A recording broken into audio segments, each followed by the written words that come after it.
Okay, hello. Thank you for reminding me to set my my alerts up. Hang on one moment, please. My alerts are very huge. We're gonna put them right over there. And little secret. Hang on, I gotta set all this up. There we go. We shrunk it. Oh God, what is this? Yes, I have changed things. I'm green screening right now. Hello. How's the audio? Is it good? Is it at a good level? Do I sound like okay? This is Sparta? It's not. It's actually, hang on. Listen, there's oh boy. Let me unmute the video game. How is the levels? Tell me the levels. We're doing volume needs uppies? Me needs uppies. This better? I upped me. Oh boy, Nightbot's broken too. Okay. All right, is this better? Hello? Hello? I'm now, I feel like I'm not used to being in the corner like this. It's a little weird. All right, I lowered the game a little more. I think my desktop audio is usually about there. We got some tech stuff going on. As you can probably see, new setup. I had to tweak a couple of things. Why does your mic look like an ice cream sandwich? Arr. Arr. It does look really yummy, doesn't it? Wow, it's like I'm in the video game. Wow. Yo, green screen's actually kind of sick. So, yeah, there's some stuff going on. I'm using a temporary setup right now. You sound different. It's a different mic. So there will be some setup. You'll see. I'm Jane Ring. Yeah, it's not my usual mic, so will be some adjustment. Not my usual cam. I'm using a temporary setup because of some stuff going on at home, and I wanted to like not be at my place while they're doing like crazy renos and stuff. And I was like, oh my God, I am a streamer. I can stream anywhere by the power of technology. And well, then everything went wrong because it's me dealing with technology. So yeah, this is my new setup. Temporary setup, but it's pretty pog, isn't it? You would be shocked what you could do with like a ring light and like a fucking webcam. I'm telling you. $20. Listen, Elgato sponsor me, by the way, but you don't need those fancy-ass Elgato fucking gigantic ring key lights. Just get like a $20 ring light from the fucking internet and you're set. Amazon rocks for that. Latency of the average hosts in Elden Ring? Me? I don't think I'm gonna... Am I gonna be doing any online? Mic is definitely pog, massively pog. More pog than my other mic? No, Elgato did not sponsor me. I'm saying they should. Elgato, you should sponsor me. I'll use your ring light a billion times if you sponsor me, but since you haven't sponsored me, get a $20 one. Don't use theirs. Is your phone's flashlight easy peasy? Honestly, I think that would be pretty good. So it reminds me of your older videos. Well, hopefully not because the quality is super bad, but admittedly it is not like a DSLR camera. So like it's not gonna be like a DSLR camera quality, but I think it's pretty pog. Like honestly, for a webcam that I'm using temporarily because like I'm not lugging my freaking camera everywhere, it's safely in a box right now. This is pretty good. I'm ready for the Elden Ringing. That's excellent. Let me move you guys over. There was also some problems with my data. Turns out my what do you call it? Cloud backups don't work. So that's really fun. So I had to get all that sorted. Graph ringing the Elden. I don't know what I'm gonna do about full screen. I think what I'm gonna do is just like not worry about that right now. Also, do you like my little friend? I put a little friend on my microphone. Do you like her? She's my new friend. Dude, she's in the game. Green screens are so cool. Woo! Wait, I have to load up the game for this. 1 second. Oh, This one? Yeah. Hang on. Wow, this sure does. This do be an Elden Ring.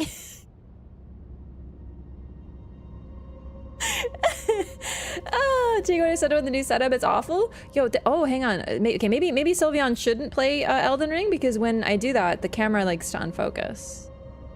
So, but it is a little funny. Like she's just like she's standing on a stair. It reminds me of Happy Souls for some reason. It has nothing to do with it. Okay. All right. So, blessed fairy type, based, powerful. I feel like I should be a little bit more over here rather than. Yo, Rob, thanks for the resub. I forgot to say thank you. I was so tilted. I'm very tilted. I heard a weird noise. I don't know if that was my chair or something. Yeah, the sub hype's broken. Just don't pay attention to Nightbot right now. Just ignore Nightbot. Just ignore Nightbot. Thank you so much, Rob, for the resub. Thank you for 38 months. In before it's been 4 years. It hasn't been, but thank you so much. I'm gonna get in before that one. Manda, thank you so much for 39 months. Wow, get freaking one up, bro. By the way. Manda, thank you for 39 months. That was 6 minutes ago, but listen, I'm a little slow. And Jake, thank you for the resub for 38 months. Add tier 2. Realize little bitch, kick its ass. Yeah, everything's fine. Is like I don't want, like I'm not trying to be like dramatic, like oh my god, like real life stuff. No, I just like I had to. I'm not in my usual setup, and it's slowing me down, and it's weird and it's different. I have to adjust.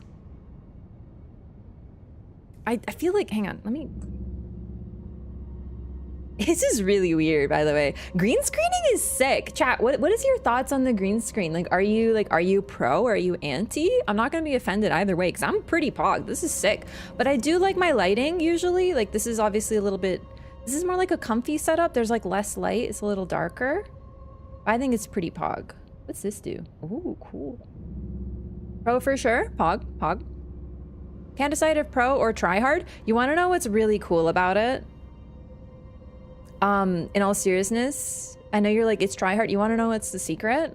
This is all NVIDIA. I don't have a green screen. I didn't buy anything. It's just NVIDIA. They have like this little weird software or something that it absolutely, like I don't have a physical green screen. It does it automatically. I do miss the RAV sign. Either way, just, you know, this is a temporary setup. Like it's, for now, it's good. But like, I'm not saying we're gonna keep the green screen, but it's pretty cool. I want to know. Oh, sorry. I don't know if you can hear that. I'm moving my keyboard. Same thing that Zoom uses? Yeah, I guess I'm on a Zoom call right now with all of you. Hang on. Let me do my Zoom. Hello, yes. Do you have any thoughts on this? Do you like to give us some thoughts on the situation about that we're talking about at this meeting? Yes, this meeting could have been an email. Thanks so much. Fuck all of you. Not you guys, I'm just like role-playing. Use the cat filter? I swear I'm not a cat. There's some sort of filter on. I apologize. I swear I'm not a cat. I was on a Zoom call with Marika. No, if I was on a Zoom call with Radahn, I'd be like, fuck you, Radahn. You suck. You smell bad. It's body motion tracker? Exactly. Setup is higher quality or lower, LOL, so hard to tell. You know what's really good about that is that it is, for all intents and purposes, a temporary lower quality scuffed stream setup. So the fact that you're sitting there being like, is this better or worse? That works for me. I will take that. Should I be bigger? Hang on. Oh, there goes the arm. Maybe we do that. Okay, hello. Hi, you're very close. I hope this isn't too loud. Let's, I'm gonna make myself bigger. Where's me? Is this me? Yeah. Yep, that's me. I can be really tiny. You want me to be really tiny? Hello. Hey, can you hear me from all the way down here? Okay, but no, like, what if I'm, like, bigger, though? I think that works. Is that, like, too big? No, I think that's good.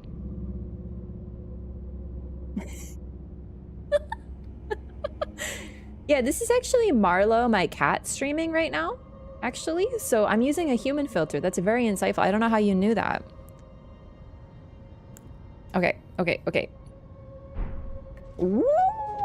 I'm so excited. Yo, thank you for the follow. Welcome in. Yeah, meow meow, by the way. Meow meow. I like the other size. Am I too big now? Maybe I'm too big. I don't know. I can't see the full screen. So let's make me a little smile. I feel like that's good. I feel like that's good. That's pog. That's perfect. So yeah, it's whatever. I gotta adjust. Listen, this is a new thing. I started the stream, I hit go live, and then I realized that I don't have my thing on OBS to switch my title. Hope you can roll dodge as well as your character can when enemy shows up. No, I'm just gonna be really immersed. Like I'm gonna get, someone's gonna attack me and be like, oh. The video has a setting to make it look like you're always looking at us. You want to know something about that I've actually seen, and I don't know if this is true. I heard it doesn't work for people who have glasses or makeup on. I think it's like it only works on dudes because they only tested it with dudes. And I'm not joking. It sounds like a meme. Also, the lights are gonna come through. I have some lights. It's kind of visible through my hair. Yeah, we'll see. We'll see how this works. This is weird. You know when you're like, you're doing what you normally do, but you're not in a familiar, everything's like a little different. I'm gonna do it with glasses and makeup. Well, let me know. Does it work, NVIDIA? Does the NVIDIA thing work? This feels weird. Have I just not played this game for a week and it feels weird? Or like, even Elden Ring feels weird, dog.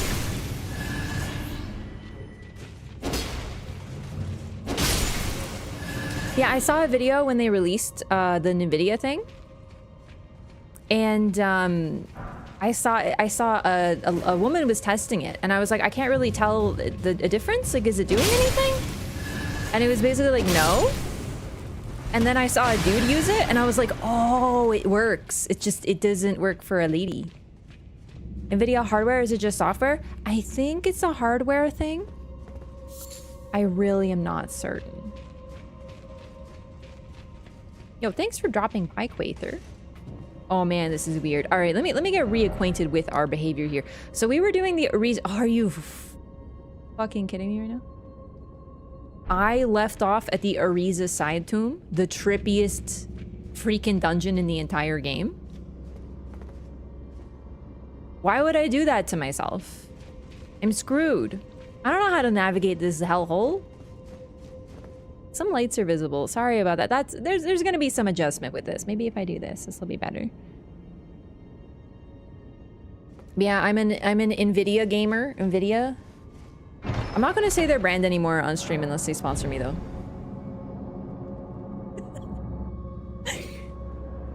What lights? Just like lights. Yo, Rancidino, welcome back. Manda, thank you for the 3-month gifted sub, the second month of the 3-month gifted sub, trapping this individual here for a period of many months. I know how to play this video game. I'm a gamer, okay? This feels weird. Oh, I'm bleeding. That's good. I should lock on less. Prices just make so much more sense. I fully feel that. I fully feel that. New mic? Actually, I wanted to ask, for the folks who know audio and such. Oh my god, that scared me. The, what do you call it? Gift sub equals entrapment is true. You're trapped here. You're here forever. No, people who know like audio stuff, like how does this mic sound? Like, is it good? Is there anything that I can do to adjust it? Because, you know, when I listened to it, I was worried that like the S's are harsh. Or whatever. More cost effective than NVIDIA since forever. Yeah, I simply have NVIDIA products. I don't have an Infineon. I don't know if the AMD versus NVIDIA is like a console war level thing, you know, where we're all very worried about it. It's okay. Sounds super fine to me. Sounds same. That's very good. That's very good. I've heard this is a great mic, so it's great.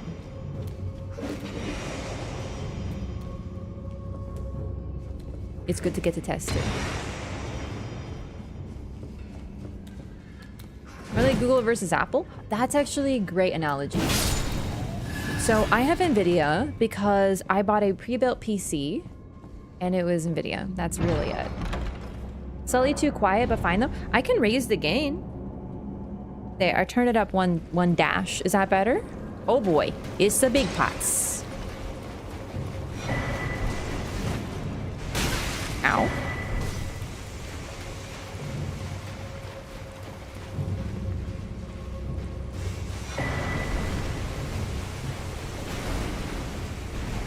Nailed it. How do I leave again? I forgot. Oh, snap. I forgot. Oh, right. I think you just exit here? This one I don't remember. I know I mentioned it before. Yeah, no, honestly, it's like I know you and another person has been like, hey, I can help you with like audio stuff. The problem is that it's always very confusing. This is fine. As long as it doesn't bother you. Never understood why people fight over their fave corporate, but it's fun discourse. In all seriousness, I think part of it is some of it, for example, okay, my opinion of Apple, as an example, for Apple products, is that they are largely overpriced for the same thing. And that's just like my general perception. Like, if someone's, oh, are you freaking joking me right now? I done slipped. Like, if someone wants to be like, oh, I freaking love Apple, I'm gonna get an iPhone. I'm not gonna be like, don't get an iPhone. I'm just gonna be like, I don't want an iPhone because I don't want one. Right? Like, I'm not gonna sit here and be like, Samsung is the best. I love them. If you don't like Samsung, then there's something wrong with you. You know, like, it's just, it doesn't mean anything to me. Like, the console war for like PlayStation, Xbox, I don't even think it exists anymore. You know? If it still exists, you're weird. Oh boy. Gonna make Apple fanboys mad. Generally, I think Apple is honestly a little bit like they were the visionary, starting new things and new ideas and new tech. And they haven't done that. They haven't innovated in a minute. They were the innovative company and they haven't been in a while. Yo, Giuliano, thank you so much for 22 months. Welcome back. Appreciate the support. And yeah, almost 2 years. It's freaking pog. Apple's terrible because they charge you for stuff you never sign up for. Are you talking about like subscription-based services? Because like, absolutely. Okay, listen, chat, I heard about something the other day and I need you to tell me if you've heard about this because I only heard about it indirectly from someone else. Like, I think I saw like a Reddit post about like some weird game coming out, like a farming sim. I love farming sims. You know, I love farming sims, like Stardew Valley and stuff. Like, I love comfy, cozy games. I do. I saw that apparently Netflix has some sort of game-based subscription service now that you have Netflix and then you get games with it. And if you cancel your sub, you like lose access, like you lose your data or something. And I was like, oh, what? Because I've been talking about this. I've been freaking talking about... Wait, supermarket sim? Please explain. Please explain. They're designed to break on a timer. Planned obsolescence is a massive confirmed problem for Apple as well. For sure. I think that's only in certain states in the US. That's where I heard about it. Yeah, I figured it's not a thing in Canada. But this is exactly what I was talking about. This is why I'm concerned with Xbox. Like, listen, I'm not a console war person. I don't really care. Like, I'm happy for you, whatever you want to do. But when I heard that Xbox was basically nixing all physical stuff, I was concerned. Like, really concerned about it. And this is basically why. Cancel my PS5 subscription if I lose my cloud saves? I actually don't know. Does anyone know that? Because that's a good point. Apple Music, but there were so many little charges on our account for like $2 to $5. You know what? The thing is, like, listen, I'm not saying that's your fault. It's not at all. I feel you. They're designed to sort of sneak in charges. But the thing about those Apple things is you do have to pay for things. It's if you pay, like you can probably pay for the subscription and then they have add-on stuff. Do you know what I mean? I'm sure Spotify has that too. But that's how they get you. They're designed to sneak in purchases. You know what I mean?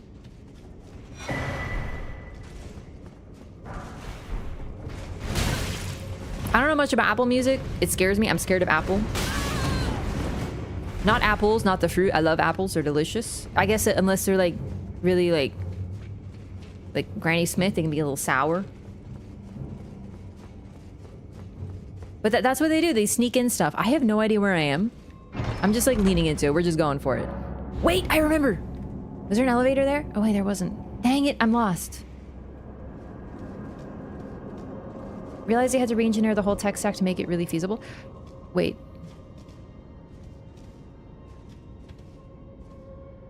God, I'm so lost. Disarm your access from all services, make themselves the only option. They like to make it convenient, and they give you a few months of free service. That's what they do. It's sneaky. They probably bought things on accident. Yeah, and a lot of the time they do tell you this is extra, but they like sneak it in somewhere. I remember you jumped down here. I think? Like maybe? Oh no, this maybe isn't it. Oh boy. Do you think this dungeon has lured to being this confusing or just dev fun? I really just think it's dev fun. Like very much so.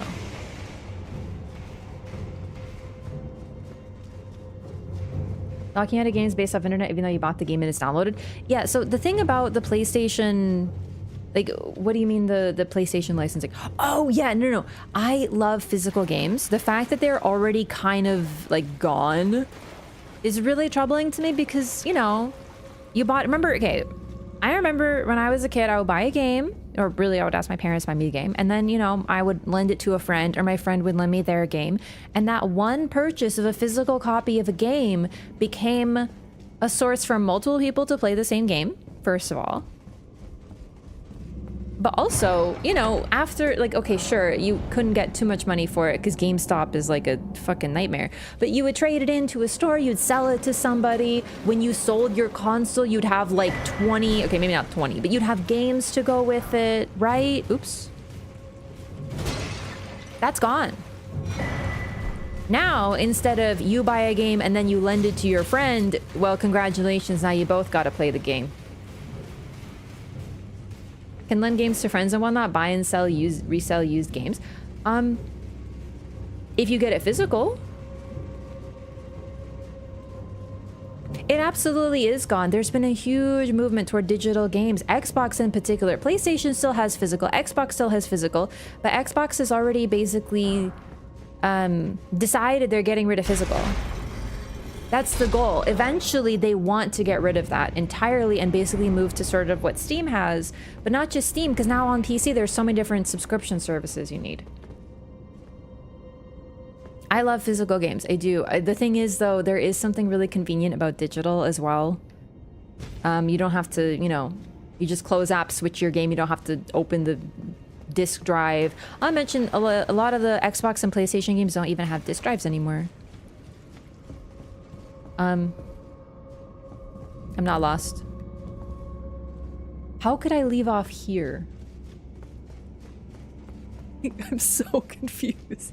I opened the door though. We just have to leave. We just have to leave.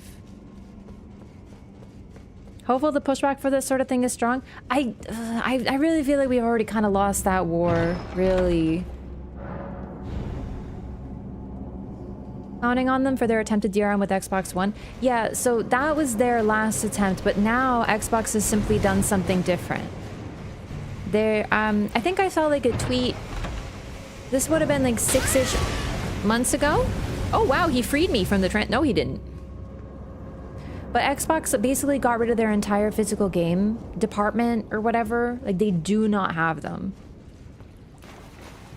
Like they don't have physical anymore. They basically undid that. Oh god, I'm so lost.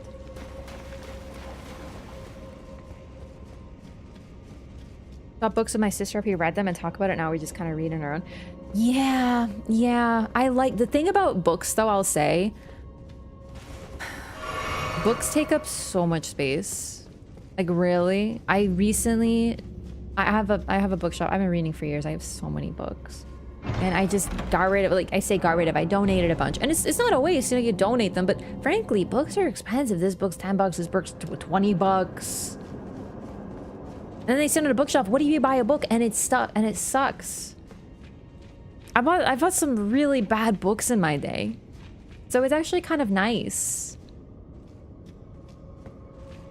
To sort of not have like 15,000 books on your shelf.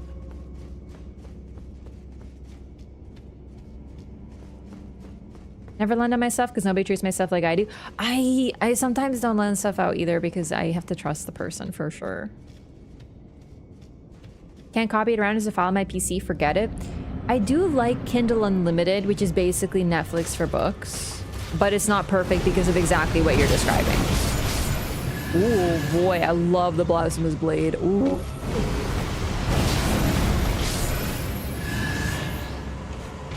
Yeah, I'm just doing this dungeon to complete it, to get the ashes, so that's why I'm not really getting into the lore here. We're getting into some real life lore about video games. Sorry, my computer just popped something up. Go away, I can't read chat. You son of a beach ball. Special edition books. In all seriousness though, if it's something really cool, I think it's kind of neat to get a special edition. What? Okay, listen, I disrespected you. I looked away from the screen. I deserved it.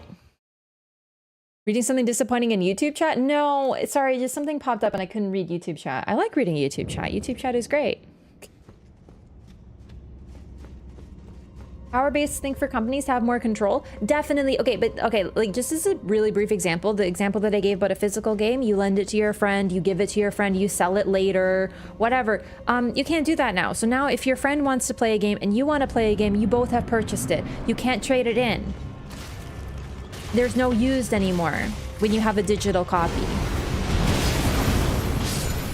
That works well for the company because congratulations, instead of selling one copy, they just sold 3 to just my, like, you, your friend, and the straw person who's going to purchase a used copy of your game on Facebook Marketplace. Dunzo.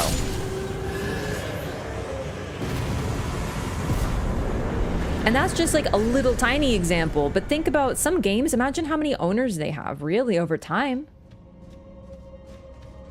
She almost said it with a straight face. Hang on. We're gonna work on my acting chops because someone told me that my reactions are fake on YouTube and like I have to be a better actor. I enjoy reading chat all the time. They're really great. I love chat. Dang it, I couldn't keep a straight face. You know what's the funniest part of that? I mean it. I do.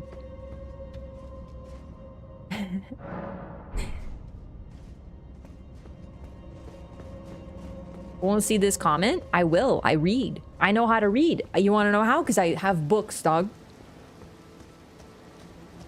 That hitbox is nowhere near you? Yeah, I wish I was looking at it, but I think that particular Grave Warden hitbox is pretty Dark Souls 1, let's say. Book of the New Sun? What is that? Who's it by? What kind of book is it?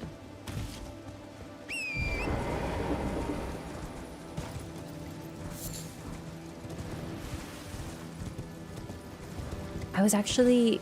So I really want the Lord of the Rings books because I want to read them. I only own the one because okay, speaking of books and borrowing, I borrowed my friend's edition of the Lord of the Rings trilogy, and I read that, or at least part of it. I actually don't remember if I finished it. I have like this blank in my memory for like the second book. I don't know, man. I was reading a lot at that time, but I also wasn't finishing many books.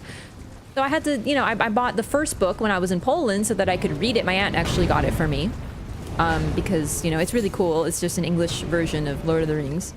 But I wanted the other books. And I had a purpose to the story. And I kind of forgot of what it was. But I guess borrowing books, you know? You wouldn't stream if you didn't like chat? I know, yeah, I should really like chat. I missed you guys. Sorry I took so much time off. It wasn't really on purpose. It's just there was so many problems. I tried to fix something and something else broke, and then I freaked out because I'm like, oh my god, but I wanted to stream and then I couldn't stream and this wasn't working and my lights and then this. I had to get something and then I got this and this wasn't working. It was a nightmare. It was a nightmare, but it's over. It's in the past. We're back to normal. Everything's good. Books good? That was pretty much my point, is books are good. I love books. However, I don't remember what the hell we were doing in the freaking LOREATHON. Half my PS2 library are blockbuster games I never returned. Based.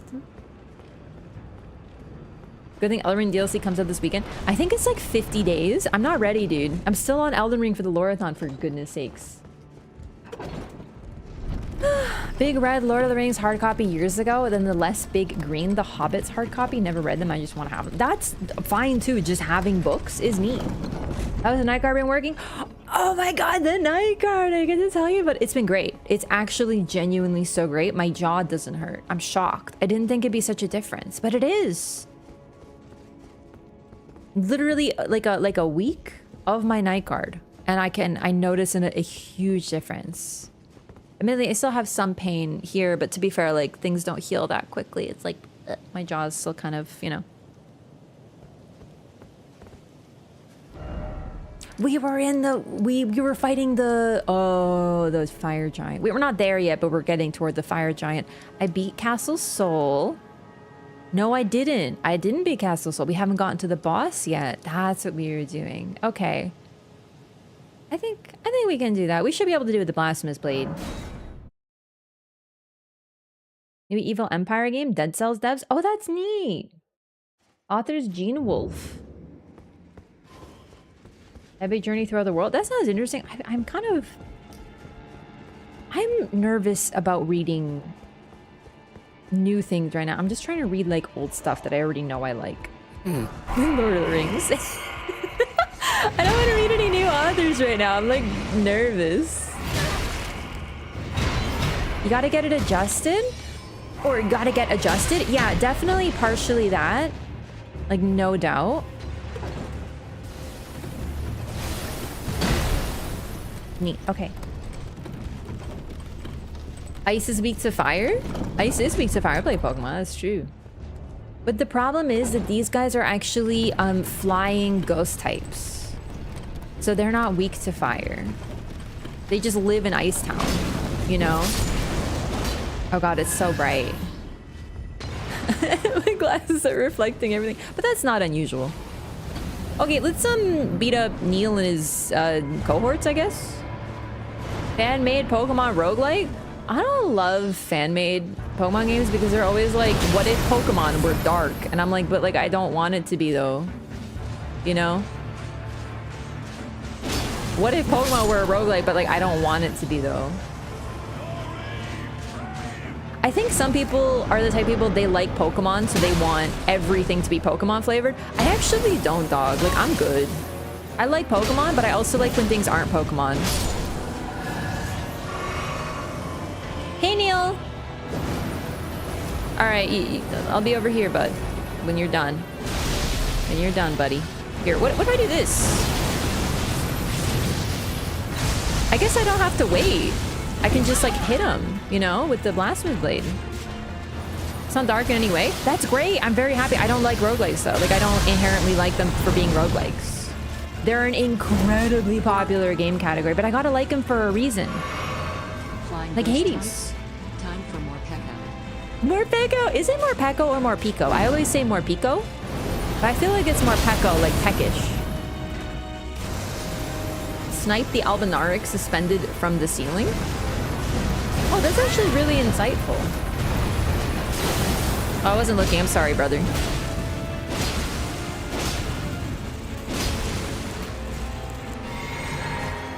I'm doing like no damage is the thing.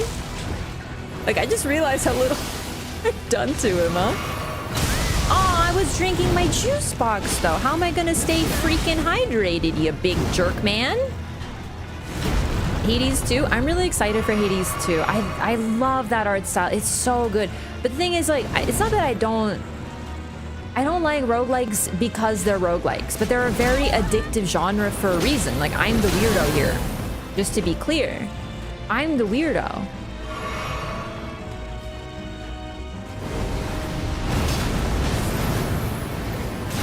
Holy shit! I had to adjust my ears.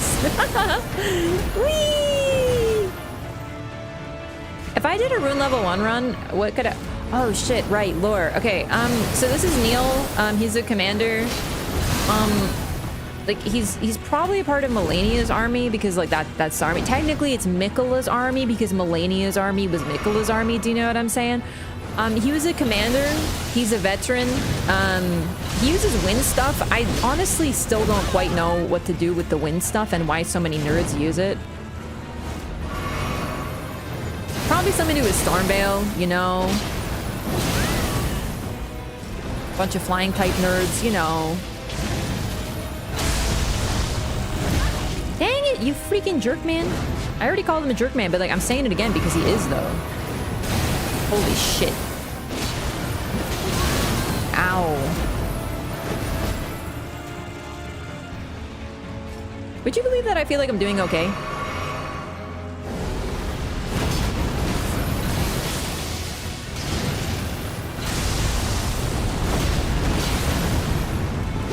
Okay, I rolled into that. That was me goofing real bad.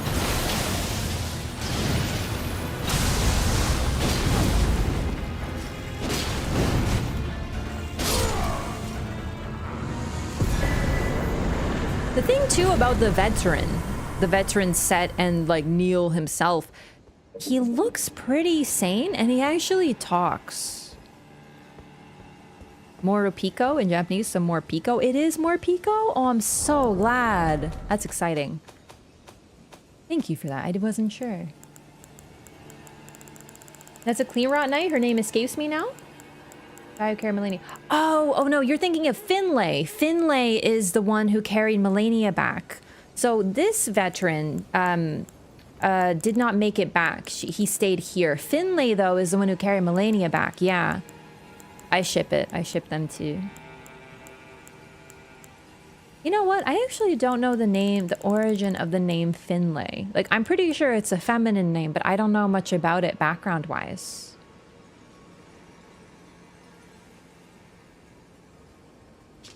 Okay, so we got the veterans prosthesis.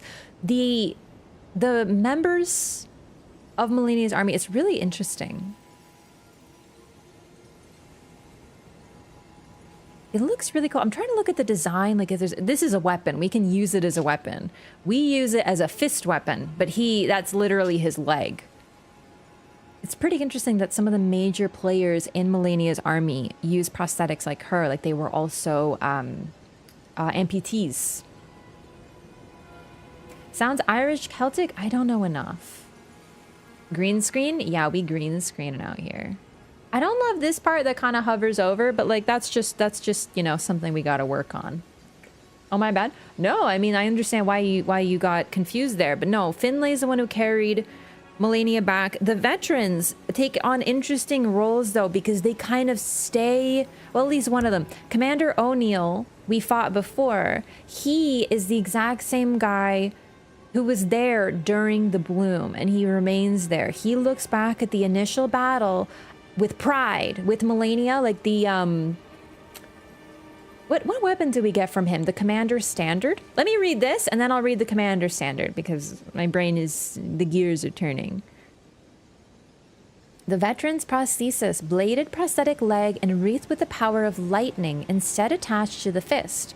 Commander Niall. Some people say Niall. I really don't know. I think it could be either, personally. I knew a guy in school, like, I know this is so anecdotal, I know, but his name was Neil, spelled like that, and he was like, I'm Neil, so he was Neil. But like, I think it could be Niall also, Niall, I don't know, but I just say Neil because it's a little funny that there's an O'Neill and there's a Neil, and I find it deeply entertaining. Did you get new gaming chair too? No, I'm actually using like a outdoor sitting chair. Temporarily, it's a temporary setup. I'm making do. The green screen is partially to hide just how scuffed this setup is, just tucked away in a little corner with a bunch of, honestly, it's funny. This setup's a little bit more like my, like, it's great, it's beautiful, but like it's also a little bit very what do you call it? Haphazard. Unspecified IRL reasons. Renos. Renovations, assorted nonsense going on. I'm like, I'm not gonna deal with that. There's a garden chair too. Yeah, it's a garden chair. That's exactly it. So it's a little jerry rig. That's an excellent term. Yes. Okay. Distracting me. Okay. All right, Commander Niall, veteran of Castle Sol, offered this prosthesis in exchange for the lives of defeated knights held prisoner. He went on to lead these men as an army of no nation. So, Banish Knights. Veteran of Castle Sol, I really wonder if that means he fought in a war in Castle Sol. Sol is a bit confusing. As an area, as a location, as a region, it's a bit confusing because it says Castle Sol, but realistically, this place was something more, like, this is more like a fort, really. Like, okay, it is a castle. But, like, the same way that Redmane is, right? When I see Redmane, I don't think a castle with a king. I think of, you know, like a location where a general rules locally. Green screen setup, a new mic? Yeah. I should make a little command about my temporary setup, but to be honest, I'm still trying to remember everything. It's crazy when you're streaming, there's so many little things you gotta remember, and I'm not good at remembering shit all, gamers. Going for Neil because it sounds funnier? I mean, Neil and Neil would be the same, the way that you spell them, you know what I'm saying? Oh, I want to read the Commander's Standard as well, because it's actually really interesting. The line that they use, the exact text. I think it's a spear. Or something.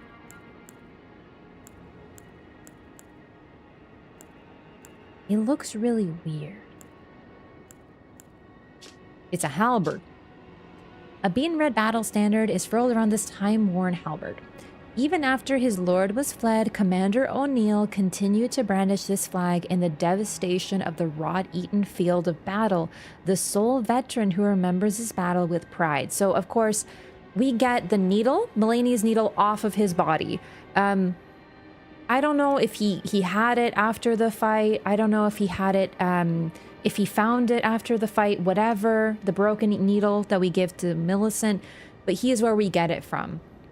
He remains in the location where Melina bloomed. That was his lord, so his lord fled. However, we later learned that she did flee, but then again, is it hang on. Is it possible he was fighting? Nah. I was gonna say, is it possible he was on Radahn's side? I don't think so, though. But now that I think about it, could he have been on Radhahn's? I always assumed he was Melania's soldier. I think so, based on Sol, because Castle Sol is controlled by Mikola. So anyway, he's like, yo, that battle was sick. Everyone else is like, I'm literally dying of rot. But he's like, yo, that was sick. He's about it. He loves it. He's the only other veteran. It's literally Control-C, Control-V. If he was a Caelid native, he would not remember the Battle of Pride. He sure would. And you might be like, that's freaking weird. It sure is. A lot of NPCs, specifically the Phantoms in Caelid, talk about Melania and the Valkyrie. And like, look at Gowry. Gowry was likely a Caelid native. He was a sage who lived there. And he became a rot worshipper. So that's the thing too, is just because Caelid was devastated doesn't mean that some people didn't like it, I guess.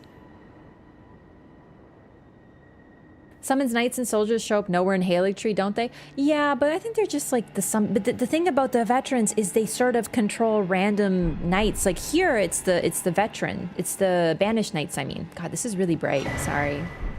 It's like reflecting really hard on my glasses. Summon Redmane Knights? I don't think he summons Redmane Knights. He summons like really weird little nerds.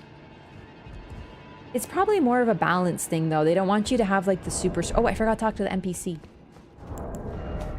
Sorry, just really bright here. It hurts my eyeballs. Banished Knight Soldiers is pretty consistent. Yeah, so they're sort of interesting because they're sort of like the sub-army. Yeah, the random guys, the Stormvale guys, but they're still under the Banished Knight category because Banished Knights are also in Stormvale.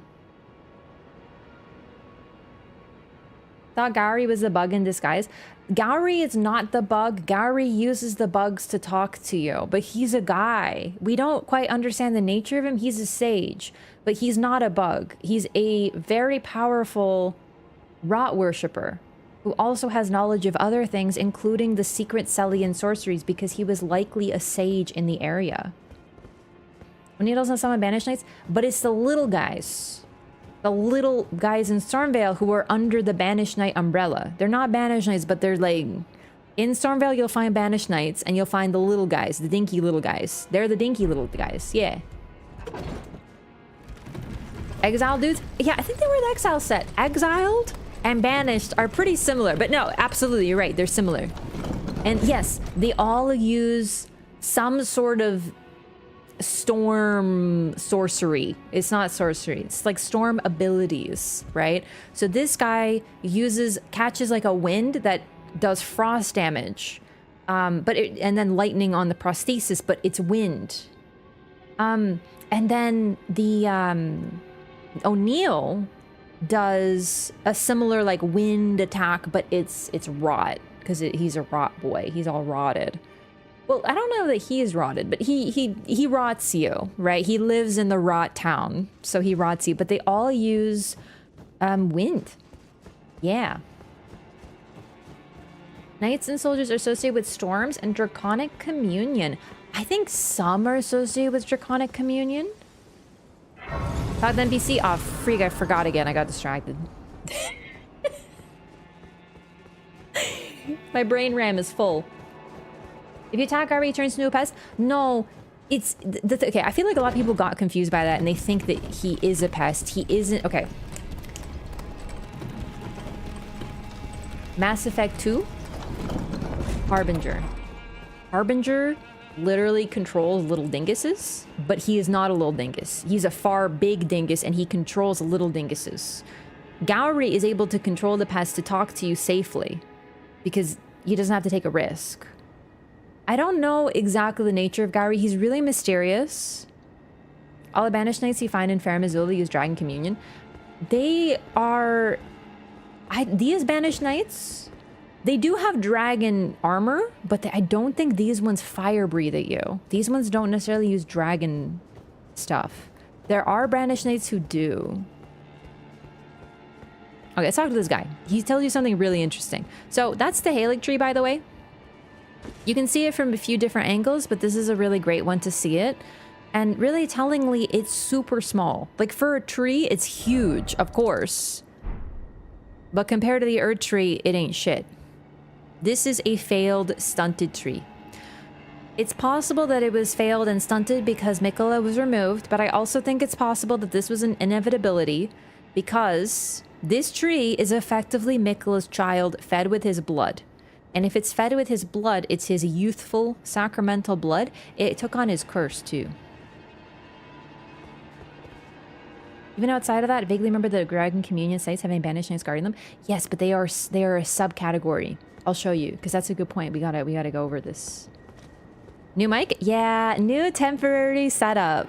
So, different mic and a temporary green screen. It's pretty clean. I'm pretty impressed with it. I know there's like a little bit of like this stuff going on, like that's gonna happen, but I think it's working really well, all things considered.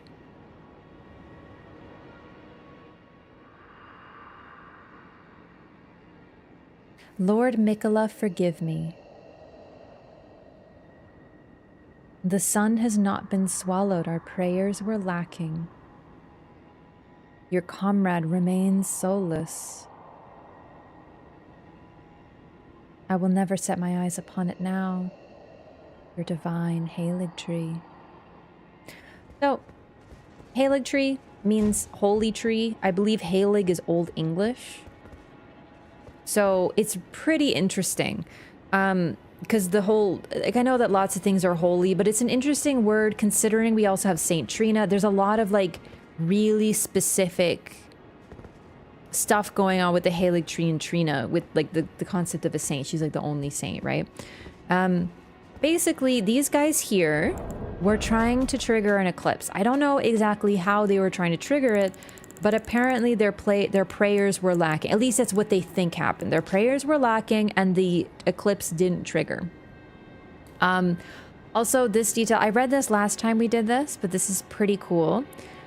The sight of an eclipse inspires a dreadful awe, preventing an onlooker from averting his gaze. So We just had an eclipse here recently. Like a lot of areas had an eclipse sort of on the east coast or whatever, the states, and other places. But you know, I had an eclipse. It was cool. You can't look at an eclipse. When the eclipse, you can very briefly during the exact moment where it's what's the word? Oh, I'm forgetting now. When it's fully, the sun is fully eclipsed, you can look a little bit. But what happens during an eclipse is the sun's rays become so extreme. Totality, thank you. During totality, basically when it becomes freaking Dark Souls 3 logo, you can look at it. But only during totality.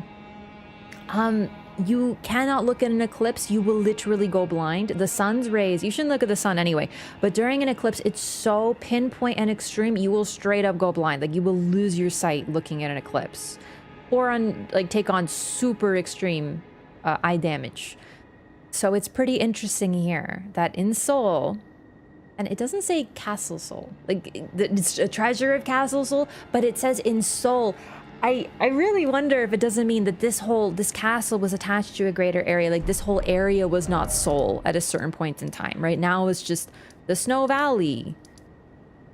It's the mountain top of the giants. But I wonder if there's a little bit more to this area before, if it had a separate culture. Basically, I think it probably did. But yeah, you would look in an eclipse and you couldn't look away and you'd freaking go blind. In-game time right now? Yeah, sure. 125 hours. Jeez, really? My God. When the sun is partially eclipsed, the moon acts as a lens, making the sun's rays more focused. The closer to totality, the stronger the lensing. Yeah, but at totality, it's safe to look because the light is so minimal. But yeah. Place getting smashed? It's not smashed, but I like that actually. Which moon causes Miquella's solar eclipse? Like, is it a full moon or dark moon? It's pretty interesting, the fact that one of Miquella's plans was tied to the eclipse. But I really wonder... Okay, in reality, I really wonder if this is some sort of like fantasy magic stuff, considering apparently your prayers can trigger an eclipse. Because it is the moon that covers the sun. But... If the stars move, we know that the stars do not move. It is the planets and such that move around them. But in this world, stars are alive, and a falling star is not just a term for a shooting star. It's literally the stars will fall, right? And they are stars like Elden Beast and Estelle, right? So I really, really wonder if at this eclipse is not the moon covering the sun so much as the sun like moving behind the moon. Do you know what I mean? Like there's a difference there, and I wonder if that has something to do with it, because, and this is actually really important, this place didn't fail in their plan because of their prayers were lacking. It's because Radahn had frozen the stars. So if the freezing of the stars is what made this fail, then the stars probably have more to do with it than the moon, right? Show your stats? Yeah, sure, but like... My stats are really nothing to write home about. Like, don't use this build. This is not a build. This is just me being like, I needed some int to use a weapon art to show you guys what it looked like. Like, it's not a build. Like, I'll show you, but I don't think you want to use it. Elden Ring is flat earth confirmed? Yeah. Is Godwyn in the Shadow Realm? We don't really know what the Shadow Realm is, but I would say the Shadow Realm, the Land of Shadow, I'll call it the Land of Shadow because the Shadow Realm just makes me think of Jimbo. The Land of Shadow does definitely, in my opinion, evoke some concepts of an afterlife. It does have some link to death, especially the link between sleep and death, and apparently the way to enter this realm is by sleeping, and slumbering allows you to access the Land of Shadow. So there's definitely something going on there, like no doubt. But I don't know if Godwyn is there. Like his soul. It's possible though, because Miquella's soul is now there, and his body has been left behind in a really similar fashion. Like your new green screen view? Thank you! I might make it more permanent, but for now we're in temp zone. Who knows? The thing is, I do miss the background of the light. I do miss my Raph sign and stuff, and my cute plushies, but we'll see. I do have some plushies kicking around here though, like this cutie.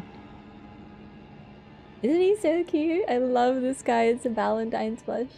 Luska, thanks for the follow.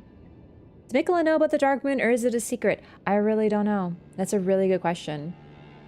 I really wonder what the role of the moon was during this eclipse. Because we know the sun is important, we know the stars are important, but I think the moon is probably involved too. Like, no doubt, that's what eclipses the sun, right? But still, it's pretty... I really wonder how knowledgeable Mikola is on this topic, because he knows a lot about a lot of things. He's a special Valentine's plushie gifter. Myself, I really... It's a Pikachu that came out for this Valentine's Day, and I saw him on the internet, and I really wanted him, so I bought him from someone who is selling it. So I guess me. How widely known is it that Radahn froze the star? Oh! Sorry, I dropped him. I don't know. Most people didn't know this information. Many people in the story be a lot less stupid. No, I think they knew. Or, okay, at least Ronnie knew, which is why it's so egregious that she didn't know, you know? Only hope Godwyn will be there. Not having a big old death merman boss would suck. The thing is, if it's in the land of shadow, his body isn't gonna be there, so... Like, what you're talking about is fighting Godwyn in DLC. I don't know if that's likely. I don't know. Because we know where he is. We know where Godwyn is. YouTube video I saw talk about Godwyn being the sun and Ronnie the moon that eclipses him, but I can't remember what video it was. So one thing that is oh my god, sorry. One thing, my nose is so itchy today. Oh my god, sorry. This place, Castle Sol, they pray to an eclipse. And what an eclipse does, it is apparently it breathes life back into the soulless bones. And this was a part of Mikola's plan to bring Godwyn back to life. So we could kill him, I think. It weakens them in some way, shape, or form. Mikola's goal was to help his brother die a true death. It's also possible that he later changed that plan and found a way to help Godwyn. We don't know. There's too many questions when it comes to this stuff. But we know that Mikola, at this point, when this failed, realized that Radahn was holding back the stars. We don't really know how he figured it out. But the reason we know that he figured it out in the first place is because at that point, he seems to have sent Melina to fight Radahn.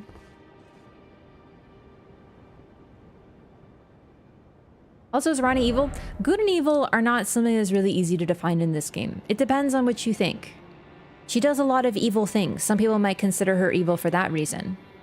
It also, I think, depends on who you ask. If you ask someone who's been turned into one who lives in death because Godwyn infected them because Ronnie killed Godwyn, but only half, I think they might say that she's evil. But she's also trying to free the world from everything that has happened to it. She's basically following in Marika's footsteps, but taking her own path as well, just like Mikola. So I don't really think that, you know, it's as easy as good and evil. Recommended video about Mikola and Melina being the same person? Yeah, making Mikola equal everyone is a very common lore pastime, I think. And there's lots of evidence for it because everyone has the same fucking name. And everyone is linked to everyone else. So, that's basically my thoughts on that matter. Oh, there's 3 moons. Yeah. The dark moon, the black moon, and the full moon.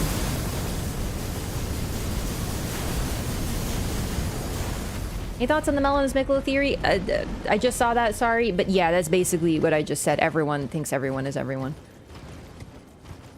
Maybe I'd be like, oh, okay, smart girl. So who do you think Mikola is? I think he's Marika, dude. But I also think that Marika is Mikola and Mikola is Marika. And also Trina, but also Marika. That's right, that's my camp. Almost walked off the whole map. I forgot what I was doing, to be honest. You guys are fine. Castle Sol is done. We got the thingy. We did this assassination. We got the death bird that's over here. We got this thingy over here. I think we crossed the river. Yep. We go. We'll go down here. That's easier. Yeah. Also, listen, like I don't watch videos because I don't have an attention span. I don't watch lore videos. In my off time, I'm not gonna watch more lore videos because you want to know what I'm busy watching? Anime.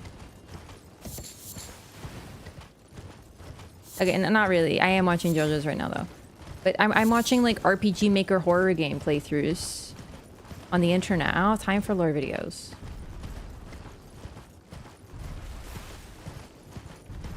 Actually, multiple moons, or would the dark moon be the dark side of the moon? So, the black moon is a separate moon. And it was destroyed. And we have parts of it. That's what memory stones are.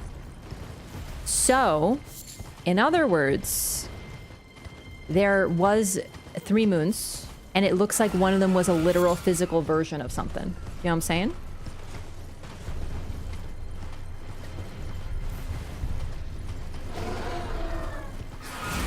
Honestly, I have to be very honest with you. My YouTube recommendations are completely devoid of Souls videos. My social media, other than Twitter, completely empty. Completely empty of Souls content. I only get Souls content on Twitter, and that's how I want it.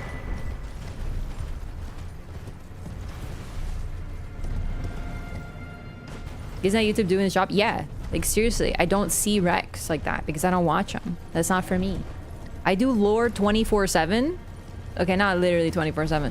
But I don't really watch other videos because, like, for me, at this point, if I can't read it, then I don't want to watch it. I like reading things. That's why Twitter is so great for lore. Like, I know everyone's like, oh, but that's because it's, like, small amount of characters. No, really, I like reading lore. I like reading interviews. I don't like watching a video of an interview. I'd rather read the interview. It's just me.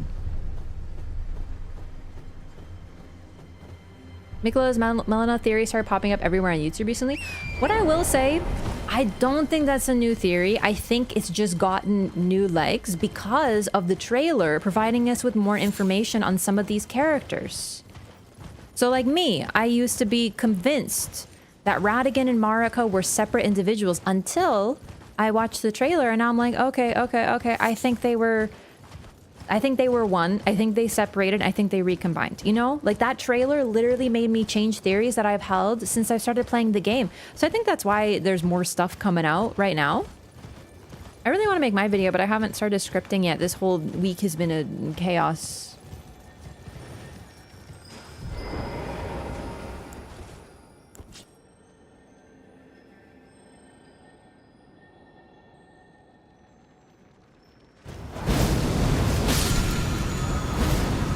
Seppuku, everyone's old favorite Ash of War.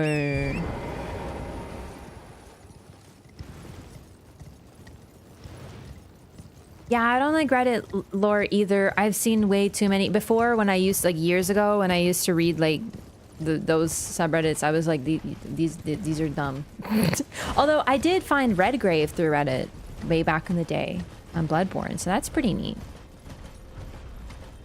Melina puts you to sleep before she burns the Earth Tree? No. Big point they make when talking about them being the same person. The one problem that I have, and this is a major thing for me, the one problem that I have with people who theorize that Mikola and Melina are the same, or Mikola and anyone are the same, is they often use things that are taken from Trina. And that's a main problem that I have with it because we don't even know Mikola's relationship with Trina. Like, I agree that they are very linked. They have very clear relations to each other, like blatant ones. It's not made up. It's not imaginary, but we don't know what their relationship is, right? Like Radahn and Marika are complete opposites to one another. It'd be like someone saying, well, because Radahn is Marika, clearly Radahn is good at creating things because Marika is good at creating things. But we don't know. First of all, that's not true. Second of all, it's pretty clear that they are completely opposed to one another. So when I see a theory that's like, so you know how Mikola is Trina? And then they don't go any further than that. And then they go, well, you know, Melina uses Trina powers. Therefore, Melina is Mikola. And I'm like, okay, but like, we can't know that. I think it takes too much of a leap. You know what I'm saying? The smoldering butterfly is for Ronnie. Ronnie's physical body smoldering? I think they just didn't want to show off Ronnie's body, so they just burnt it. They didn't want us to have a preserved corpse, in all seriousness. Because true, they're crackpot theories. No, like, I'm with you. Like, have fun making your videos. I'm literally not gonna be like, yo, this video is stupid, like, ever. That's, like, so stupid and talk. Some people do that, right? Like, I'm not trying to be dismissive. It's just when people ask me, they come here and they're like, oh my god, did you see this new theory? What do you think? Well, I'm gonna tell you, I don't know. That's not my theory. I just, no. Ah, son of a beach ball. I done fell. Oh, hang on one second. I want to check something. I'm in my secret tabs over here, taking a peek at something. Okay. Badge. I was hoping this like plushie thing is coming out, but it's actually not a plushie, but like I was wondering if maybe it would come out today. I'm very plushie pilled lately. Yo, Hannah Desert, thank you so much for the resub. Thank you for 21 months. Welcome back. Really appreciate the support. They should probably be more complex than just same person. That's basically my entire point. Oh boy. Oh boy. Oh boy. Please hit the snail. Okay, goodbye. Goodbye, wolves. This is the Spirit Caller Cave. I love it here. It's really cute and pretty. Ronnie also puts immersion sleep. Yep. Many people seem to know Trina's sleep magic. See, the fact that you mentioned that, though, a lot of people think that Melina is Ronnie, who is Trina, who is Mikola. And then it's like, I can't believe people have those theories, because it's like, how are you going to take 4 interesting characters and turn them into 1 interesting character? Like, come on, dog. Showed up and went away. There's so many ways to read that is the problem that I have. Like, did Trina go away because Trina was in dreams? Okay, think of a dream. When you have a dream, it feels very real in the moment. There's Okina doing weird Okina things.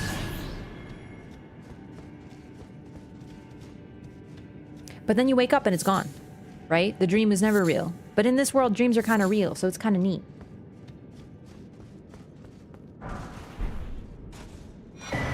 So I wonder if the idea of Trina being there and then Trina being gone isn't supposed to be a reference to the feeling of a dream. Also, yeah, the DLC, if it's as good as I think it's gonna be, and frankly, FromSoft has never, ever, ever let us down. Well, they never let me down. I won't speak for anyone else, but they never let me down. I think it's gonna be them in top form as usual. I'm very excited. The music already is some of the best I've heard them ever put out, and I've had a trailer. So no, I'm all for people having their theories, like, for sure, like, absolutely live your lives, gamers. But like, it's just I do get a lot of people who are like, oh my god, there's a brand new theory and it's this, and I'm like, I've talked about this before. I don't know. It's not me. I think that's the thing about Trina. It's actually, I didn't realize when I was editing the first playthrough, I actually put together the Trina and Mikola connection myself based on the evidence they presented, based on Trina's torch. Trina's torch says that it depicts Trina, but Trina is an adult, which is unnerving, which means that Trina is usually a child and depicted as one. And that's what put me on to the fact that, well, who's also a perpetual child? Well, Mikola. And then I put it together and I was like, they did a really good job with that in the game itself. And then once you find further and further and further connections, but we still don't exactly know what that means necessarily. Oh yeah, no, Blondie, I'm not saying you're saying that. I'm saying other people have said that. Others have used that exact fact as evidence to support the they're all one person theory.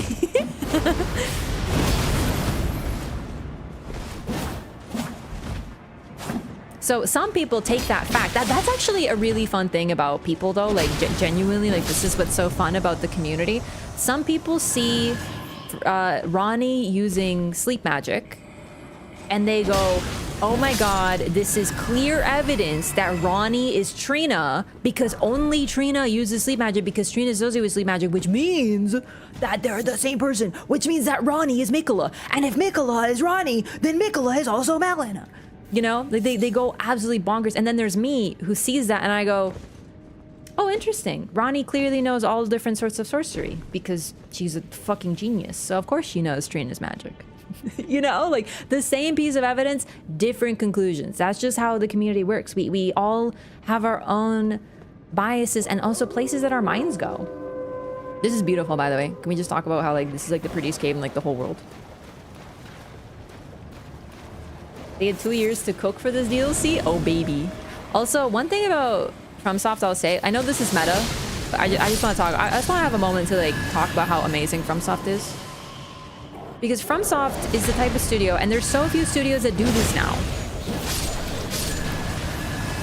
Most studios these days under-promise, or sorry, the opposite. They over-promise and they under-deliver. It's an unfortunate fact. You know, you wait 5 years for a game, and or even longer, and you're like, oh my god, this is so exciting, and then it's awful. It's not good, and it's full of microtransactions, and the performance is bad. And they said they'd be 1,000 hours of content, but meanwhile, there's like maybe 100 hours of content, and it's not. The 1,000 hours is because of New Game Plus or randomized replay capabilities or like stuff like that. FromSoft does the opposite. They said that Elden Ring would take you about 30 hours to beat. That was their official statement before the game came out. Yeah, you can. I think the game is about, you know, yeah, it's about 30 hours. That's just that.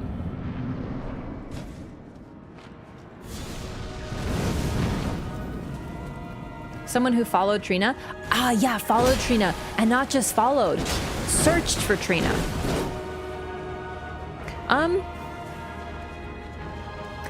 Do I have to kill both the Godskins? Or is the Snail in here somewhere? Like that one boss? I'm gonna do some exploring. Because I don't remember.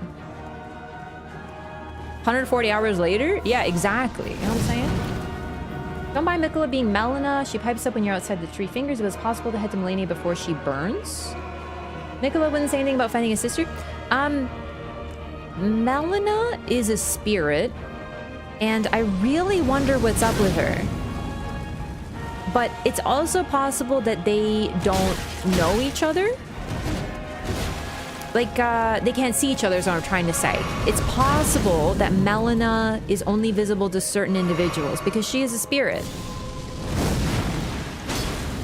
She also possibly shows up only when she wants to. You have to kill both, I believe. Okay, so it is like that. That's interesting. Also, what is it?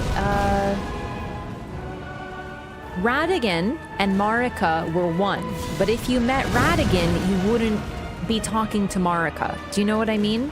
So if we're talking about Marika Radahn style aspects, then it's different than what we're dealing with like, they don't share a brain, I guess is what I'm saying. I have to be honest with you, the fact that there's a Godskin duo fight here, and then there's also a Godskin duo, and then you fight this guy and the other guy like 8 different times. Like, boy. Thought you could kill a Snail directly if you knew where it was. I thought that was... There's one fight that's like that, but this fight I've only done maybe once. Melina's got a lot of connection to fire and dust and death, neither of which is particularly relevant to Mikola. That's why I personally see the Melina Mesmer connection, but I don't think they're one person personally. I think they're just potentially siblings. So like, you know how Ronnie worked with, or at least had Rykard as a backup plan? That's kind of what I'm feeling. Like they did something similar there.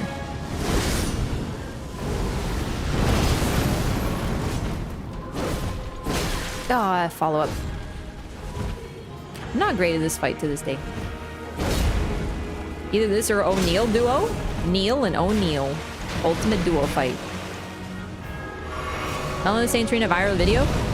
Well, I'm not. It's not new.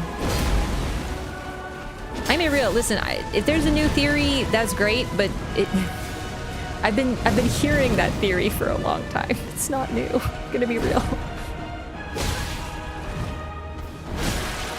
Remembrance being repurposed into Melina by Marek is my personal theory. Same. That's been my theory from the get-go.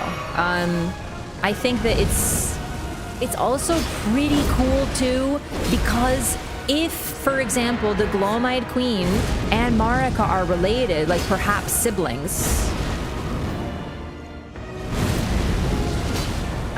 It's not confirmed. I just think it's fun. I like family stuff. I think that's cool.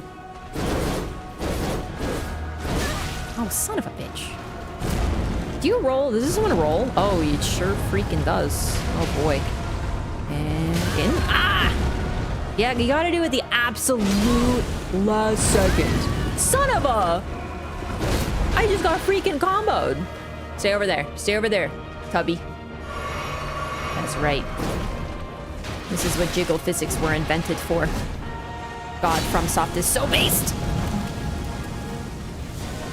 An early daughter instead of sister? No, sorry. I'm fighting this nerd, so I'm not talking good right now. But I think that the Glow-Eyed Queen, the original Glow-Eyed Queen, could have been Marika's sister, for example. I just think it's fun. There's not really any evidence. But the fact that Empyreans are often related suggests to me that they might have some sort of familial connection to one another. So, if that's the case, then Marika took her sister's remembrance and turned her into a daughter. Isn't that fucking cool? Why is no one talking about this? Listen, that's very cute. I have to be real. That's very cute. You gotta respect the hustle and grind set of a viral video of someone going, bro, how come people aren't talking about how this is such a fascinating theory? Bitch, we have been. Where you been? Because then we get all the normies in here. Like, I found this new theory on the YouTubes, and it's like, oh my god. Yo, now you're just spamming. Genuinely rude. He's coming. He's coming. He's coming. He's coming. He's coming. Oh! Oh! What happened? Fuck!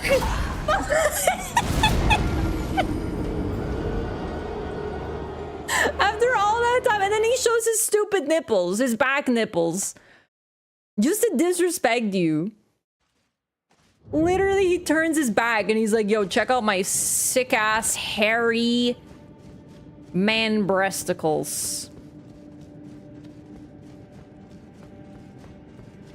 What were we talking about? I got really distracted by talking about, you know, his bipples? Why are they with a B? I don't understand. People can see Melina? I think people can see Melina if she shows herself. And only by, and this is very important, only by Sites of Grace. I think her only appearing at Sites of Grace is actually, like, very important. I don't think she can appear anywhere she wants, which is why she needs help to get to the, round table hold. Not the round table hold, the Erdtree. Oracle or priestess were very related to the queen, not the queen. I think Melina is more likely to be a daughter of Marika. Yeah, but I think she could be the Glow-Eyed Queen, but also be the daughter. I know, that's me doing the thing where I make everyone one character. I know, I'm doing it. I am doing it a little bit. I am, but you know what? None of us is free of hypocrisy in this day.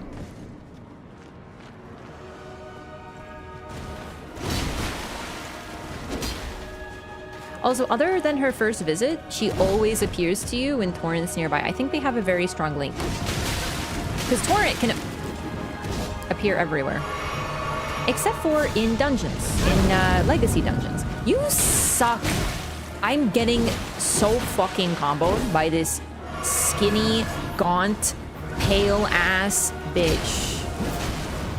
Have you ever seen someone so skinny that you gotta call them skinny and gaunt at the same time? You can't just call them one, you gotta use double the adjective. Let's explore Lane Dell after you got there. Because you're at the Erdtree. Because Lane Dell is the center of the Erdtree. I think, because the Sites of Grace, listen, Sites of Grace are a little weird. I think they're like mini Erdtree sort of powers or something. They're like where Grace was, because Grace comes from the Erdtree, because it comes from the Elden Beast, because it comes from the Greater Will. So Sites of Grace are like places where the Erdtree, Elden Beast, Greater Will is strongest, and for some reason that allows her to appear there. And Melina was birthed from Falling Seed. What's very interesting.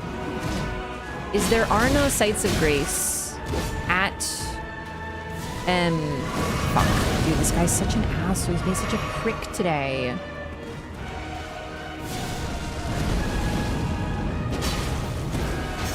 Fuck, I was saying something. There is no sites of grace at minor Erdtrees. And the little mini trees that you get golden seeds from, there is also no thingies. No sites of grace. I don't know that sites of grace are where golden seeds were. Like, I don't think that that's necessarily what they are. Yo, E-boy, welcome back. Thank you for 4 months. Oh man, he's coming out swinging.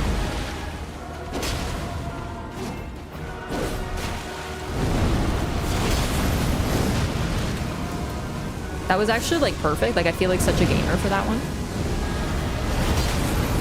Oh, I'm gaming! Sites of grace are very close to golden seeds tree roots, but not at them. They're never like related. You know what I'm saying? Like, they're close. Is that howling? Bro, I didn't notice that before. That's so sick.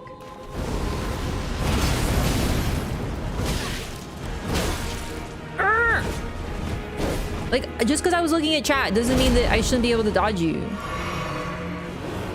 Jerk man. Holy shit.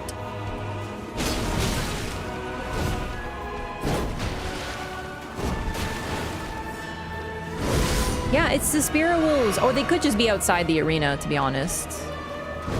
But it's really cool, isn't it? Like, beautiful sounding. Son of a... It's happening. Roll.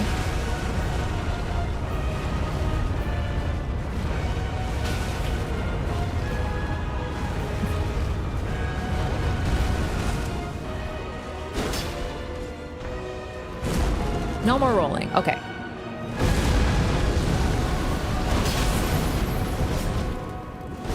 God, the wool sounds so beautiful. Melina's a reincarnation over that got groomed by Marika? Well, that would make her daughter. But the idea of people being reincarnated is in this game. For sure. But I'm really wondering how much we're seeing that type of stuff. Because that is something in Souls, by the way. So the Trank was a banger? Yeah, it is a banger. I don't love it anymore, though.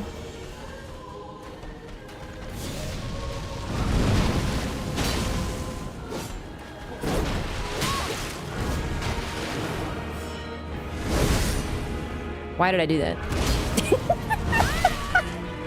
A for gore. LOL, why? I don't love it. I don't know. Like, you know when you listen to a song, you're like, wow, this got a good beat. Wow. And then you like listen to it and you're like, nah, you know? Like Fortisax? Love it. Still love it. This song, I think I've heard it too much, to be honest. And then when they go, it makes me want to die a little bit. You know what I mean?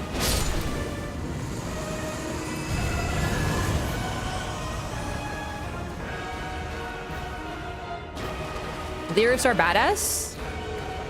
Oh, there you are, sweetie. The lyrics are like nothing though. Godskin, swaddling cloth, and black flame ritual. I'm so genuinely pumped. A little weird we get it from a spirit collar snail. The thing about the spirit collar snails is you might wonder what they do. Well, you see, they call spirits. Really though, that's what they do. Which means that they somehow are able to access... Okay, that is cool. That is so cool.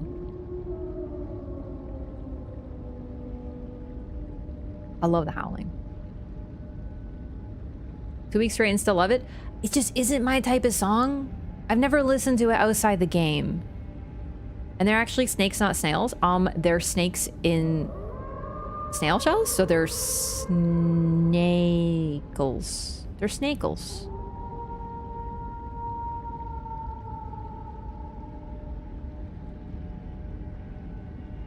Anyway, Black Flame Ritual.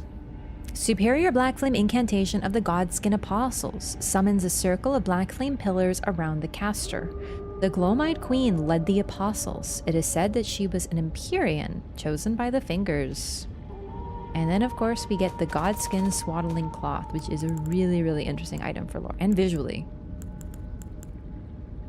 Sacred Cloth of the Godskin Apostles made from supple skin sewn together.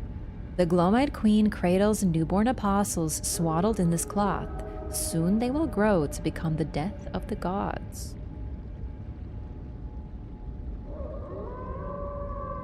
Oh, I'm actually getting chills. It's beautiful. The bat had actual lyrics. Yes, Devin. The boss music from those who speak Latin do not have any lyrics. It's just like the equivalent of lorem ipsum. Like verbal lorem ipsum, but the singing bat does actually speak Latin, yes. They're actually called serpent snails? No, they're called snakels. Silly. I do love that I've come up with snakels. Anyway, I'm getting distracted. They're called serpent snails, spirit collar snails, whatever. But the things they can summon are actually really neat. They can summon Godskins. They can also summon crystallians, who are artificial beings that are created out of crystal, yet they can be summoned, and they apparently have a spirit to be summoned in some way, shape, or form. It's pretty interesting. The ones at Haligtree do that. Just random words smashed together. If you take random sounds and you sing them phonetically, someone will find words in them. That's just how it is.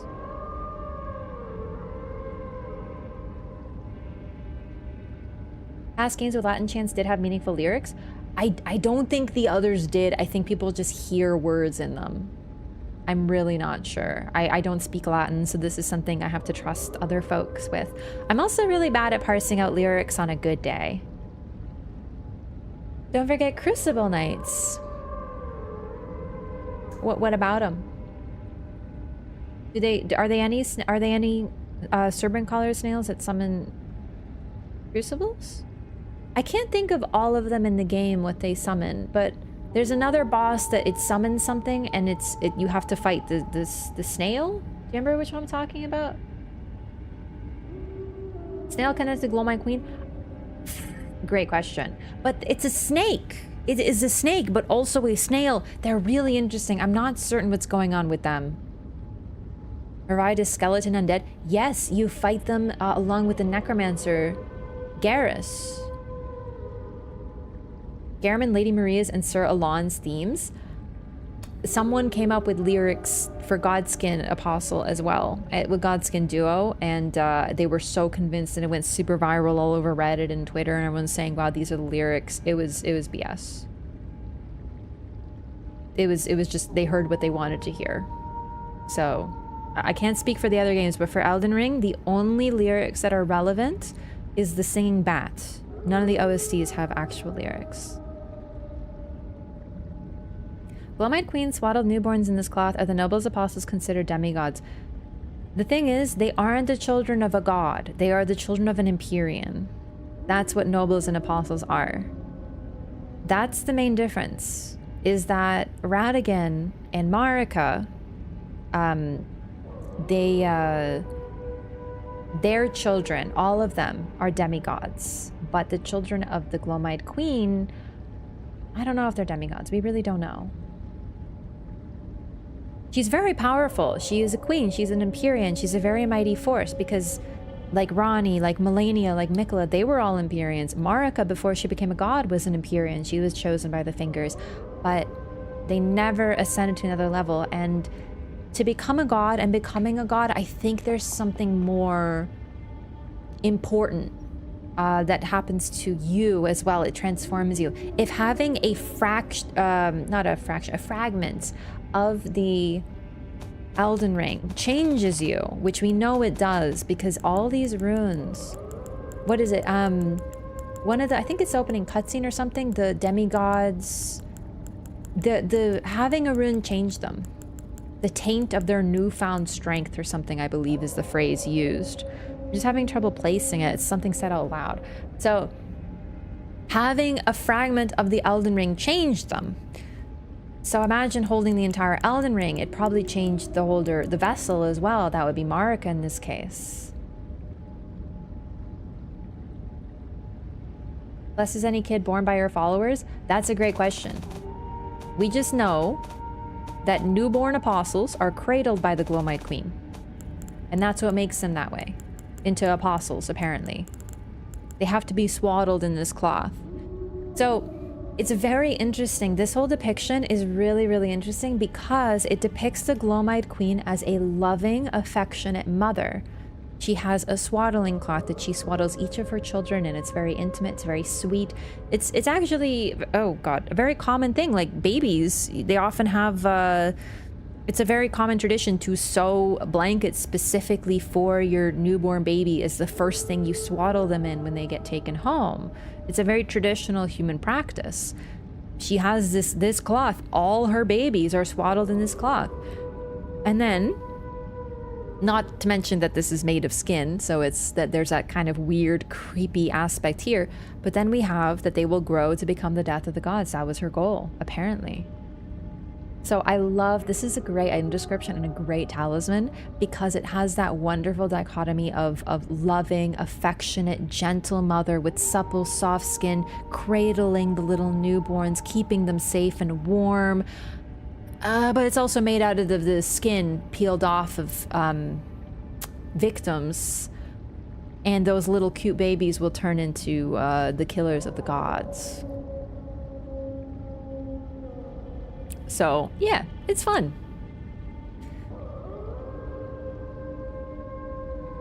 Larry reincarnated and why Mikola failed? That's an interesting theory. It would be interesting. I just don't know how powerful Marika could have been at that point. Miss all this knowledge when I first played the game. My first playthrough was 220 hours. What was I doing? No, it's so easy to miss this stuff. Also, just how big the game is. It's easy to forget something that you read. We have a lack of god corpses. Well, that's because they tore them up for parts and probably fed them to. First of all, we have the people who potentially eat gods, like, you know, the snakes. Like the god-eating serpent or whatever. That would be kind of boring. Oh, this is sealed, by the way. I wanted to make a note of these. The things sealed by stone sword keys and exactly what they are. The fact that there's Godskin stuff sealed in here makes sense. Oh, also the white reed set. I wanted to talk about it and read it. These are the followers of Okina who have followed him here. To the lands between, apparently. And they're looking for him. We find him very shortly, actually, up ahead. I don't think we get a headpiece. Do we get a headpiece? I think it's just the body. You get the headpiece from him, because they wear the same set that he does. The white reed armor. I want to actually wear it, but I'll read it first. Armor of the white reeds, fashioned from banded iron plates, worn by the Inaba, head disciples of the great swordsman Okina. The Inaba traveled in pursuit of not only the master who abandoned them, but also proper deaths, won honorably through hard-fought combat. To be a white reed is to seek death, fitting for the Inaba, who desired nothing more than to die by the sword. They're from the land of reeds. Most FromSoft games have a like a group or a character who's from the east. They're supposed to be our Japan stand-ins. Of course, it's no fun if you don't get to have a Japanese game without katanas and samurai armor. What I will say, it's a very interesting icon on their chest. I'm not gonna jump to conclusions here, but I would like to point out that the colors of it are really similar to the Frenzy Flame colors. I'm not really sure what to do with that. I don't know if they're related. But I mean, it's pretty similar, no? It's literally the yellow to orange and it looks flame-like in this big circle. I don't know. It could just be something. Their whole goal is to die by the sword.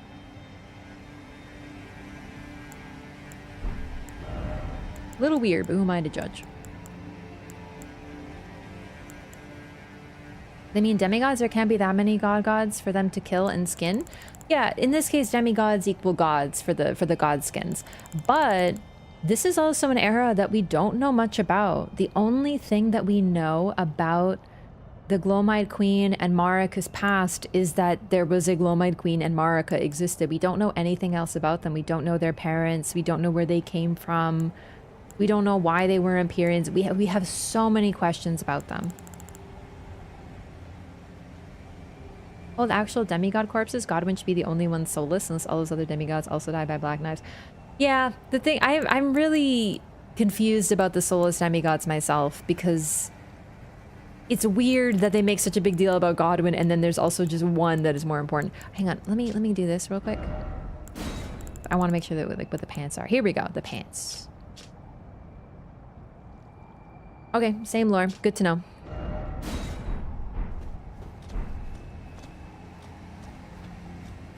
Godwyn's followers who sacrifice themselves to serve Godwyn. I don't think the corpses are. I don't think the corpses are, because that's a lot of work to put in for a servant, because the Mausoleum Knights protect the one enshrined there. Also, and it's a little weird because you're right, like why is Godwyn such a big deal? But based on Castle's soul and the eclipse and the worshipping of the eclipse and the link to the soulless, like I know it, like what happened to Godwyn happened a long time ago, but was it really long enough for an entire religion to sprout up? Or is Castle's soul something that predates Godwyn? I personally think that it predates him. Yeah. Still find little things and details in game or listening to lore videos. There's so much. There's so much in this game. I literally found new dialogue that I hadn't encountered during this playthrough. From Fia and from Patches. I didn't know he gives, if you apologize to him with the gesture he gives you, he has a special interaction. I didn't know that. I literally learned that.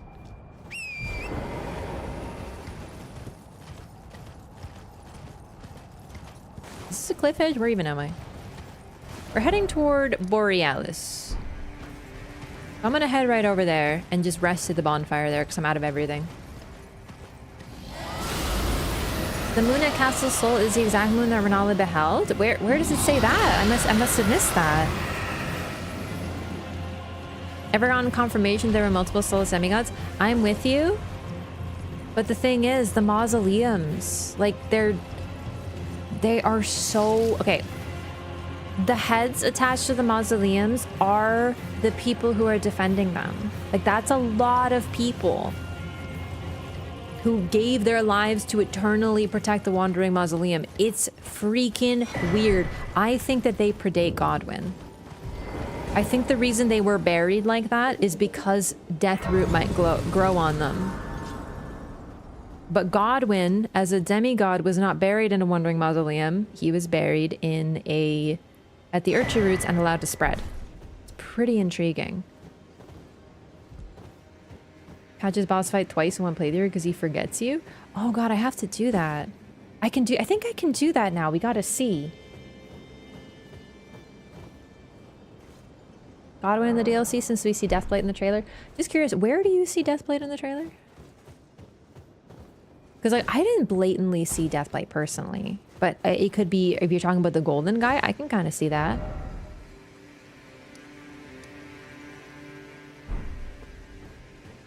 Same uniform that indicates allegiance to Godwyn specifically.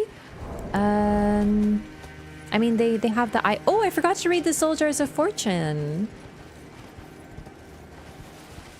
These reckless spirits sacrifice themselves to vanquish their summoner's foes and explode upon death. Though their bravery is admirable, their explosions can harm friend as well as foe, and they will also immediately explode on contact with fire. Tell the others. Tell them how brightly a fire jar burns. They're so cute, but also kind of messed up. Alright, the Wandering Mausoleum garb. I think I got it on this character. Yep. The wing-shaped ornaments on his back evoke the Death Bird, a self-inflicted curse that... Oh yeah, no, this is very blatant. This is very blatant. They absolutely predate Godwyn. Actually, thank you for getting me to reread this. Yeah, the Deathbirds predate Godwyn a lot, but the Deathblight seems to have changed the Deathbirds, so it's a little bit more complicated, I think. The swamp that we see is Deathblight?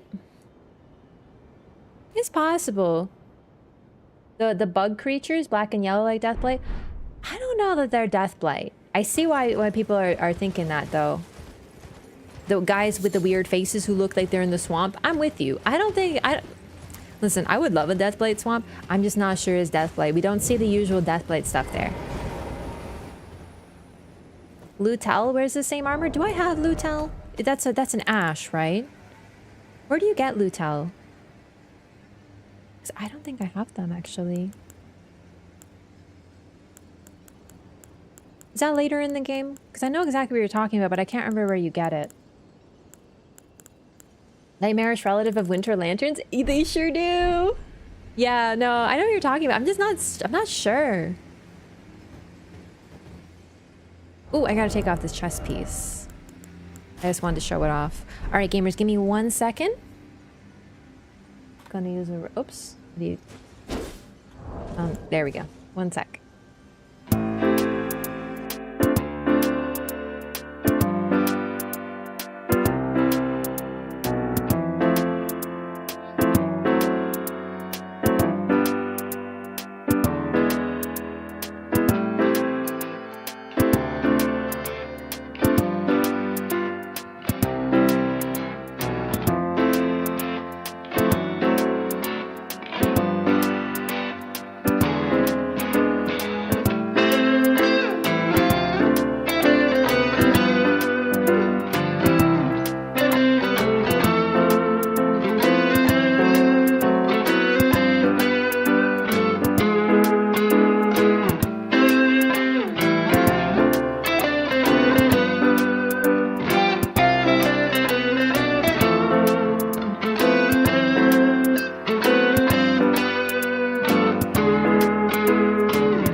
Settled here. From a dungeon boss in the Weeping Peninsula? A bit high in proportion to usual volume. Oh, thanks for telling me. I'm gonna lower that. Hang on, camera, focus. No, thanks for letting me know. 1 sec.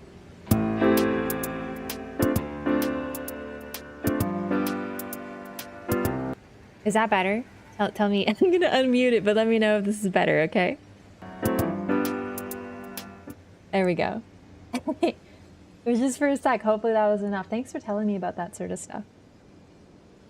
Winter lanterns to this day straight up trigger me to the most heated of gamer moments. They scare the heck out of me to this day. NVIDIA green screen? I sure am. It's pretty good, right? Like, all things considered. I know it's got a little bit of fuzziness. It's a little bit like one of those silly TikTok videos, but I think it's pretty good. It's just temporary, but it's fun to experiment with because honestly, this is kind of a good opportunity. Personally, I kind of wanted to try using a green screen before. I love my background. I mean, obviously I have my cool light, my little plushies, you know. Now I have them here on my desk. Ah! Okay, sorry, nothing happened, right? What if my plushies fell on my keyboard? I was scared he was gonna click something. Bad plushie. I'm addicted to plushies. They're so cute. Wind Terror Lanterns, genuinely, they scare me so much. Very few enemies in Souls games to this day scare me. I have hundreds of hours in all of the Souls games. Like, hundreds, right? Like, duh. 1,000 hours in this one, 1,000 hours in Bloodborne. Sekiro I have the least, probably like about 100, maybe a bit more. And the only enemies that still put terror into my heart after all this time, Winter Lanterns and Headless from Sekiro. Headless are worse for me. I shut down. The moment I see a Headless, my brain stops working. I play like, oh my god, it's awful. It's a cute blush. Isn't she? I love her so much. First of all, it's a fat Pikachu. So like, you know, the traditional tub lord of the Pika. He's got apron. Not only does he have an apron, but he's only wearing an apron. It's like, dare I say, little slutty Pikachu. Goodness me. Like I'm supportive personally, but I'm like, damn, Pika. Whew.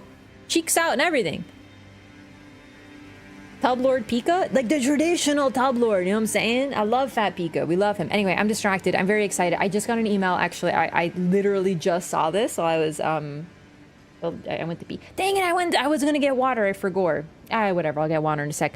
I guess Twitch changed something. I don't really know what's going on, but it looks like I have hit on Twitch, specifically.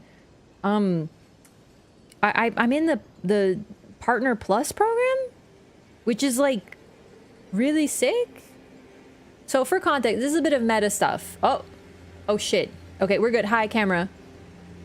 We're good. That scared me a little bit.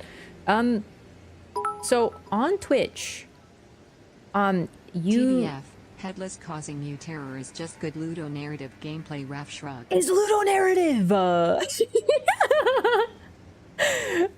Love that. Thank you for that videos. So, okay, I'm gonna give some context because, like, on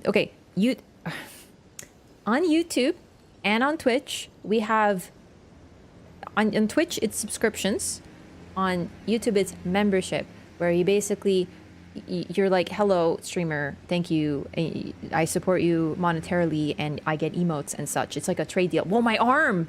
Ooh.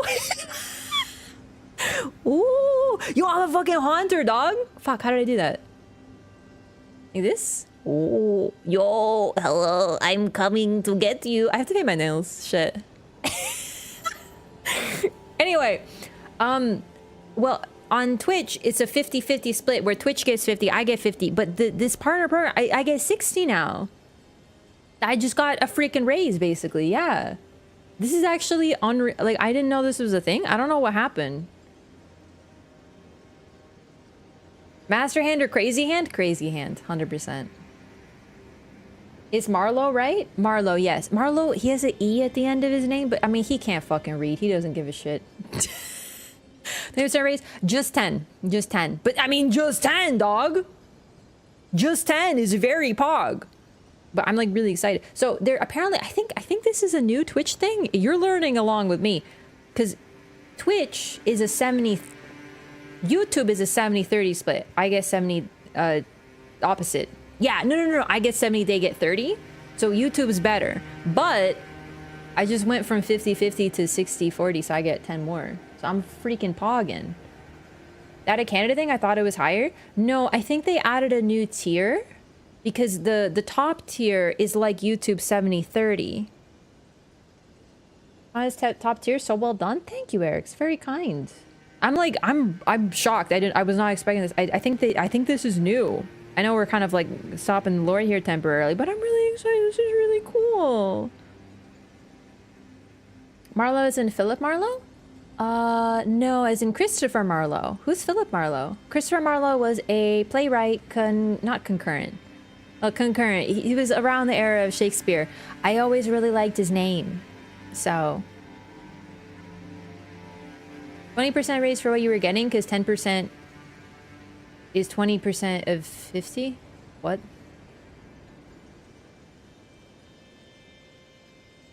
Okay, listen, you're just bigger brain than me, I guess. Because I'm like, what? Thank you. Sorry. It turns out I'm stupid, but that's okay. We already knew. When it comes to math, we knew that I was a little bit suspect. It's okay. It's okay. All right, gamers. I know I just BRB'd, but I wanted to get a water because listen, I forgot to get my water because I'm new setup. Who dis? I started streaming really late. Everything's a little weird. I want to get my water. I just want to share that with you. I'll be right back. Okay? Give me a moment.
Hello. Okay. Well, how did I manage? Oh my what? That's good. I'm a degenerate. Congrats, gamer. Thank you so much, Tony. Sorry, that was probably like, 5 minutes ago before I went to get my water, but it's we do what we can when we're me. Liam Neeson's latest movie is called Marlowe because he's playing Philip Marlowe. I'm sorry. My cat has a movie based on him? Oh, I'm so excited. We're going to have to watch that together. I don't have Prime, but I'm sure I can get it. You want to know something really nerdy? This is going to be real life lore, but it's about my cat, so like don't worry about it. My cat is named Marlowe. I named him Marlowe because of Christopher Marlowe, a playwright who wrote, he's very famous for Dr. Faustus. Also Hero and Leander, but I don't think that was completed. Anyway, he's great. I like his work. I just thought his name was cool. So I named my cat Marlo. Sorry, getting comfy. I used to read him the plays out loud. Like, I would literally, like, when my cat was a kitten, I would take my plays and I would, like, read it to him and be like, blah, blah, blah. I thought it was appropriately nerdy. It would keep him calm. It would relax him a little bit. I saw Dr. Faustus at the Shakespeare Theater. No big deal. Yo, hang on. Okay, that was a flex. That was very cool. You want to know my flex? I saw A Midsummer Night's Stream at the Globe Theater. It was sick though, for real.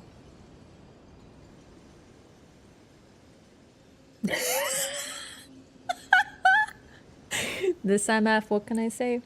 Didn't name my childhood cat. My mom did, and she's a Bogart fan. Are you saying that we have a cat with the same name but named after different people? Honestly, as much as I love A Midsummer Night's Dream is probably my favorite play, I think I would prefer to see Dr. Faustus, even at the Globe Theater. All right, gamers, we're back. We're back to lore. Oh, souls, we should spend them. Did you see Hades Town? How was Hades Town? I forgot to ask. That sounds really good. Oh, okay, big lore. Globe Theater was, so I can appreciate your flex. Alas, your flex falls flat. Okay, hang on. Y'all didn't understand what a flex I was. Okay. So, you know, Shakespeare, you know, he's like a playwright, I guess, like really famous and like, you know, kind of like considered like the father of like, you know, English language art or whatever in the early modern period or whatever, you know, just kind of like something of a big deal. Anyway, so he, like, you know, he was a playwright. So like his plays would be at a theater and it was called the Globe Theater. And it still exists in London because that city is like 500 billion years old because like whatever, right? So anyway, I went there and I saw a play there. So, you know, I don't know why I went full Valley Girl for that. I just thought it'd be funnier. Perhaps I should have done the lore voice, not the lore voice. Oh, let's test this. What do you think? We'll do lore voice. Shakespeare, commonly considered the father of English language literature, specifically during the early modern period, had his plays displayed very often at the Globe Theater. Now let's do the nerd voice.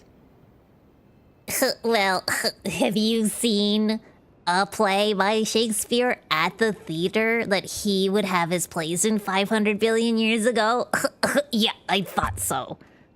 There we go. Nailed it. Channeling your inner body. Yeah, inner and outer, baby. Anyway. Let's do I just need you to understand what a flex that was, okay?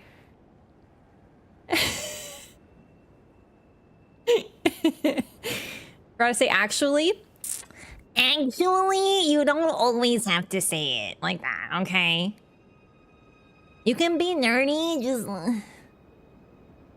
The accent common in Shakespeare's day is what we think of as the pirate accent Hollywood movies.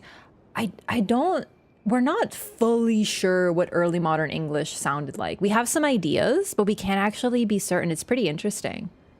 Based on some of the rhymes that Shakespeare and some of his contemporaries would use, we can guess that certain sounds used to rhyme, but sounds changed, so we don't use that same type of speech pattern anymore. You're probably right that it was like a different accent, but like, yeah. The original theater burned down. Yeah, but like they built it in the same place, so it's like the same thing. It's the ship of Theseus or something, whatever, bro. See, and then we have the dude bro voice. I've done them all today. I've done all my characters.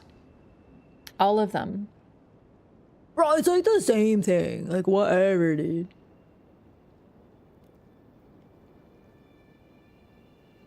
But it sure did. They built it out of wood or something. Super immersive because everyone is standing. I could literally do a play just like this. Hang on. How did I do the hand thing again? Hang on. Was it this hand? No, it was this hand for sure. I'm trying to like game the system here. How did I make it? How did I become the Pokemon Haunter? Like, how did I do that? Ah, whatever. Where's the Rykard voice? Join the Serpent King's family.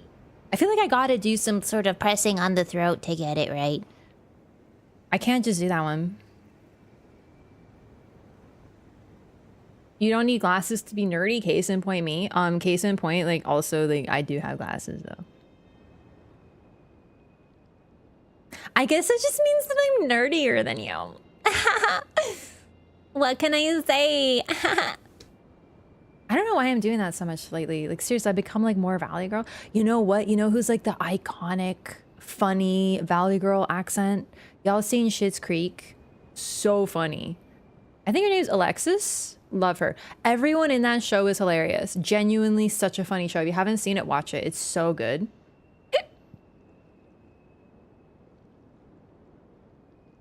But the way the daughter talks is iconic. If you're Mesmer's GF, are we all Chatter's Serpent King family? I mean, like, I'm not married to Mesmer yet. We're just dating, you know, like, you know, I'm the GF. Like, I don't know if he's gonna become, you know, Snake husband yet. We're not certain. Because so far I'm very committed to Melina.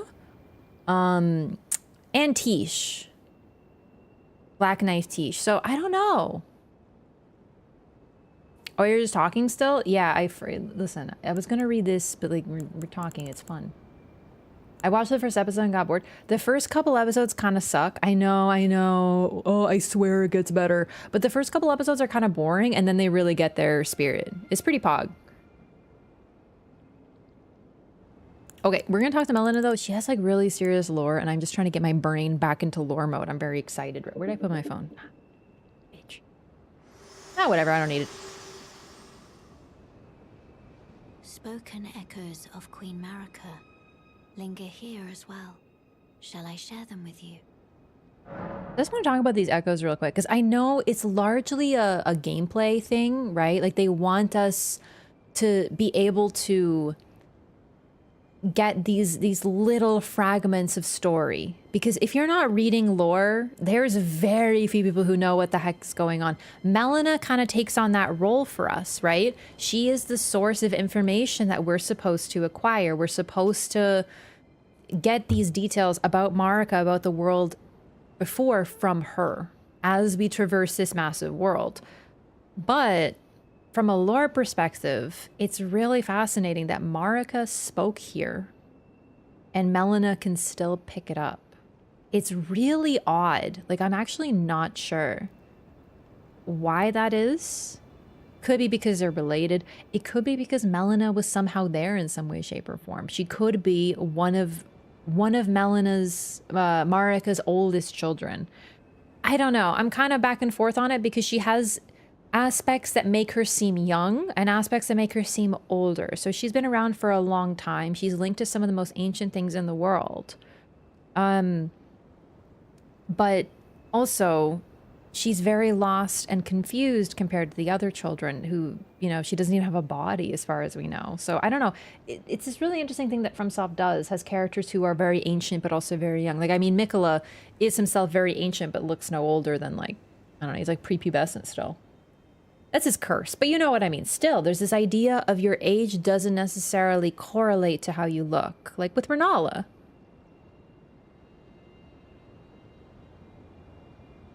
It's sisterly bond, could be something like that. Also, I said I was getting water, but I got coffee instead.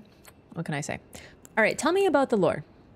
In Marika's own words, hark, brave warriors. Hark, my lord Godfrey. We commend your deeds. Guidance hath delivered ye through each ordeal to the place ye stand.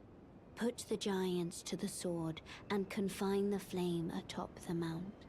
Let a new epoch begin, an epoch glistening with life. Brandish the Elden Ring for the age of the Erd Tree. This was probably the dialogue, based on like context obviously, that was spoken right before the climactic battle. Like this was Marika speaking to the soldiers and Godfrey all the way up here in enemy territory, right at the final climactic fight. Confine instead of extinguish. She already knew, or at least already planned on confining it. But I think they knew even then that the Giant's Flame could not be extinguished in the first place. The plan always was to confine it. But it's interesting because I don't think Radahn was here. I don't think Radahn ever came here. He was fighting elsewhere. And even though he was a part of Marika at some point, he doesn't seem to have been aware of this. Or maybe he was okay with status quo. But it is rather interesting that there doesn't seem to be any protections preventing anyone from accessing the flame. Once, like, Melina literally gives you the key. Somehow, she's a spirit who you take her to the Erdtree, she comes out of the Erdtree and is like, hey, I got a key. And it's like, how did you get that key? Like, you're a ghost. Like, what the fuck is going on? But that's basically what happens. And I personally think that Radahn did not know the Flame of the Fire Giants is still up here. I think that would have been something only known to the people who fought as Godfrey's original army. So that would have been Crucible Knights, the Tarnished, of course, Godfrey himself, probably some Misbegotten. I really think Misbegotten were part of the army, but I don't remember there's anything super blatant. And that's pretty much it, right? Saving it for later so it could be of use to our plans if necessary. Definitely a bit of that. But I also think that they knew there's a lore item somewhere that says that the fire giant's flame couldn't be extinguished. So I think they knew at some point. An epoch glistening with life proceeds to slaughter hundreds. So I know what you're saying and I agree with you, but that's actually that's literally the whole thing of Dark Souls and Elden Ring 2. The way that a king or queen in this case comes to power is by killing to the last person, or in this case it's giant, or in Dark Souls 1's case dragons. You literally annihilate a species in order to become who you are as the king, as the queen. So like, I know we're sitting here and being like, yeah, killing the giants seems like a pretty bad thing, and I agree with you, but I'm just saying that this is literally like the opening cutscene of Dark Souls 1 is the only reason that we have this world is because of Gwyn killing the dragons. Every single dragon. There's like 2 or 3 ancient dragons anywhere left in the entire game by the time of Dark Souls 1 because Gwyn killed them all, right? And that is sort of how an age begins. In this case, they don't use the term age here, they use the term epoch. Although they do use Age of the Erdtree, that is like a term they use. The reason that this age exists, this age of plenty glistening with life, is because of this war. And it did require killing all the giants. But that's kind of how you start an age. It needs to happen. Greater will seal the tree, not Marika Radahn. They're both being punished. I don't think Radagon's being punished. I really think Radagon's trying to keep you away, personally.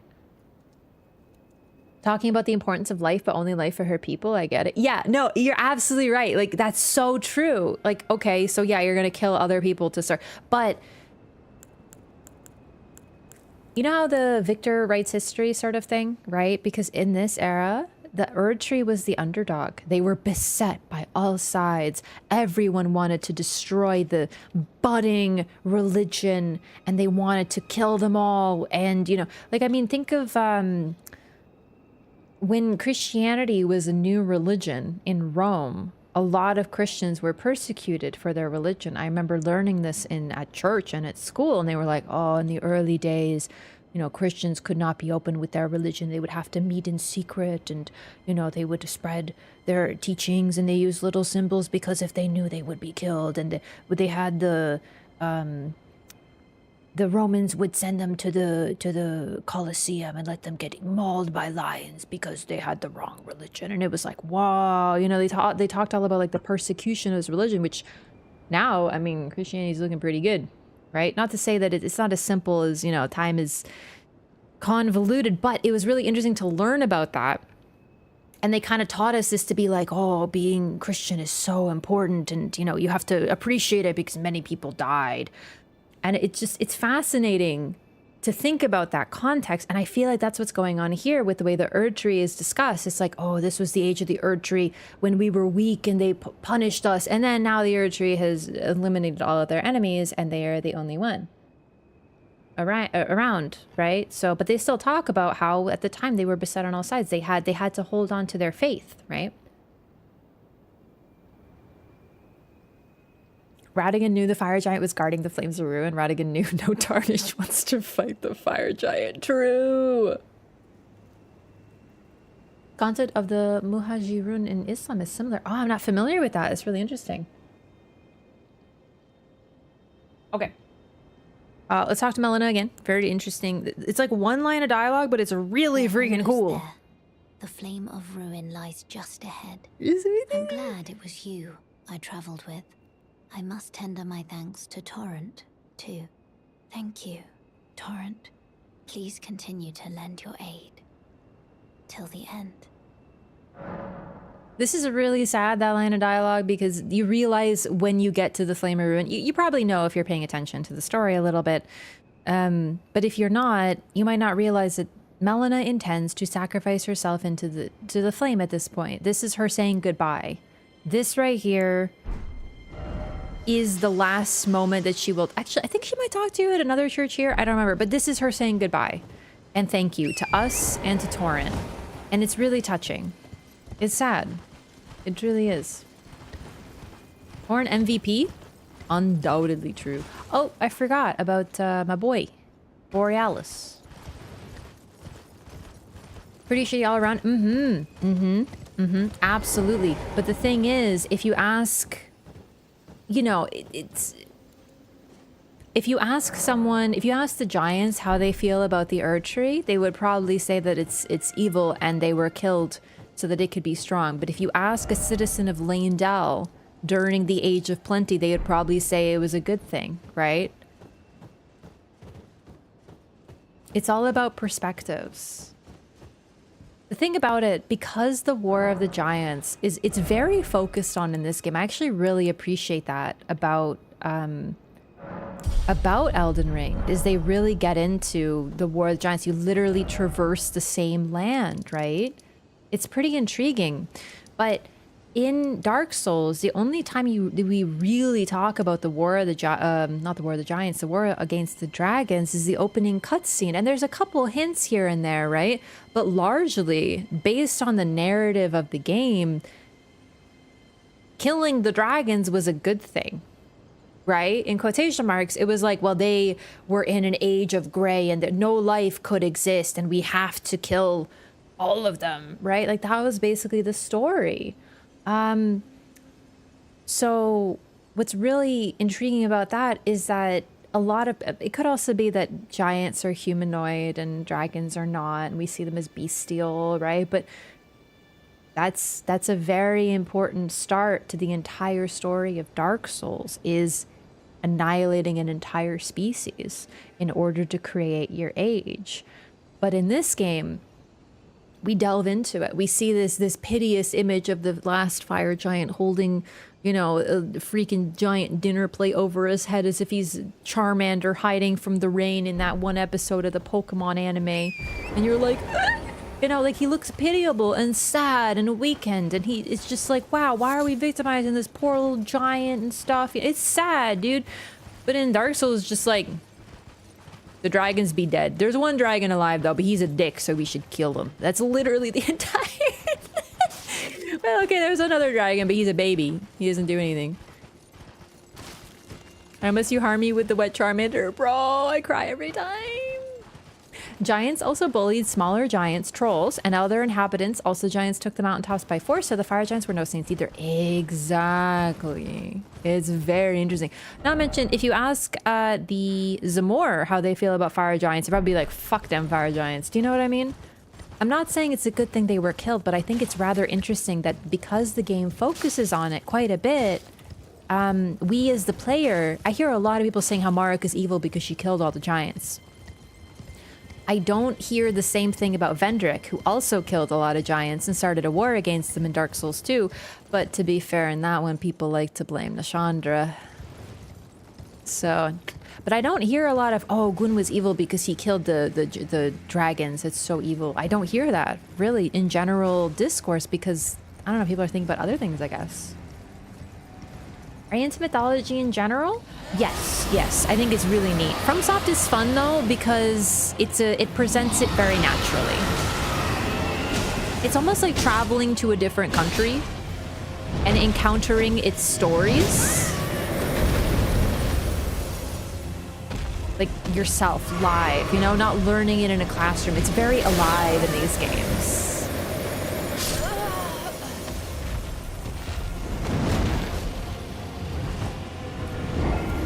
I have a pet peeve about how in this game a dragon will hit you with fire or ice or whatever, and you'll be on the ground and you're sitting there and you're like, oh boy, and then you get up because there's freaking iframes and then you die to the same fire breath because you got hit by it once. It is bullshit. I feel better. It's bullshit. Is garbage. Is garbage design. I will say, I've said it once, I've said it before. If a game doesn't let you get up and you get hit by the same thing twice because it's a sustained attack, it sucks. It's stinky. It smells bad. It's bad. It's bad. Stinky. Talk about the giants and that pissed them off? Hang on. I'm about to sink it in. Hey Borealis. In Dark Souls 1, all the giants, I mean dragons, fuck, I'm talking about giants too much.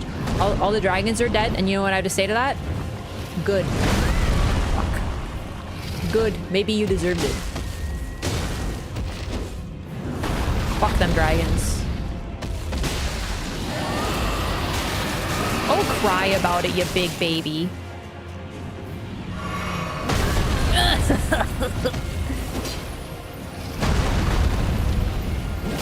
Even the most sympathetic take is that Vendrick wouldn't have been targeted if he wasn't going to do it with the right prompting. Yes, I agree with you. The other thing about Vendrick is that he's a warmonger who literally conquered Drangleic already. So, like, people are like, oh, but he just did a little bit of conquering. He wouldn't do it again, though. Meh. And people are such bitch babies sometimes when it comes to Vendrick, bro. If you're a Vendrick defender, you can eat my whole ass. You know what I'm saying? Like, eat it. Ice dragons originally lived in the mountaintops for the fire giants drove them away. Yeah, the ice dragons specifically. Okay, I was weird hitbox, but I'll take it because I lived. The ice dragons were forced off the mountaintops, apparently, by the giants. The other dragons are apparently cool, but I wonder if that has anything to do with Zamor, because the Zamor use ice sorceries and such.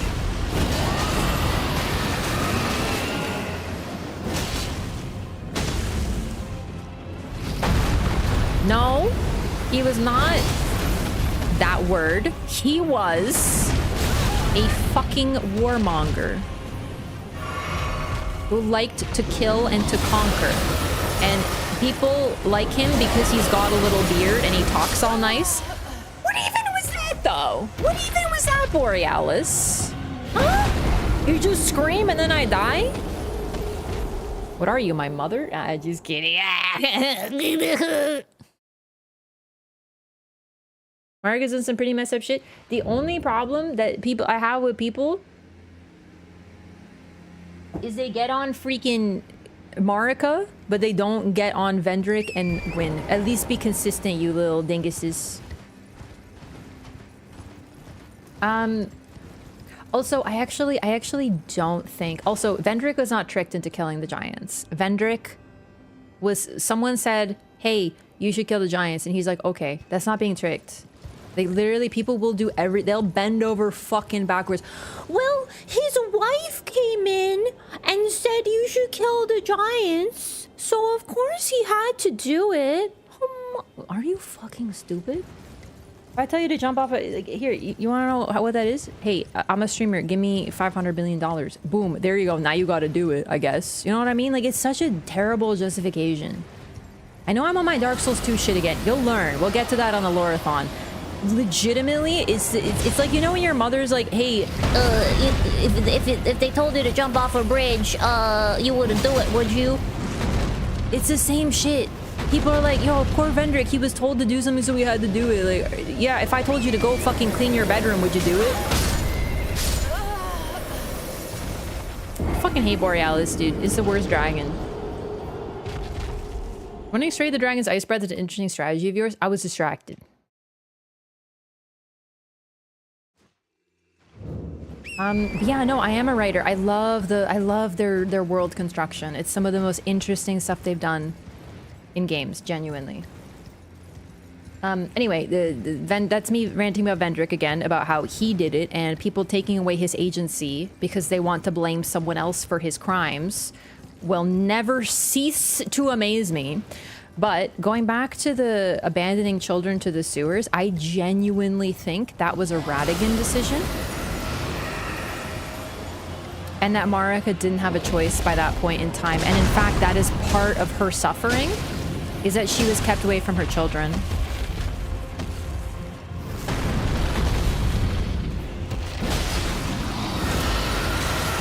Also, it's pretty interesting to consider that, because if she is involved in the Night of the Black Knights and the death of Godwyn, that's a pretty unforgivable thing, right? Like a mother being involved in the death of one of her children.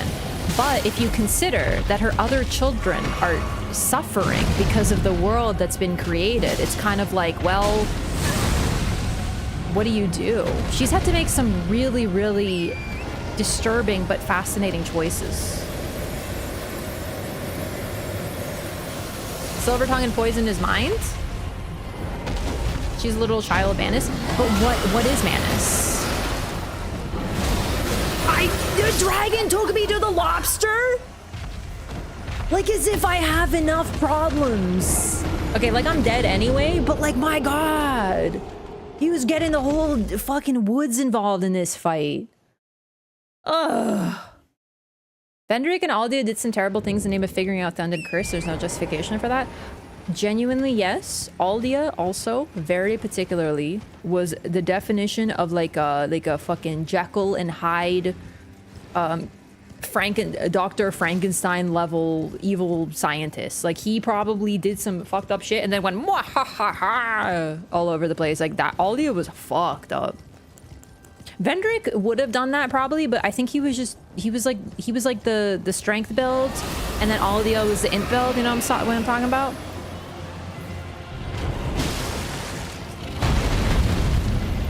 Tolnever is an enemy that could be a potential threat to his people. Vendrick wanted an enemy to kill. He did. That's the thing that I feel like people miss with all of his discourse. You know how I talk about Radahn wanting to be like Godfrey? And so Radahn was born in peacetime and he wanted a war. God, that scream sucks. Hitbox is huge. So Vendrick wanted to be like Gwyn because he did know about the Lord of Light, but he needed an enemy to fight. Gwyn had the dragons. Who did Vendrick have? Nobody. He was looking for someone to fight because Nishandra represents ambition. So what ambition is you want to create something. Ambition is not evil. Some people say lust, want, whatever, ambition. Wanting something is not inherently evil. There is nothing inherently evil about wanting something. What if you are a king and you want to make your nation better for your people? What if you want to build a paradise for everyone that is one of your citizens to live in a beautiful place? What if you want your citizens to never starve and you want them to live in joy and plenty? What if that is your ambition? Well, then ambition's kind of a good thing, isn't it? This is why when people dismiss Nishandra as bad and Vendrick is good, it does my head in, because ambition and want is not inherently bad. If Vendrick was a better person, Nishandra would not have amplified the traits of his that are so dark. And her own negative traits wouldn't have been amplified either. Such as Alsana. Alsana is fear personified. And when we meet her, she is one of the bravest individuals in the lore and genuinely a good figure. With almost no caveats. Because her king was not an asshole. But do you just want more living space for your people? It's a good point, but the thing is that during Vendrick's war... Fuck, it's happening again. It's gonna kill me. Don't kill me, please! I'm so close! I'm so close! Fuck off, dude! Oh, I should have just done one L2 and he would have been donezo, but I got stun locked by his yelling. I really don't like this fight. Ivory King is goated. Ivory King wanted to protect his people, so he sacrificed himself and was generally pretty good. And thus, Osana learned to be brave in the face of fear. Literally, a fragment representing pure fear managed to be brave. It's genuinely really cool. During Vendrick's war in Dark Souls 2, we actually get to talk to Melentia is one individual who tells us some really cool information. She tells you that the kingdom is a shithole. She literally says, this place sucks. I have to keep all my belongings on my back or I will lose them because I grew up in war-torn fucking Drangleic.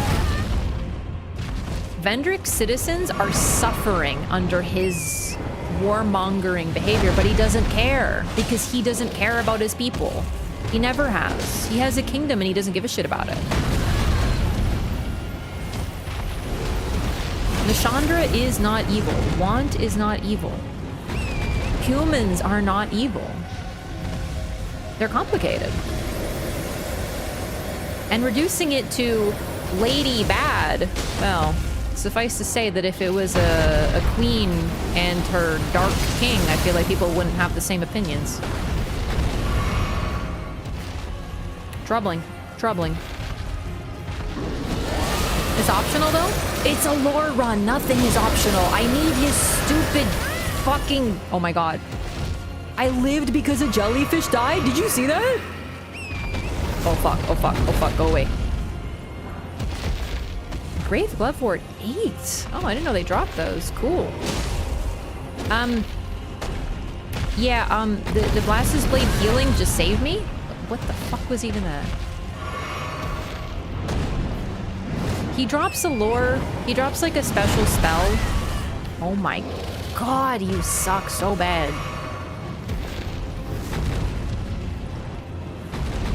And I want it for lore. It tells us about the fate of the freaking frost dragons. I hate fighting dragons. There's like 500,000 of them and they all smell bad. All of them.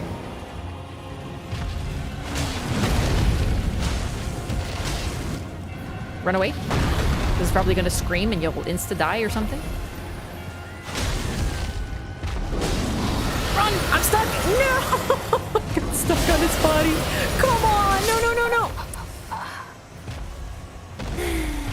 I don't love Borealis. I really don't. I don't really love fighting dragons because they're all the same except for like the ancient dragons. But even then, there's a lot of ancient dragons, unfortunately. Like I wish there was a little bit more there.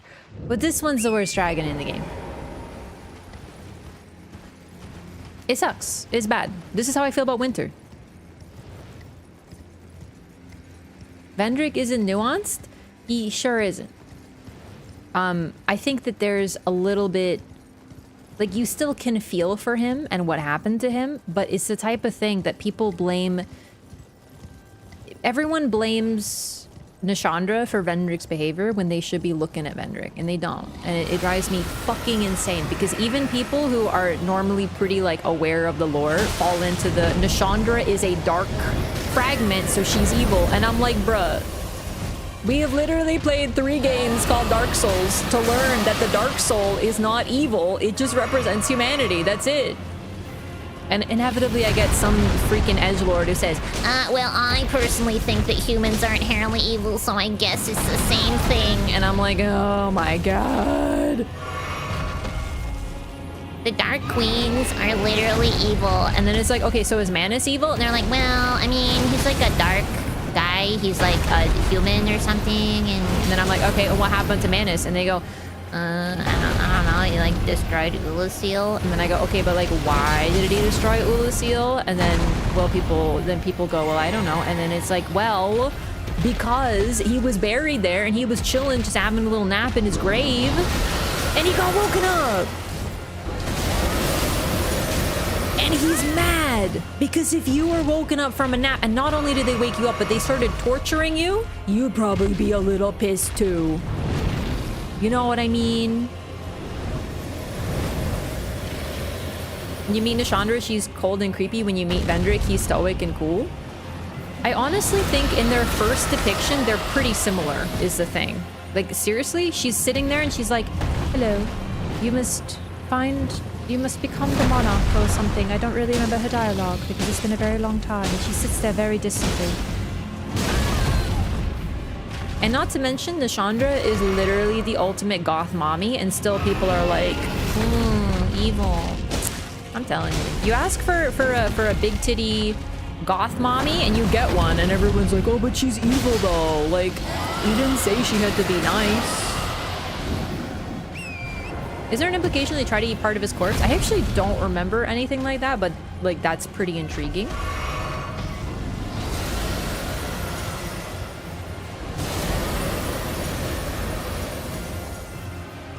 Okay, I finally wasn't right in his face during that. Oh boy. No, no, no, no, no, no, no, no, no, no, no, no. You actual confirmed wiener. That's right, I said it.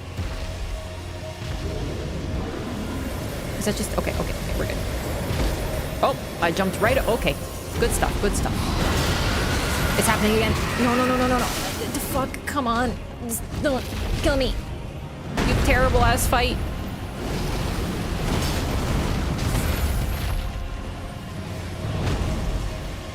See Sekiro too, but time is shrinking.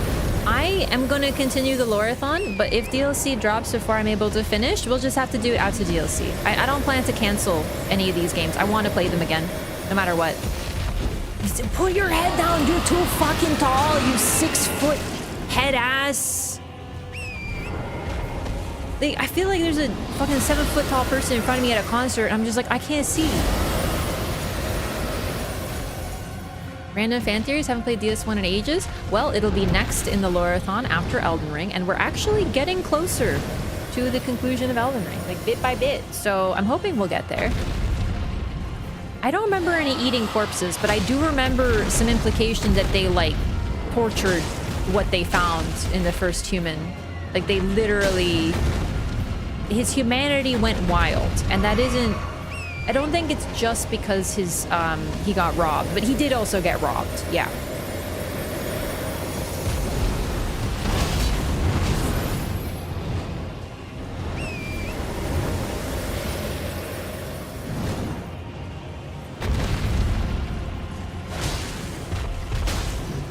I'm gonna run away because I don't. Yep. I knew it. I knew he would scream. Stay over there. I'm out of juice. I'm all out of juice. One moment. I forgot. Oh my god, that took actually like an hour. Great enemy? I mean, I would say like maybe good, maybe decent enemy. I don't know, I would say a great enemy. It's kind of like a high amount of commitment, I'd say. But whatever. We'll go to the Church of Dragon Communion. Oh, actually, I wanted to go to the Dragon Church of Communion anyway. So, let us go there. Yeah, like an okay enemy. I wouldn't say great, personally. That's a little too much commit. Wait, didn't I want to do a questline? Patches, I think. I want to check out patches. Let's do that.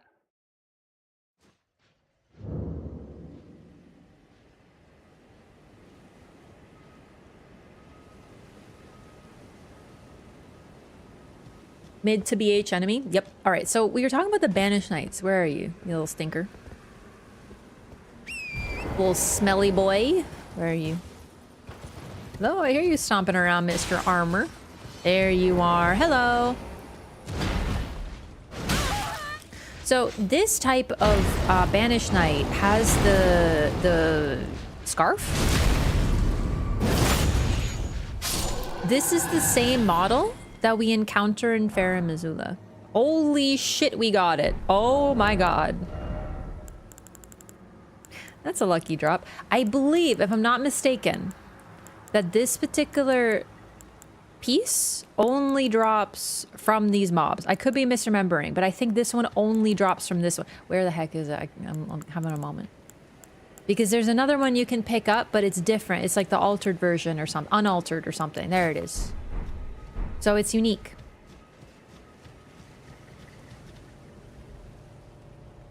It's very beautiful. So, it doesn't have the dragon on top, but it is the Banish Knight armor. thick, full set of armor covering the entire body. This helm was worn by knights who, whether by misfortune or misdeed, were forced to abandon their homes. Perhaps the deep red scarf was used to block the winds, for on the outskirts, the winds bite with a stinging fierceness. That's where they were sent. So that would probably be the Badlands, maybe. It could have something to do with the Badlands, because we know that the storm, like the Faram Azula is a storm, but I'm like based on Stormvale, right?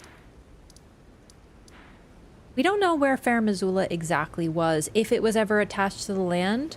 A lot of people think around here. I personally think around here, right? Which means I don't think that Faram Azula is the only place that has storms or is associated with storms. This is another one. So the ones that wear the helmet, the garb, we find them at Faram Azula, another source of the storm, and they tend to be the ones that are more associated with Dragon Communion. It's not to say that the others aren't, but this guy, I'm gonna rest real quick because I want to make him do the attack. These ones use fire attacks on you.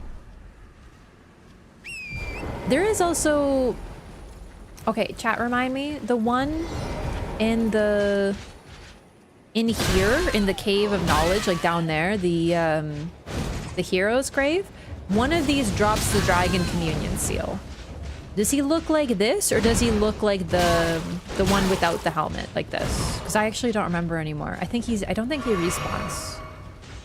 You don't have the Dragon Communion seal? Yeah, these ones use Dragon Communion, but they're at the church. But the ones with like the dual swords don't use Dragon Communion on you. That's why I'm wondering. Okay, you just won't stop, huh? Yeah, that is a Dragon Communion spell. The Dragon Communion seal appears, like everything's there. He's banished without a scarf. That's interesting then. There are ones without the scarf though, for sure. But I'm just saying the ones at Stormvale, I don't think any of those use fire on you. And the ones at Castle Sol, I don't think any of them use Dragon Communion either. I might be misremembering, but I don't think they do. So they're sort of like there's different categories of Banished Knights as well. Oh, the armor. I gotta get Niall's armor. We can read about him actually, but I wanted to show off the model, and I wanted to show off this. We got some new spells. Agil's Flame. I don't think I've actually read any of these, so we'll go through all of them. Superior incantation of Dragon Communion channels the power of the flying dragon Agil. The dead gaze at the skies over the lakes of Limgrave, praying that the dragon's flames would burn them to ash. I love that line. It actually goes so hard. So these are the people who are praying for Agil to burn them. They were there. You can actually hear them. Limgrave is a beautiful zone. It's so alive. There's so much really cool like little details. I wish they kept some of that later on in the world, but if you talk to you can't talk to them. If you go near the guys near where Agil spawns, you can actually hear them talking. They're saying, "Great flame of Agil. Oh, Agil." They're worshiping him. They want him to burn them. It's really cool. And they call the dead. They are basically the dead who live. They're not those who live in death, but they want to die because their life is suffering, basically. It's super cool. Magma Breath, and it looks like a magma worm. Transforms caster into a worm to spew magma breath. Those who have performed the Dragon Communion will find their humanity slowly slipping away. Once they fully succumb to their fate, they are left no more than worms that crawl the earth. He is wearing a scarf. Thank you for checking. That's really interesting. It should be, I think it's a scarfed one, and I think that's significant because those are the ones who wear the scarf seems to be the ones who did Dragon Communion. And it's interesting because the red scarf is reminiscent of the Drake Knight armor. The whatever, I think it's called Drake Knight in this game as well. Like they have the dragon skin all over them and stuff, so. One in Stormvale does. Which one? Which one uses Dragon Communion? Because I'm not remembering one. Is there really one, chat? Tell me if I'm wrong, please, because I could be forgetting. I haven't explored Stormvale fully in a while. There's a couple Banish knights that are chilling that I don't really go fight anymore. But if there is one that does not have the scarf and uses Dragon Communion, that'd be really interesting to note. Smaragd, Glintstone Breath. Channels the power of Smaragd, the Glintstone Dragon. Smaragd was a devourer of sorcerers, and over time his body became corrupted by their glintstones. Oh my god. Very much like Midir. Oh my god, I forgot to fight Exikes.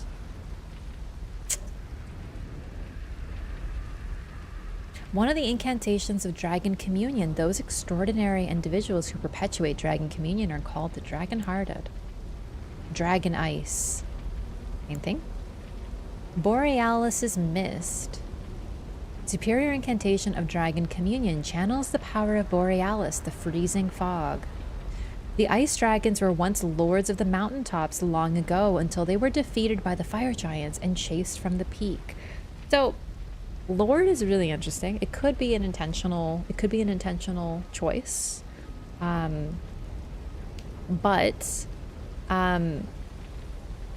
You know, the Lord, Elden Lord, it's a very loaded term in this game. They ruled the mountaintops. They were kicked out by the fire giants. We don't know a lot about the ice dragons specifically, but one thing we do know is that the fire giants who usurped them, not only did they worship fire, but they worshipped a foul god of the flame. So I really wonder if this isn't another example of the dragons worshipped a god who then got defeated, and then the fire giants came in with their god, and then Marika came in and defeated them and put her god in power. I'm not certain, but it's interesting because they're very much portraying this idea of endless cycles of lords and gods, and it could be as simple as they were on the mountain, giants said GTFO, they GTFO'd. I don't know. But it's cool. It's cool to consider. And Dragon Claw. I think I read this one before. Oh, I forgot Grail's Roar. Channels the power of Grail, the Elder Dragon. An incantation of legendary status. Grail was the mother of all dragons, dwarfing all who stood before her like a looming mountain. I want that one. It's good lore. I want to pick these up. Yeah, we will get Exikes as well. He's right over here. He should be fairly easy now because I'm way over leveled. I just completely forgot to take him out. Pokemon plushie while Melina figure go. There. I have a couple new ones here. I just have a slightly different setup, but check out this new cutie. I just got him. What if I just make this my VTuber? He's so cute. I love this plushie so much. I become very plushie pilled. Become. This is just my opportunity to showcase new plushies. Alright, come here, you stinky rot dragon. Where are you? What a patootie, right? Now, this is a temporary setup. Exclamation mark temp for a brief... Oh, where is he? Eggy? Eggy? There he is. Legit does double damage? Yeah, Rot is apparently weak to fire conceptually. That's pretty interesting. Good confirmation. He kind of looks cool, doesn't he?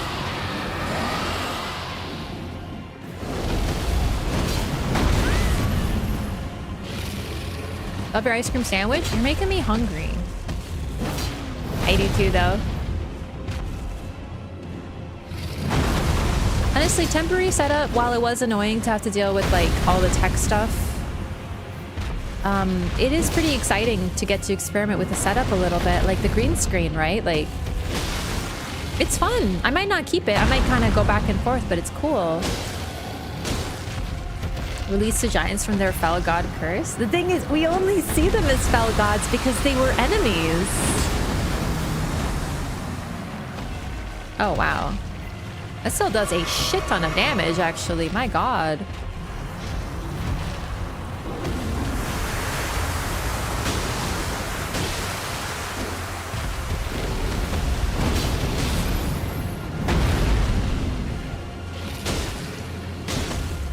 Correct way to pronounce this dragon's name? I normally say Exikes, but I really don't know. Like, I can't be certain, right?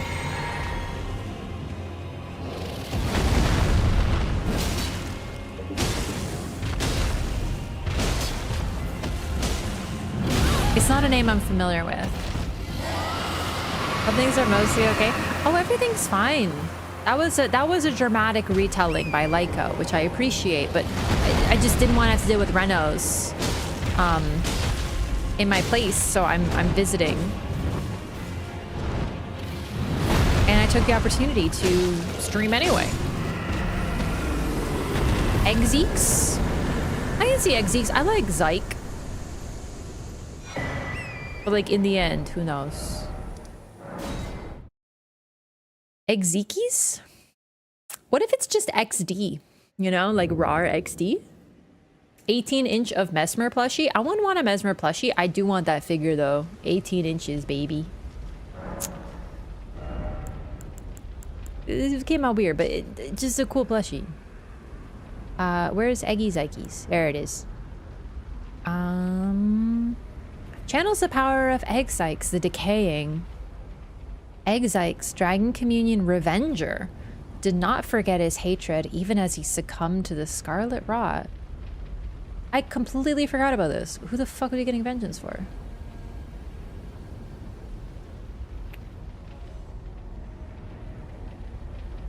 Interesting. He's a Revenger, like the Revenger Shack.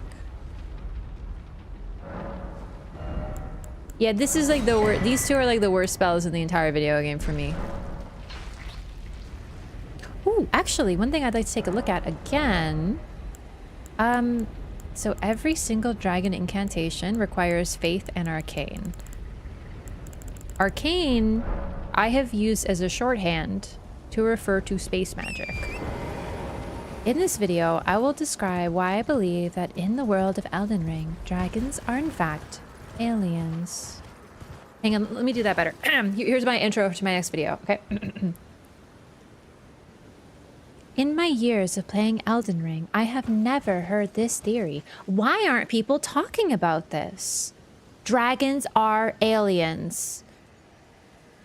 Boom, perfect. Ready to go. Locked and loaded, baby. If he ate those who ate dragon hearts, that's what I'm feeling. Like maybe he's eating the dragon communion doers.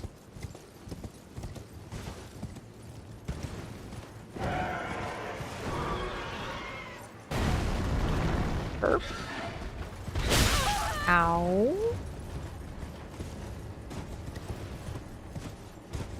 Can something show up in the US? I'm Canadian, I wouldn't know about this.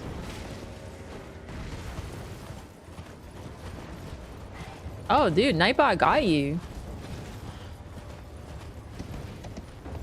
How many symbols did you post out of curiosity? I might have to tweak Nightbot's settings.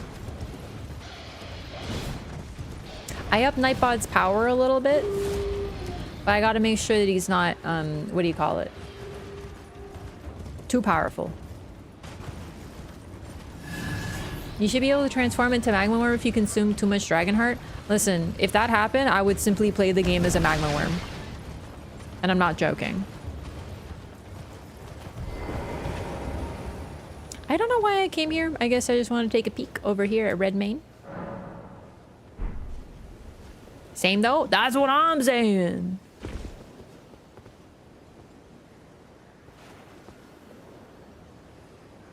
Listen, I just want to take this moment to just share with you the very important lore that this is called the Impassable Great Bridge.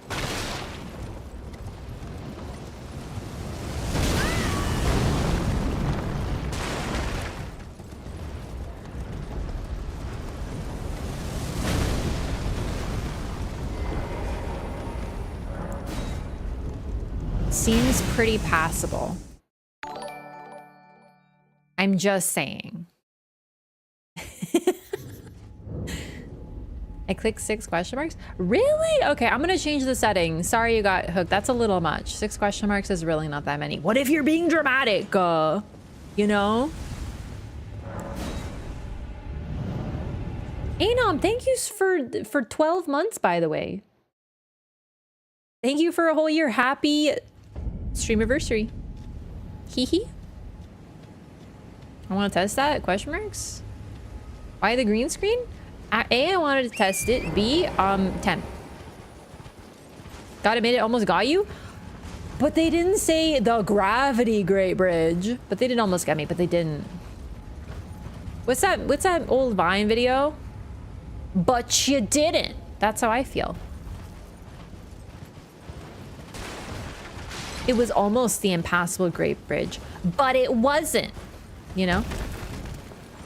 12 months of Dingus? 12 months of Goober. We'll wait on Dingus. We'll see.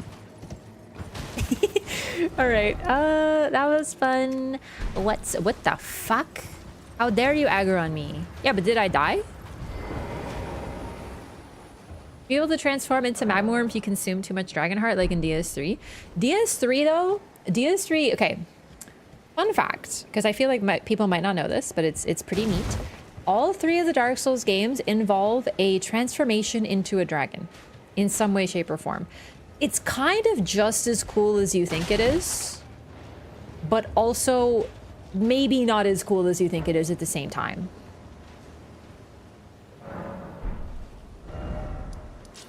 Like, genuinely. And that's Dark Souls 1, 2, and 3. But it's different because in this game, it's like a punishment, but the goal is, in Dark Souls 1, 2, and 3, is to become the dragon, but you're not gonna be able to do it. DS2 is an armor set that's kind of coolish.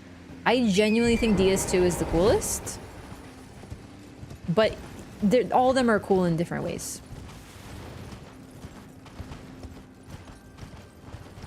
DS1 is a chicken dino. All dinos are chickens.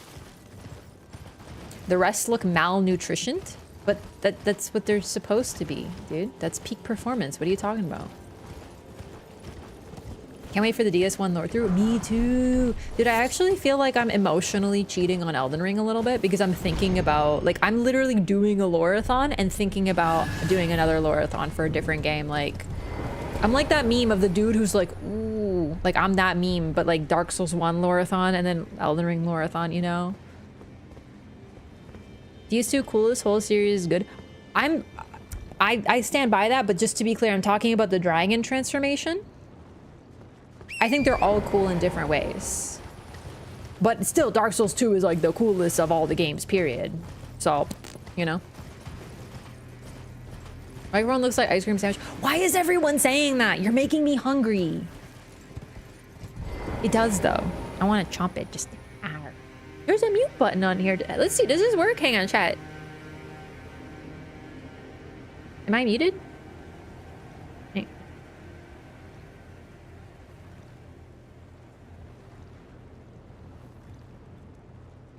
Okay, am I not muted? Oh, it worked. Oh, cool. There's a mute button on this. Neat. I'm not muted now, right? Yeah, okay. What is the lore of Godric and the dragons? Because he fused with the dragon. Oh, that's because he is he's a grafter. So he gets a dragon, and I'm pretty sure that dragon literally died of like a disease because it looks it's covered in pustules. It's very weak. It's like a little runty dragon. But Godric is so proud of it that he wants to fuse with it to use its strength because he himself is a little overgrown runt. It's actually really cool. What does he say? He says like noblest of creatures or something like that. Like he's like talking, he's like, this is truly peak performance. And it's like a sick dead dragon who's like, I like Godric.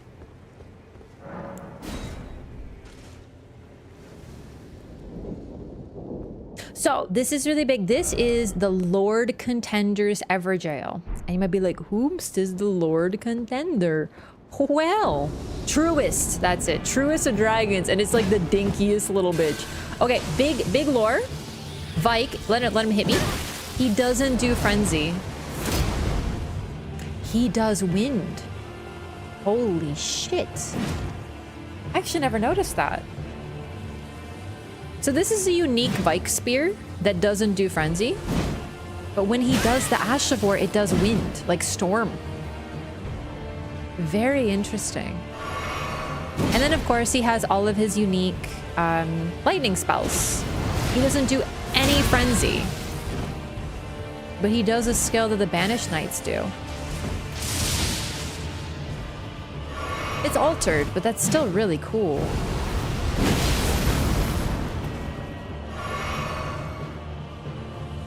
A true-born heir. Godric is such a bitch. I love him. He did the hanky-panky with Lanciax. Like, Lanciax loves him. It's possible he fucked the dragon, but we don't know. We don't know if that's true. We just know that she loved him. That's it.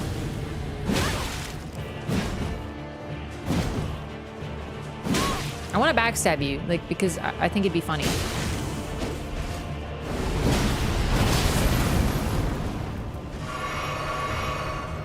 Before Sauron times Vike, this is before he became a Lord of Frenzy, yeah.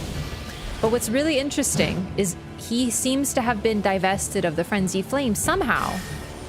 Because in this form, in the Everjail, he doesn't use any frenzy. His weapon, which has been burnt by it, is not frenzied. I'm trying to take a look at his armor. I still think he's got the burnt armor set. It's really hard to tell, unfortunately.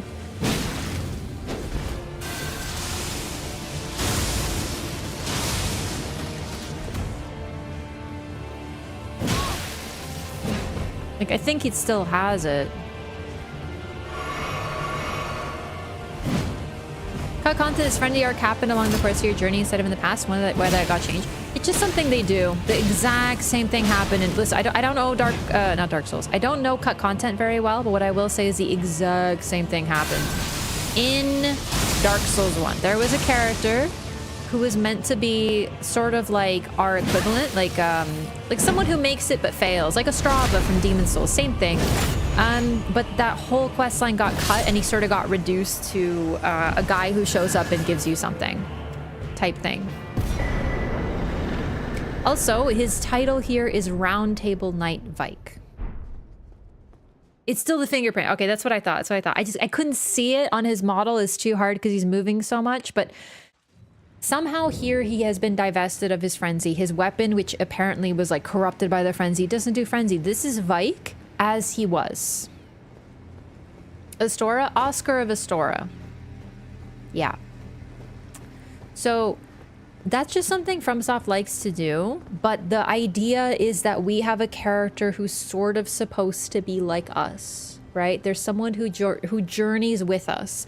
The NPCs kind of take on that role in different ways. It's supposed to sort of make the world feel more alive, but there's specific characters that are sort of special. They're supposed to be following the same path that we are. So for example, in this game, Roderica is not really, she's just doing what she was told, which is come to the Lands Between because she's a Tarnished and she has to.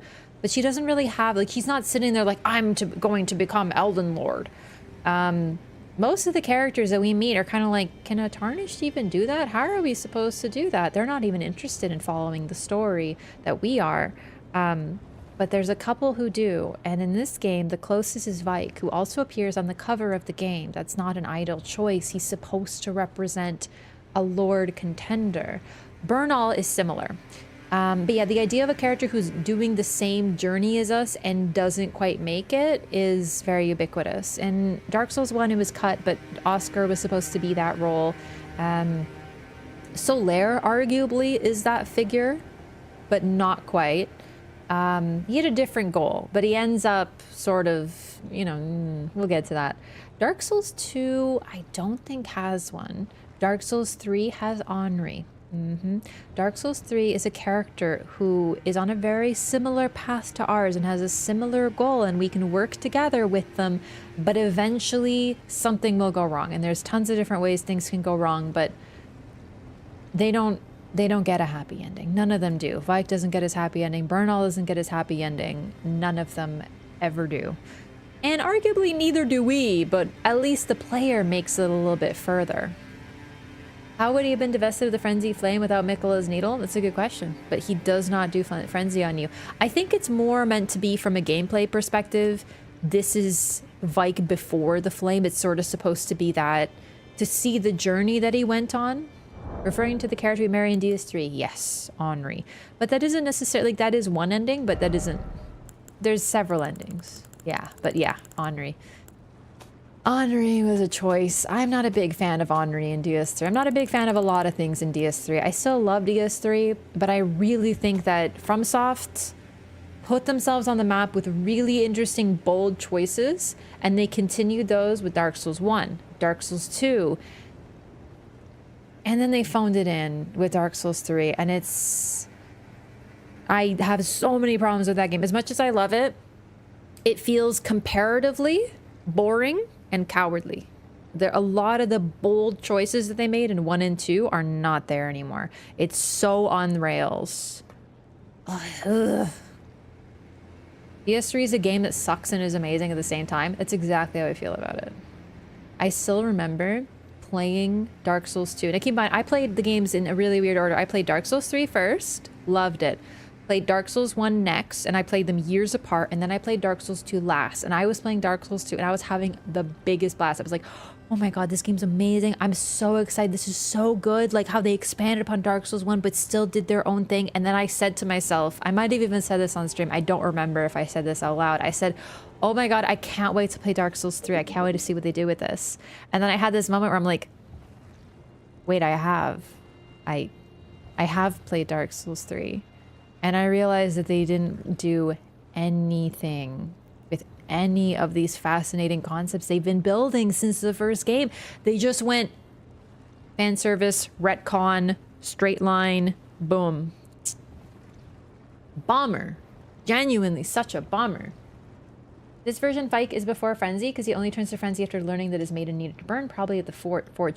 But then there's a little bit of that, like, how can he invade you but also be like there, you know? Abundance of references to DS1 and DS3 and not DS2 is saddening. There is still quite a few references to DS2, just as a side note. Like, I know what you're saying, I'm with you, but a lot of people like to say, oh, like Dark Souls 3 retcons DS2, it's not canon because it doesn't reference it. There's tons of references to DS2, but in terms of like the really big cool stuff, absolutely. I'm so with you. It really bums me out so much.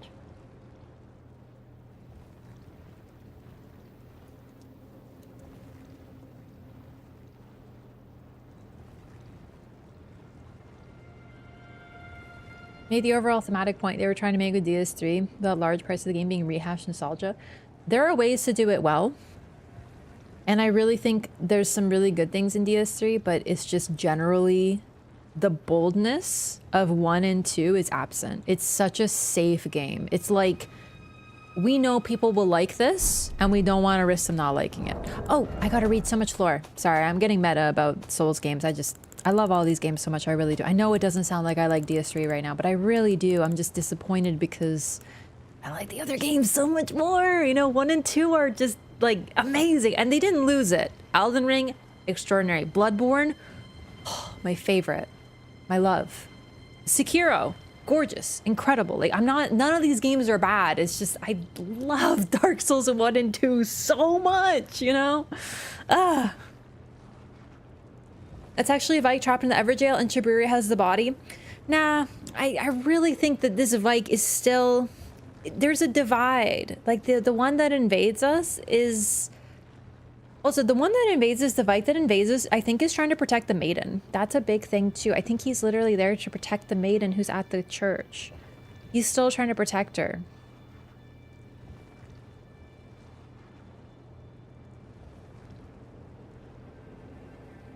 Dual Lulluin Wheeled Knights are referenced in DS3 a few times. There's also a portrait of Nishandra in Ain Orlando. The same one from Dark Souls 2. There is a reference to Lucatiel's weapon. We get Lucatiel's weapon. We get her garb in Dark Souls 3. There's tons of references. They're just subtler than the blatant, here's Ain Orlando, you know? Subtlety is fine with me. It totally is. It's just some of the really bold things they did in those games are like not expanded upon, you know?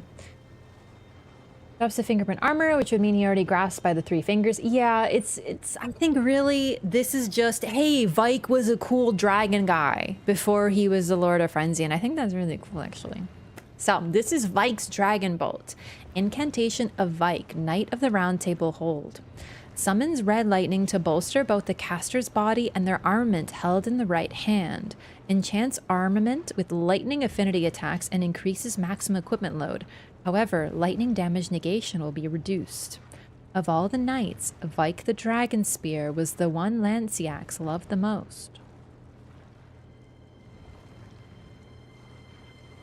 So, this is loved is ambiguous. Apparently, I don't speak Japanese, I don't know, so take this with a grain of salt, but apparently the love used in JP is a lot more blatant with a romantic implication, because there's lots of different forms of love. But in this case, it's pretty blatant, like, yo, she liked him, you know? Like, it's very, like, ooh, you know? Anyway.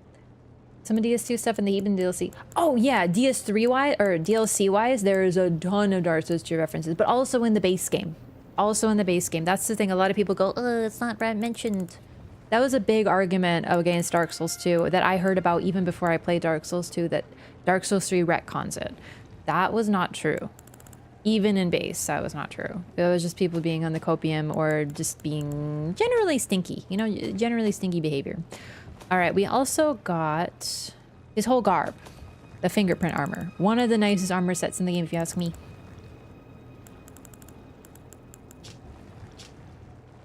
Iron helm singed and blistered by fingers, worn by Vik, Knight of the Round Table Hold.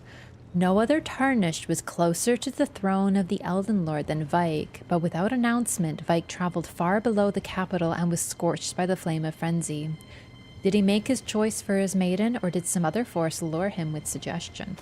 It was likely Shiburi who gave him the idea, but clearly he didn't want to lose his maiden, and that's a big, like, implication. It's pretty obvious, based on what happened to us, that Shiburi sort of did the same thing, because if it worked before, why wouldn't Shiburi try the same thing again? Also, the without announcement is a great line. All the lore is the same. But because he didn't tell anybody, he didn't ask, he just decided for himself.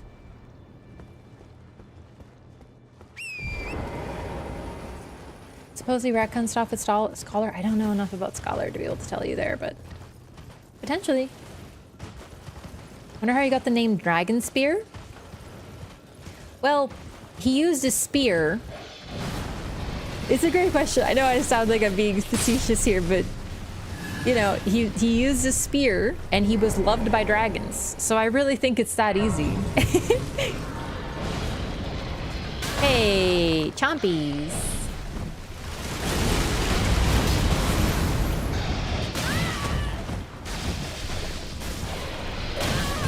This dog is freaking ending my whole career.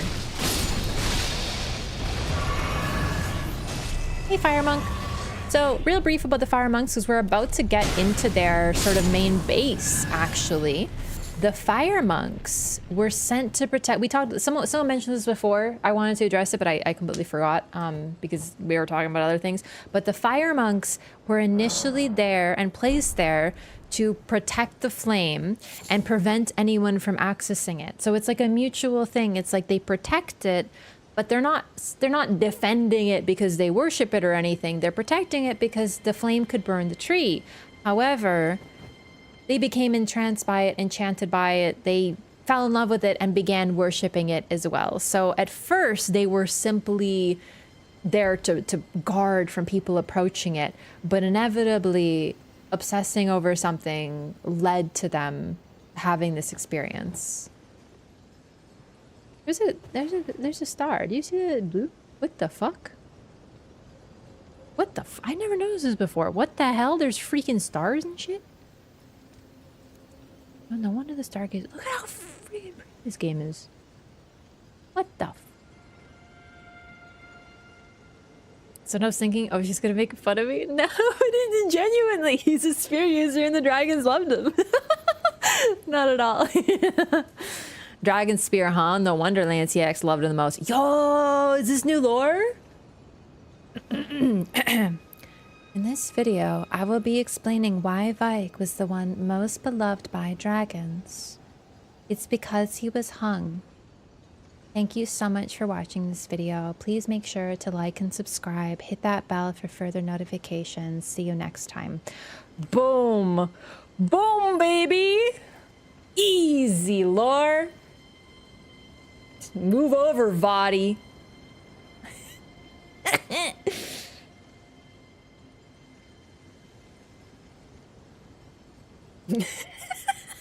Anyway, we did find him in horny jail. He was put in horny jail. The lore evidence continues. Goodness me. Unbelievable. Can you believe it? Also, it's just actually really fun that some of these people were worshipping so fucking hard they just straight up died. Love that for them. Sound video makes me lace on the table. Like a fucking slab of meat. Nice idea for a YouTube short. That's how I'm gonna ow.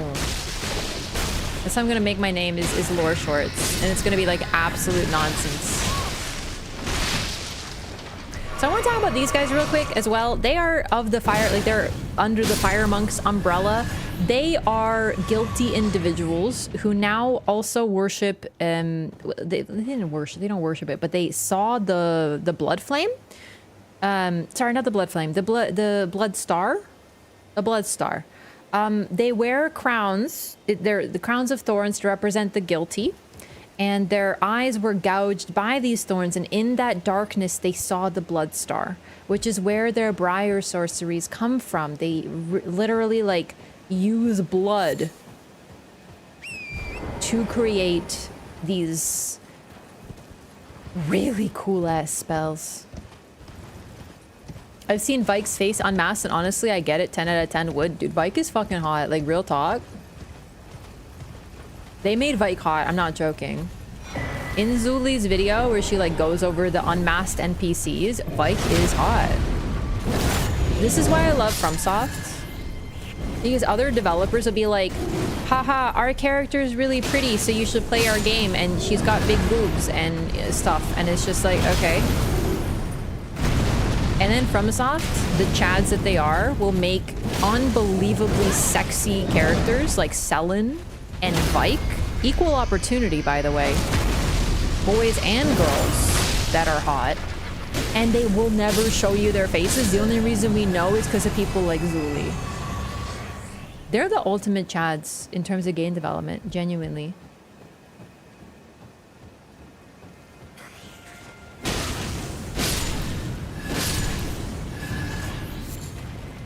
I'm hoping to get a good drop from these nerds. Emo Elden Twink Vik.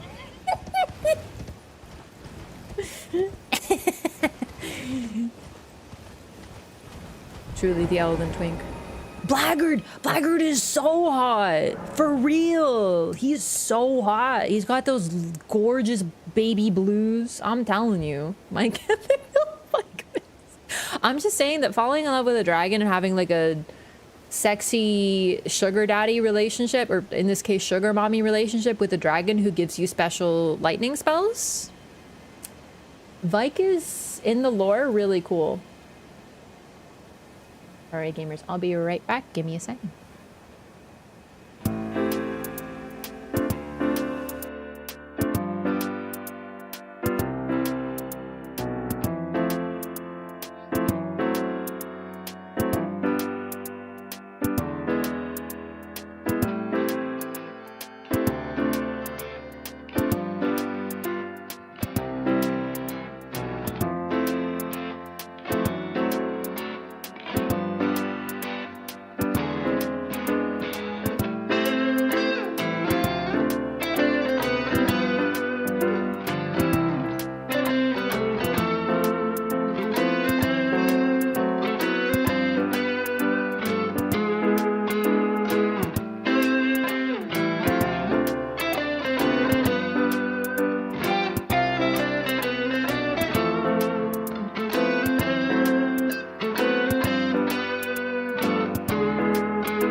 Craft go on break mid-sentence? Oh, did I? I'm so sorry. It shouldn't have been mid-sentence. I said, I'll be right back, gamers. And then I did that. Oh, I might have clicked it too quick. That's my bad. Okay. I just saw that there's like these cute Pokemon figures that just got announced, and I'm very excited. I'm such an Omega Pokemon nerd now. Like, I've always been a Pokemon nerd, but now I have like live access when something new releases. It's just like, boom! Alert, this new item is coming out, and I'm like, wow, it's so cute. Okay. So we're gonna go fight Arganthy or whatever this nerd's name is and get White Ridge Road. I just realized this place has a name. Isn't that cool? I generally thought this place, like, what kind of road is this? This road sucks. Oh, we have to do the tower. That one. That's so important. I've been waiting to do that this whole playthrough. It's so cool. So I've been streaming new Pokemon Snap. I actually really desperately want to play. Hang on, I need to show you guys something. I just need to get to a safe place. Except you also need to die? Oh, you're cool? Oh. So these fire monks literally have the fire god, the fell god of the fire giants on their chest in their garb. It's pretty interesting because they literally dress like these fire giants. Wait, do you have red hair?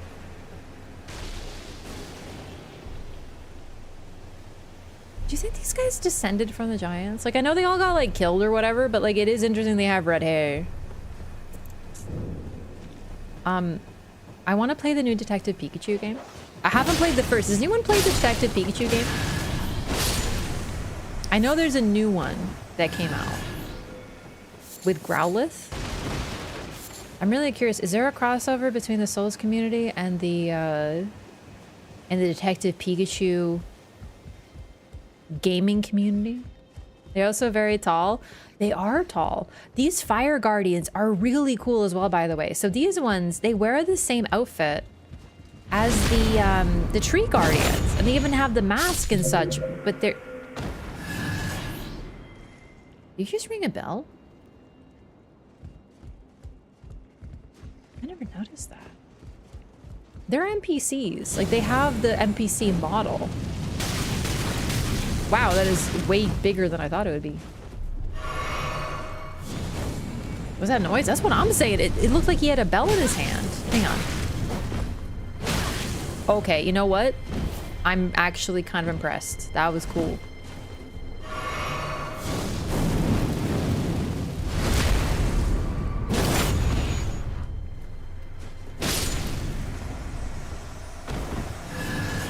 This guy didn't do it. I have no idea what that was.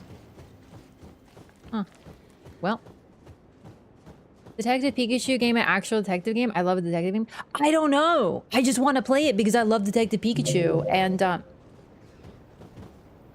just heard it again. Am I getting gaslit? What's that sound? What's the lore on the... What the fuck that is, gamers? I'm Jotaro. Thank you for the follow. I love you in JoJo's Bizarre Adventure Part 3.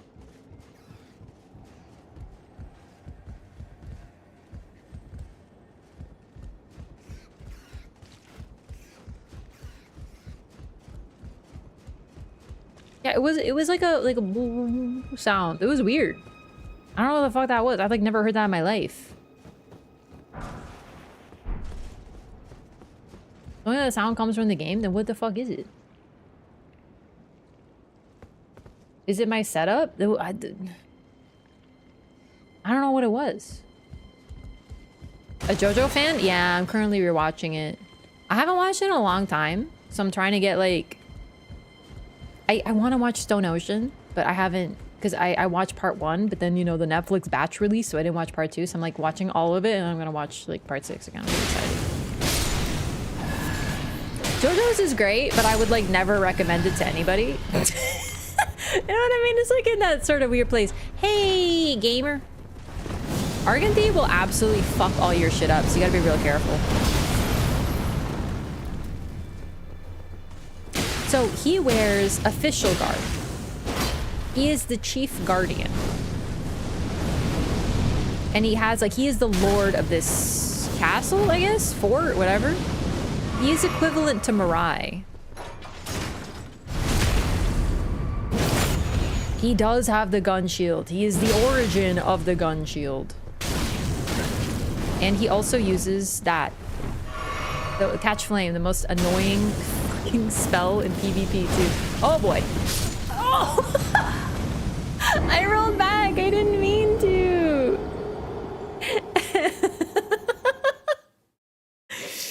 You know what? I deserved it.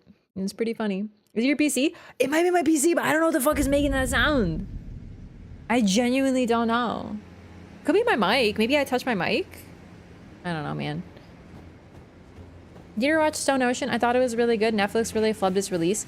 I really think the batch release was a terrible idea. Anime thrives when you release it and can discuss each episode really, like, as a community. I think that really helps.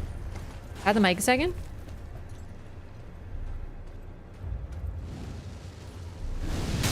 Oh.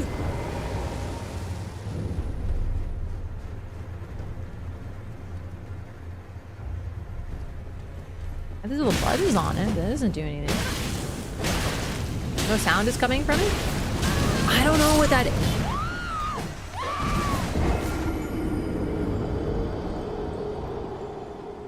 I just want you to know that I lost 233,000 souls. You want to know what else? I don't care.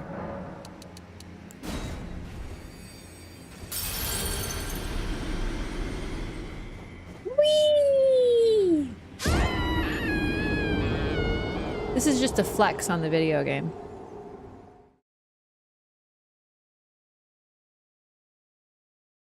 Hang on, waiting for the moment. Whatever. Like I give a shit.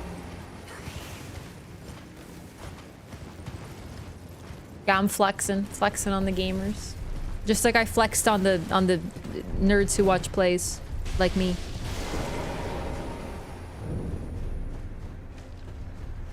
Wait, did you hear the sound again? Maybe it's every time I die in Elden Ring, the game laughs at me. Bro, they're cooking me! What the shit? Okay, I think it's gonna happen again. These guys are really mean, actually.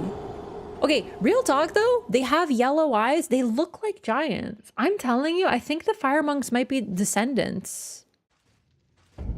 I can't even be mad because we might have uncovered new lore. Let them cook? No, not. I don't want to be cooked, please. Please.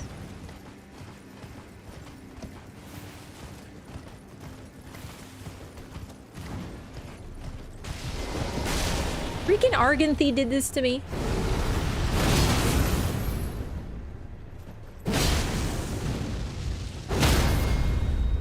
That's right, you big nerd.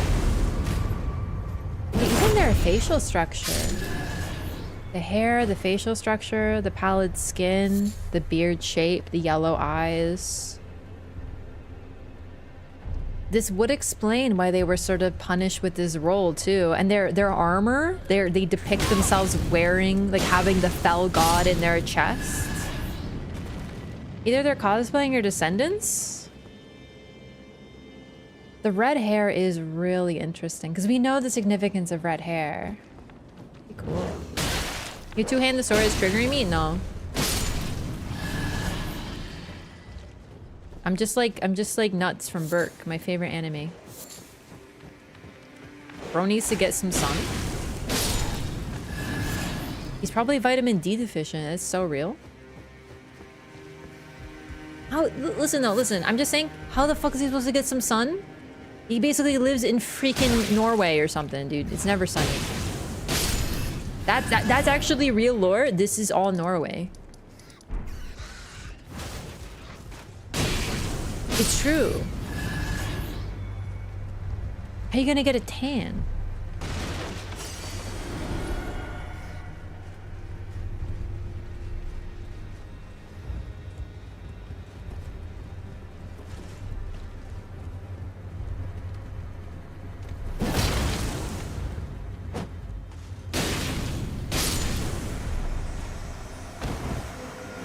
These flame guardians make no sound, just like the other guardians.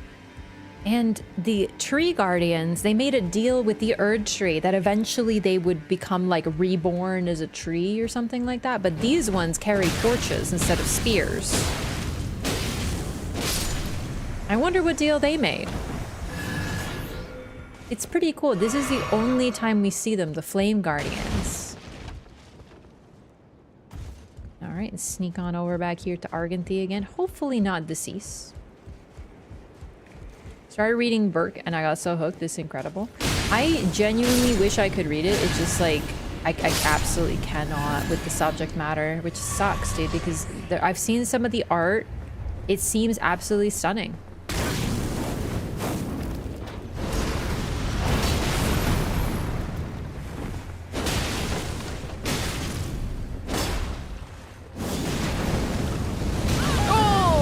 I didn't see that one.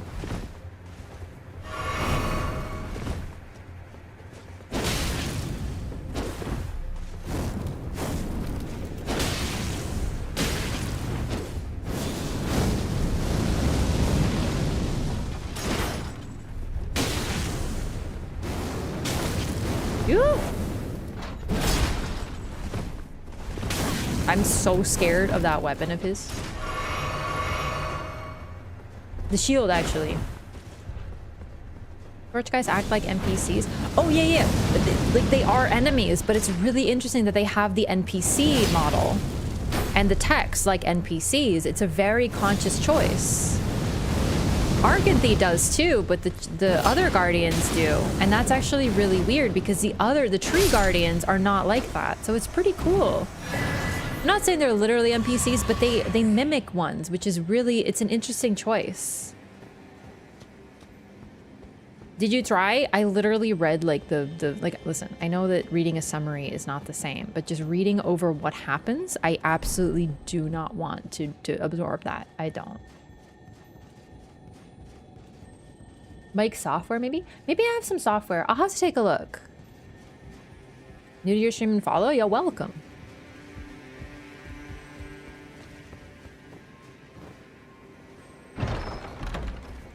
Okay, so here we have a lot more of these individuals staring, bowing at the flame. Well, they're not staring anymore, but they're bowing toward the flame. We got the one-eyed shields. Tricksome shield made from white stone depicting a malformed one-eyed god. The barrel of a firearm pokes through the open mouth. Once worshipped by the giants, this evil deity is believed to have been slain by Queen Marika. It's pretty interesting because we don't know exactly what she did. We don't know what her role on the battlefield was. She herself is not depicted as a fighter. All of her spells, things associated with her are like gifts, healing, things like that. She is a very intelligent craftswoman with a lot of talent, and she understands life and creation, but she does not fight.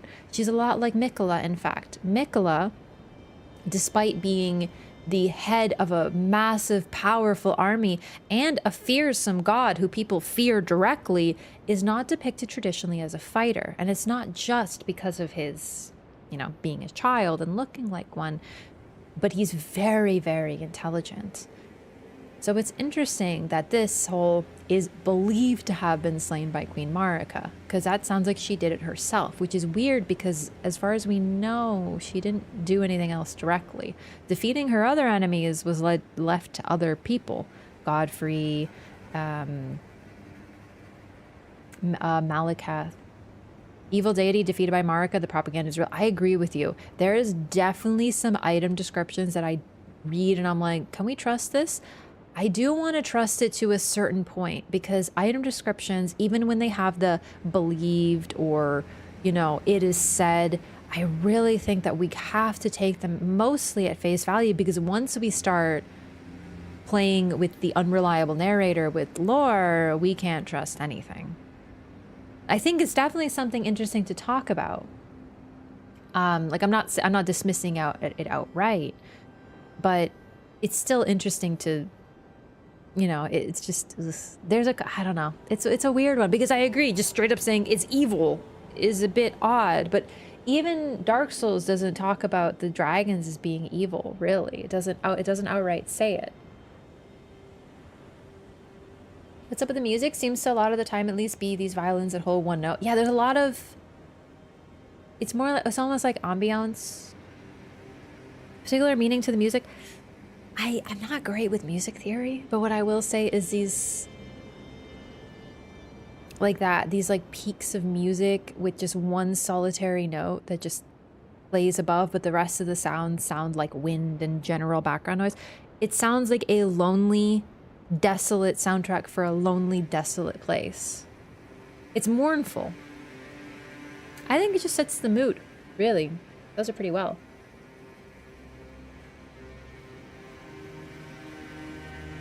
Godfrey was a villain to Marika? Oh, no.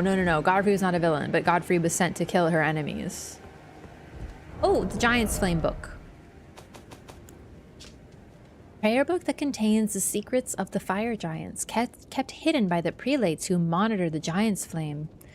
Can be given to a learned cleric to gain access to the following incantations. Giant's Flame take thee, and flame fall upon them. Dishwasher is fully repaired and wants to have a beer with me. Congrats. It's called a pedal. Oh, that's interesting. Also, that one note that plays sounds a lot like the same instrument in Lane-Dell. Like that one. I don't know a lot about music theory. I'm not great with sounds. I just know when I hear this soundtrack, this particular song, I think of a lonely, sad place and a place, a mournful place. And this is kind of what we're looking at here.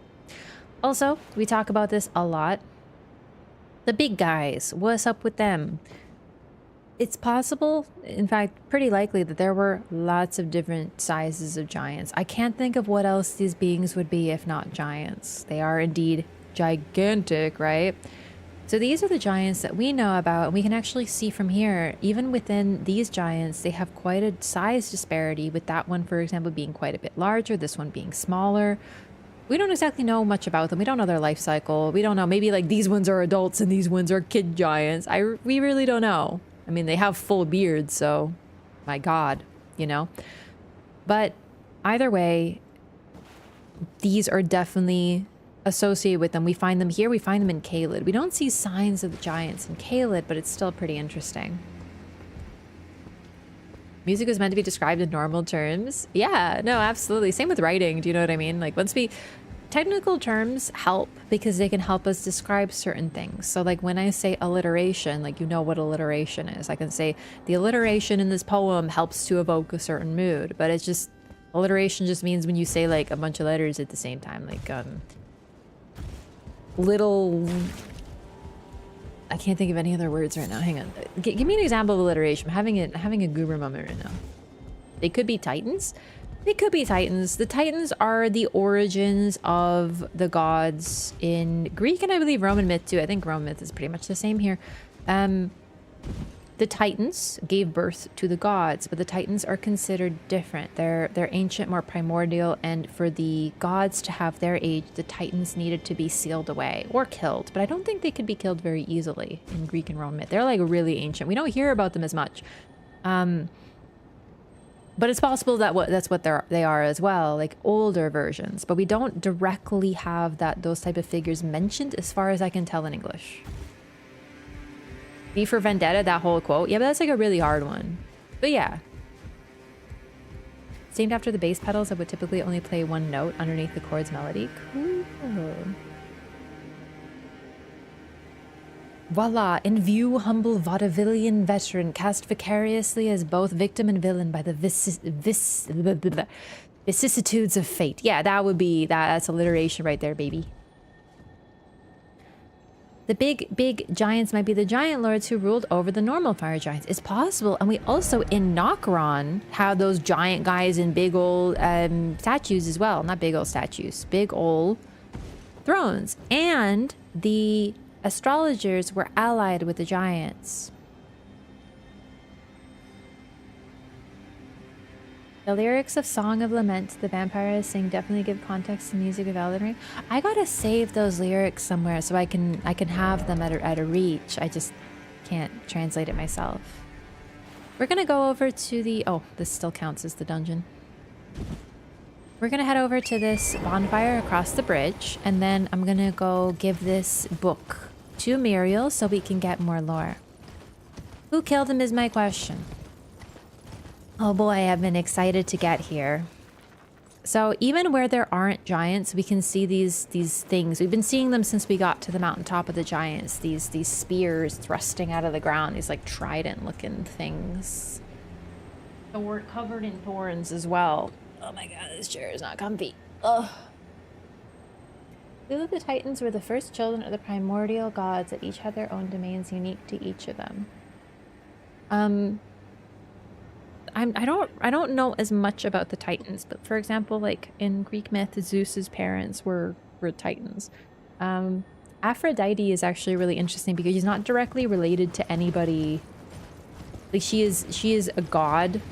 She's not a Titan, but she's more like the Titans because of her origin. Anyway, sorry, I'm getting distracted, but this is big stuff. Who could have done this to the giants en masse? It's a little interesting and a little weird because we don't necessarily know who did this. However, they have all been impaled, and very notably, I think in Norseman, not sure how it works in the game. Oh, a lot of stuff in this world is built on corpses. The mainland has giants poking out everywhere. The land has split open. I think that's really only here in Caelid, which still is significant, but yeah. New camera angle looks more pro. Really? Oh, that's intriguing. But okay, before I hop into my here's a spoiler. I think Mesmer did it. The end. But once we get into, I think Mesmer did this. Oh come on, you Yeti! Doesn't he look like a Yeti? He's all fluffy. You need to die now. Go away. Oh well, I had to say it. Was it Godfrey who led the battle against the giants? It sure was. But this does not look like Godfrey's handiwork at all. This is not what Godfrey would have done. These aren't Godfrey's weapons.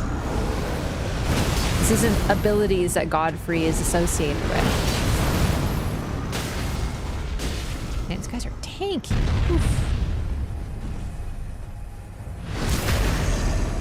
It's just his winter coat? Yeah.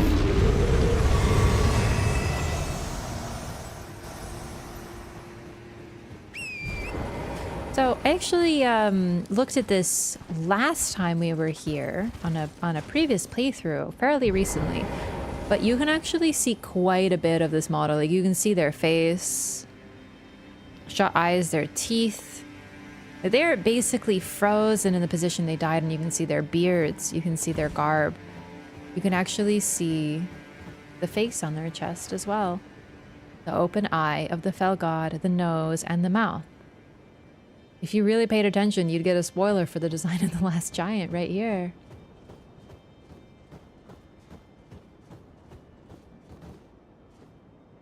This is very Dark Souls 2, by the way. Just in general, in Dark Souls 2, one of the very early game bosses is the last giant.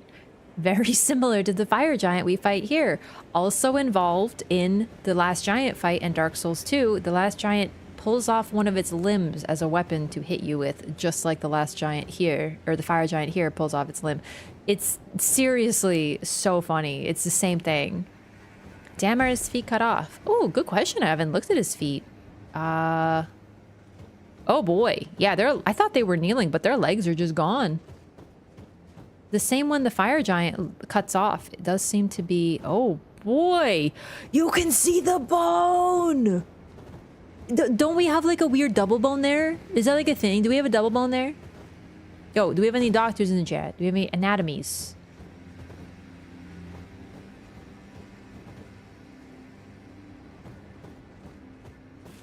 That's intriguing. Esther was present in the giant war. It's weird that Marika doesn't mention him alongside Godfrey as the first church spoken echoes. It's also weird that he exists in the first place as a child of Marika that we have not heard about despite playing the entire game and exploring the entire world. That's just fucking DLC, baby. Was that really a bone? It to me it looks like a bone. I get a quiet tension from the music. There's no resolve. The notes never relax. They just fade like they're moaning, breathing. Oh, that's very insightful. Absolutely that. It's like Majula. Majula's theme, Dark Souls 2, one of the best musics? One of the best songs in all of the games is the Majula theme. And the Majula theme, I've heard someone describe it as it sounds like someone playing a song they can't quite remember, but they're just remembering what they have left. There's missing notes, pauses between them. It's lonely, it's mournful, but there's a sort of gentleness within it. Majula is their absolute masterwork in music. Genuinely the best track ever. Even if you don't like Dark Souls 2, you like the Majula track because you're based. But yeah, no, that's the tibia and the fibula. Are you fibbing right now? Because you could convince me. Anyway, this is bones. Calf is the two bones that twist? Oh shit, I don't know if that's a calf or a thigh. It looks like his thigh, dude. But like, I don't know. Anyway, they've been impaled. The thing about Mesmer is his title. We get this from the trailer. At the end, when they're showing us the cool statue of Mesmer, it says his title is Mesmer the Impaler. Meister Shay, thank you for 2 years. Raph has a green screen now, temporary setup. We're using the opportunity to test a little bit. So, what do you think? Thank you so much for 2 years. Thank you for so much support with back 2nd year anniversary, Poggy. Majula feels like the safest hub ever, even though the pigs make it objectively not so. It's very true. I don't care for the Majula theme. Call it my toxic trait. That's fair. Everyone doesn't like things sometimes. Okay, so Mesmer. The title he's given is Mesmer the Impaler. But that is clearly, like, almost certainly a reference to Vlad the Impaler. Vlad the Impaler, I believe, is a real historical figure. Like, I think he existed. I always forget. It's one of those, like, myth to fiction, but I think he actually existed. He's the origin, basically, for the concept that we have of Dracula.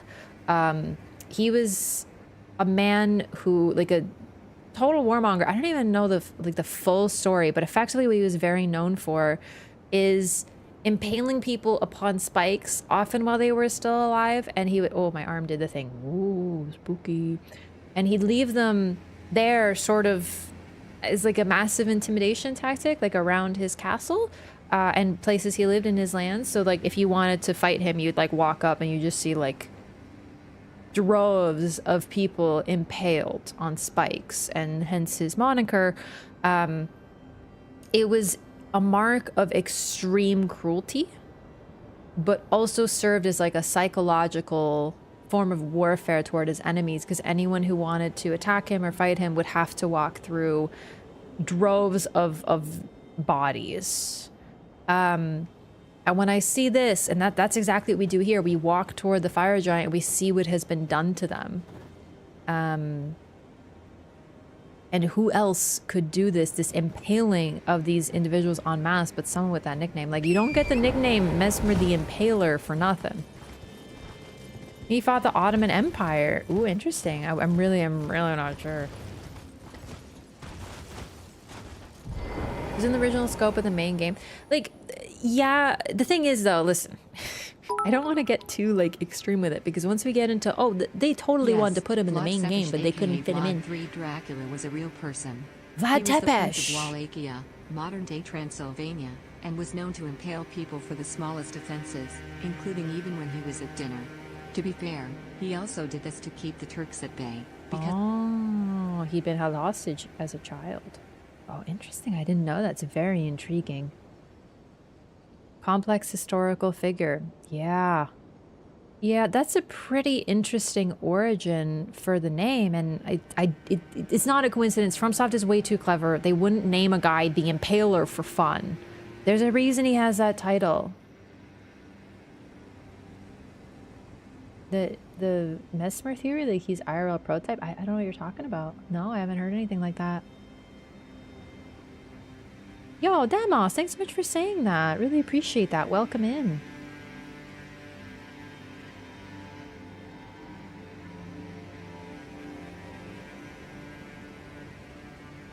Oh, Meister Shade, thank you for the 100 bit. Dracula in Romanian means son of Dracula, aka son of the dragon, or son of the devil. Ooh, interesting. Revered as a hero in Romania too.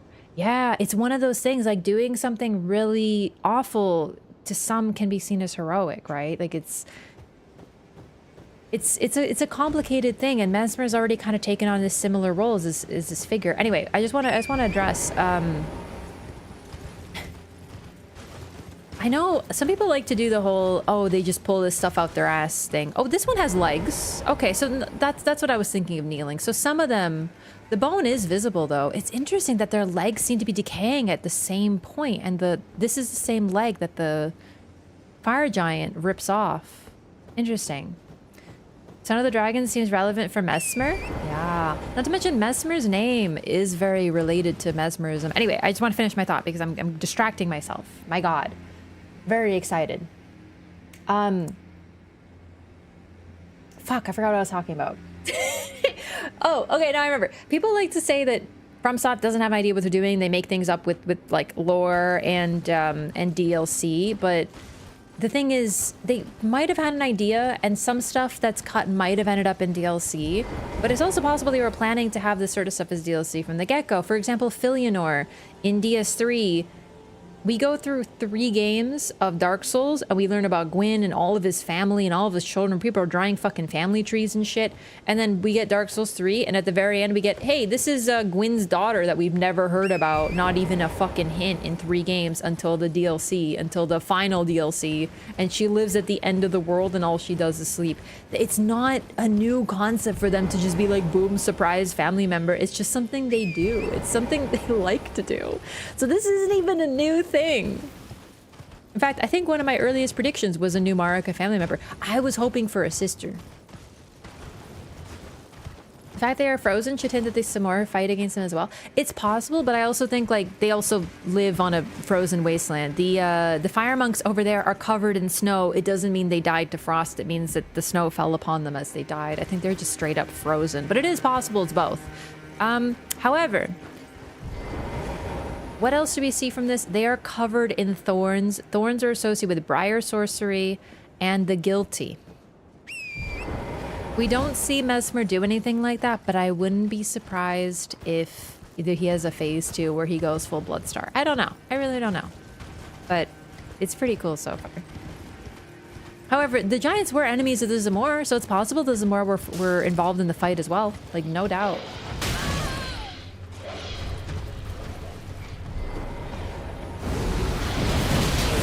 Cover for DS3 is literally Gale's Arena. They always plan everything.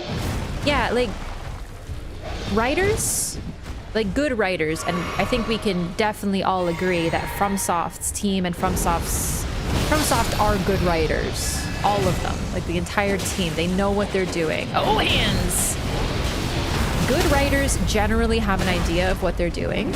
And even if they don't... Oh my god. Oh my god. Did you see it rolling?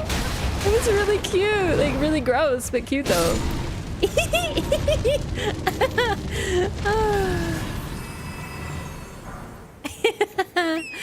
Cute.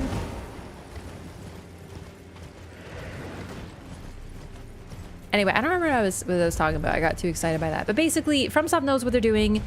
Just because they don't use every concept in the story doesn't mean they don't have them in mind, right? So I know some people... not saying anyone in chat saying this, but I've heard before a lot of like, oh, they don't know what they're doing. They just, you guys are talking about lore, but they're just making up as they go. No. No, they are not. They know. Oh, you're gonna push me to the other hand, you weirdo. Yuzaki's my lover? How many feet pics you send him?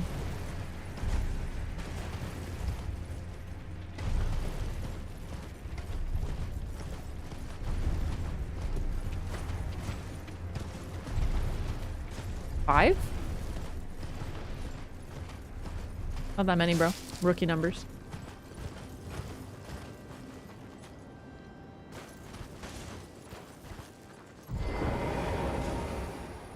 Hey, Ghost Spurs, what's up?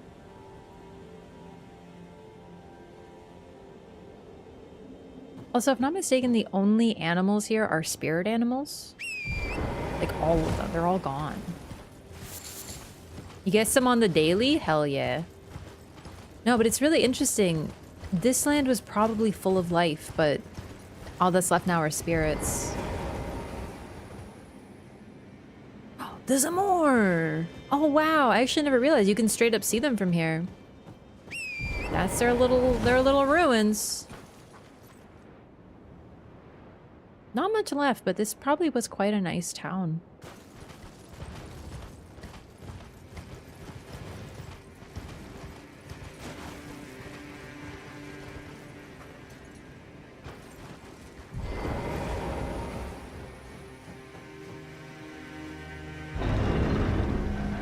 I don't really remember this hero grave very well.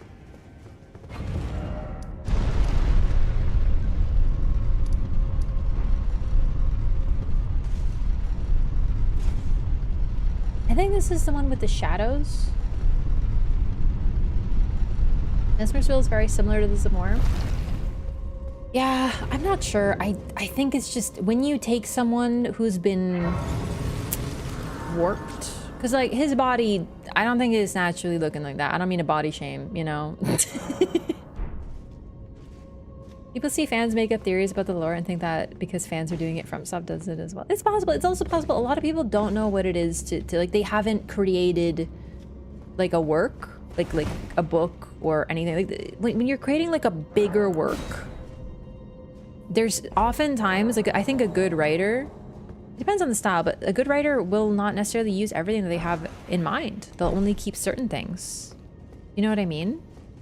Like, you don't have to portray everything in your books. In fact, sometimes you get like people releasing backstories about their worlds or stuff like that. People think this is one of the catacombs mark or self-designed because of the tricky nature. I would believe that. They're all pretty tricky. This one in particular, though, for sure. I think this is the only one with hidden walls, too. Oh my god.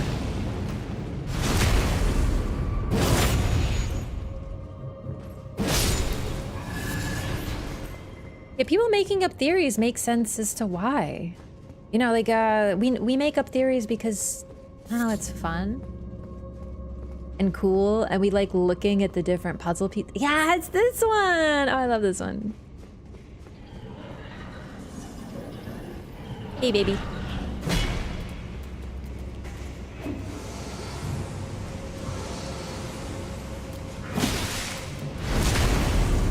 That's not a backstab, but okay. Oh, it was probably just staggered because of the light. Oh, bad roll.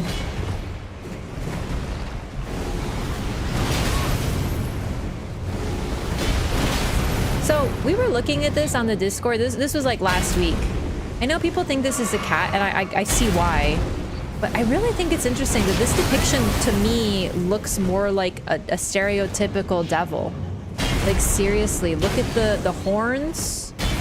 It's got ears, but also a set of horns. It's got a long tail. You replace that with like a little arrow, and it looks like the stereotypical forked devil tail or whatever. It's got these strange fangs, specifically very prominent bottom fangs, not top fangs. It's not typically four-legged, but it has animalistic legs. Like, I think this thing might literally represent a devil. It literally looked like a depiction of Krampus that I could find.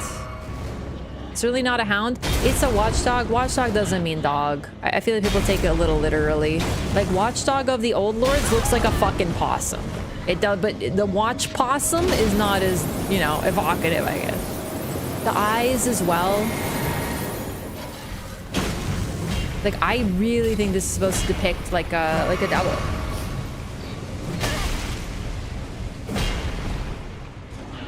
I just don't see cat. I really don't. Do I have the cat talisman? Because we were talking about that on the Discord the other day, and I realized I might not have it.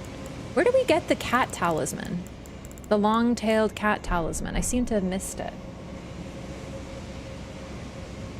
Yo, Justin, what's up? Welcome back. Dracula's bat form. Kind of bat-like as well. I can see that. Give me 1 second. Just gonna use restroom gamers.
Hello. I'm back. At the end of Raya Lucaria basement. For the cat talisman. Like where the basement? I actually don't know what you're talking about. Not on the rooftops. Green curry on your recommendation? You know what? I love curry. Not the biggest fan of green curry. I don't know where to put my phone. I recommend a red curry, but Japanese curry is really good too. Supposed to be Radahn's pet, just found out from Zuli's video. How do we know that? I'm really behind on Zuli's videos. Show up late, there's a green screen now? You missed a lot, Pete. Let's eat curry now? Oh, that's so pog. Oh my god. My back. This chair is not very comfy. Cat talisman. It's near the abductor. Wait, it's at the bottom there? Oh my god, I must not have searched that area because I went down there. Well, cool. Thank you for telling me. Is it like at the bottom there? Or is it on the edge? Oh my god, yeah, I just must have missed it. That's crazy.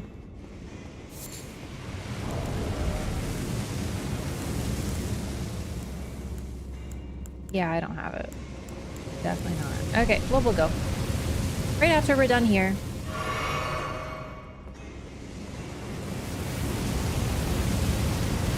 Particularly in love with Indian curry though. Man, I love Japanese curry.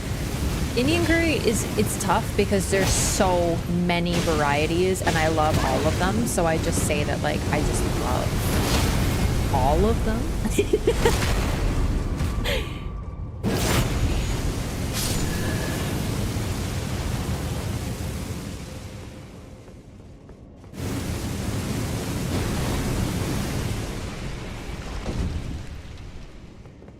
Interesting. That turns it fully off, huh? Okay. Lamb coconut curry. I had this really spicy goat curry from a place once and it was so good and I ate it and I was like, this is good. It's not that spicy. And then I kept eating it and I got the hiccups and my nose started running and I was like, it's okay, it's a little spicy. It got more spicier the more I ate. It was great. Use Morgoth Shackle. I don't... Listen, I love this dungeon. I'm not gonna use a fucking cheese to make it easier. I want to experience all of it. I love the experience. I know about where every time people tell me about Morgoth Shackle, I'm like, but I love this place. It's my favorite freaking dungeon. It's my second favorite. I like the one with the chariots who run you down. Unlocks all hidden walls and triggers flamethrower traps in dungeon. Yeah, it ruins the fucking design experience. What does Shackle do here? It just like moves everything. It moves it basically cheeses the one dungeon. Ah, yes, I remember. To kill these, I gotta bring the thing back up.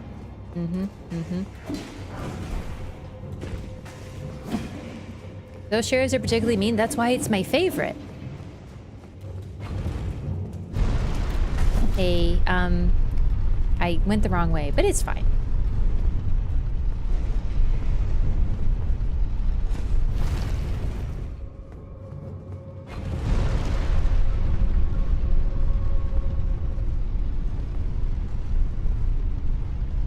Ah, it's Roses. A little interesting that Roses is here. It's gotta be Roses, but he's got a crown of thorns like the guilty. And he's holding... What the fuck is that sound? It's gotta be my computer or something, but I don't know what the fuck it is. It's so weird. Glad Raph is back. I'm glad to be back too. Oh, dang. Look at this. Raph likes being punished?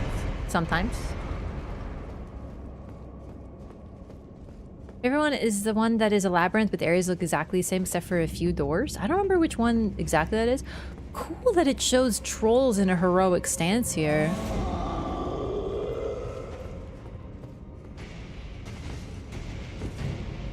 Whee!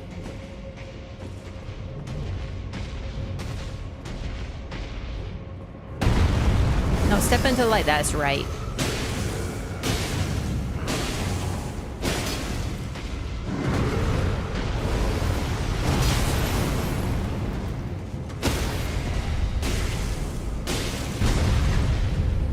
So it's not ideal.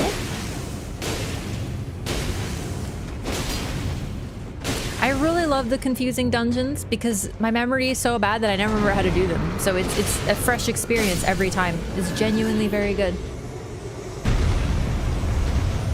Somewhere a heavy door has opened. I have not finished this place, like at all. I accidentally found like the correct route, which is a bummer. I hate when I do that. Like I really enjoy, you know, getting lost and being like, I've never seen this place in my life. Meanwhile, it's like you were just here, silly. How do you roommates with one of the Soulsborne NPCs? Your safety is not guaranteed who you go with. Do you mean like roommates or roommates, you know? Oh my god, you're basically asking me to pick favorites. Ah. Roderica? Okay, like, yeah, she's great and she's nice. I don't know what the fuck that is. Something in this computer is making a weird sound. I'll fix it. Anyway, Eileen, maybe. She might kill me, but it's okay because I feel like she'd be very nice.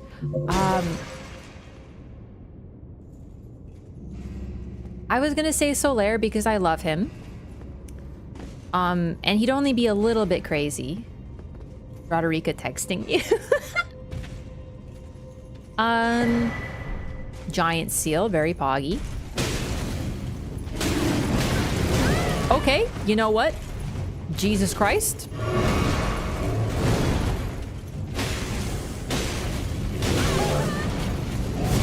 Oh my god, he freaking blasted me. This one's particularly tall. I think they're all that tall, actually.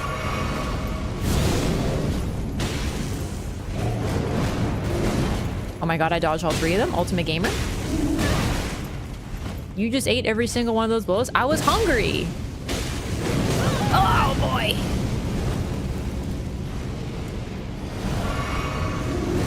Oh boy. Oh, oh boy. He's small. Nice dodges.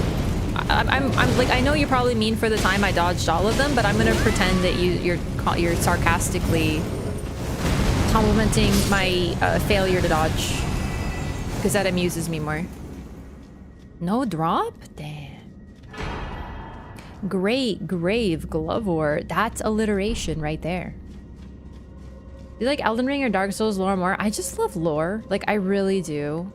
I think it depends on the day because I'm kind of fickle, you know? Like, if you ask me after someone for the 15th fucking time asks me about how I feel about Mikola being Ronnie or Mikola being fucking Trina or Mikola, whatever. Like, if you ask me after one of those, I'll probably tell you Dark Souls. But if you ask me after I've just talked about like Marika for 10 hours, and I'll probably say Elden Ring. Do you know what I mean? Like, I'm just a silly little guy. Do you know what I mean?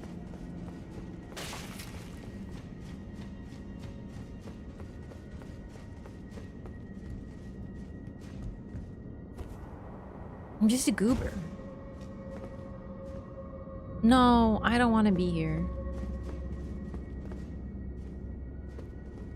No, this place sucks, actually. Goodbye.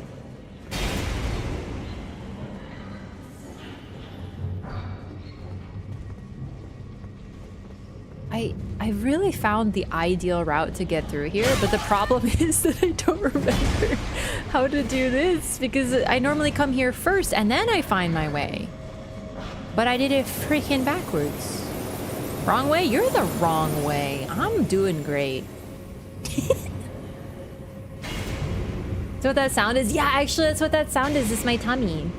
I'm hungry. Every time you hear that beep boop, that's my stomach being like, hello, please provide me with fresh ingredients. I hunger for calories, you know? After people debate whether the hunters killed Koss? Okay, well, the real secret is my favorite lore is Bloodborne lore. So that's the real truth. The truth within the truth, as they say.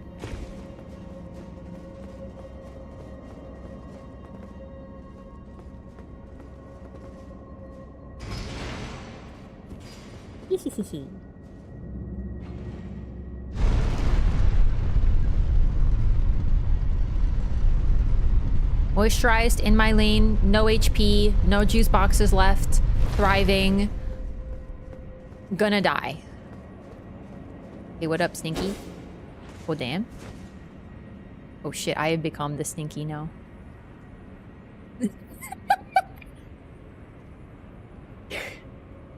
We get a really good look at the model. Although, dude, it looks so JPEG-y.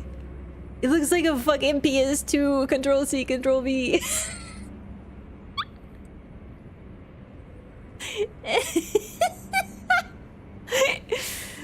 I have a Bloodborne lore question. I'm not clear on the timeline of when Koss was killed relative to Lawrence founding the Healing Church. Okay, so quick timeline, very brief.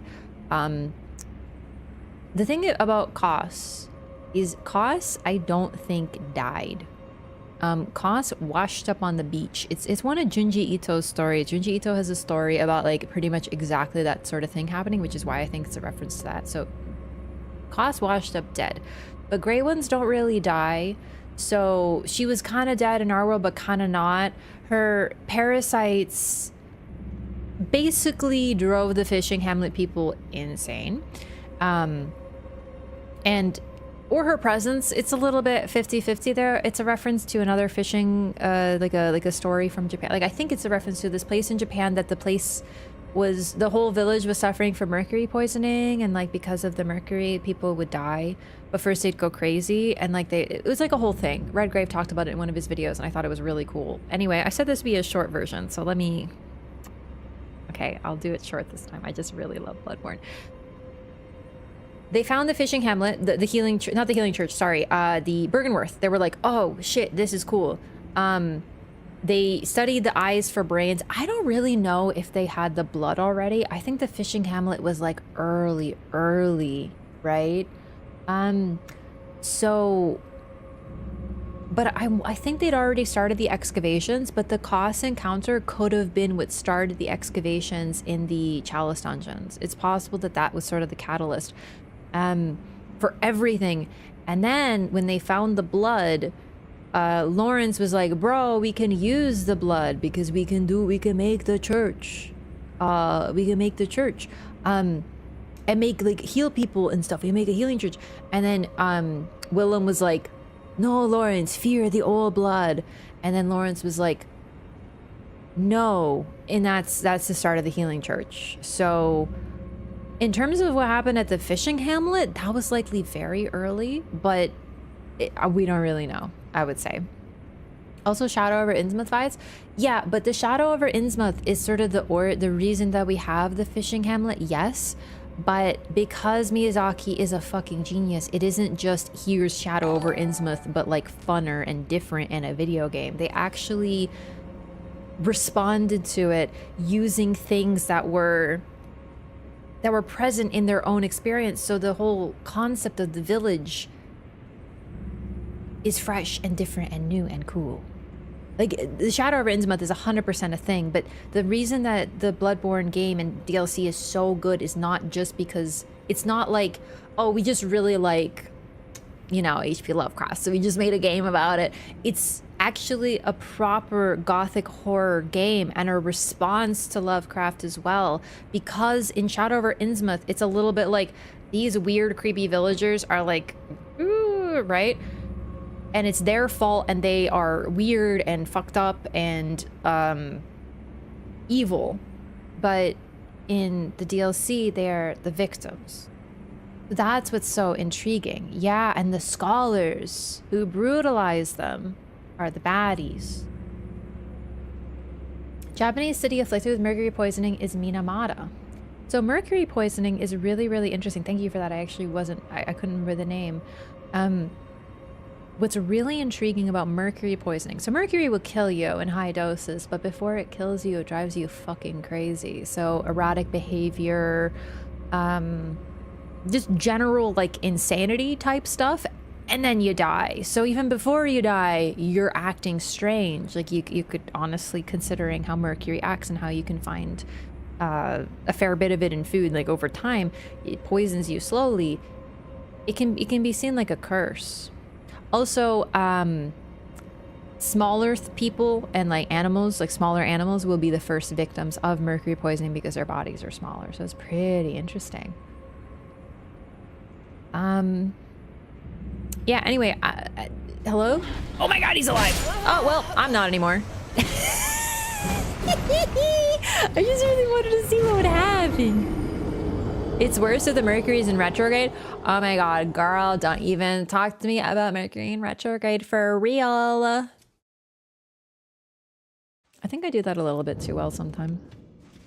It just comes too naturally. Giant Conquering Heroes Grave. That's what this one's called. Wow. Imagine being at war. Oh, I never read Flame Protect Me. This is actually really interesting lore. So the Giants lost the war, and they put a monument. Like, they made a hero's grave on their enemy territory and called it Giant Conquering Monument. It's pretty messed up, all things considered. I love it. The most ancient of the fire monk's incantations creates a fire within that greatly increases fire damage negation. It is said that this incantation was used during the war against the giants long ago, during which it protected the champions of the Erdtree. So they used the flame to protect them from the flame. It's pretty cool, actually. Oh, I forgot to... I want to do other stuff, but I have to complete this place so I can teleport out easier. He really let you finish your lore? I was hiding in his body for like fucking 15 minutes. He didn't give a shit. Hey, baby. Ow. Now I regret that. Maybe you're not my baby. Maybe you're just some random dingus, and you're gonna die like a dingus.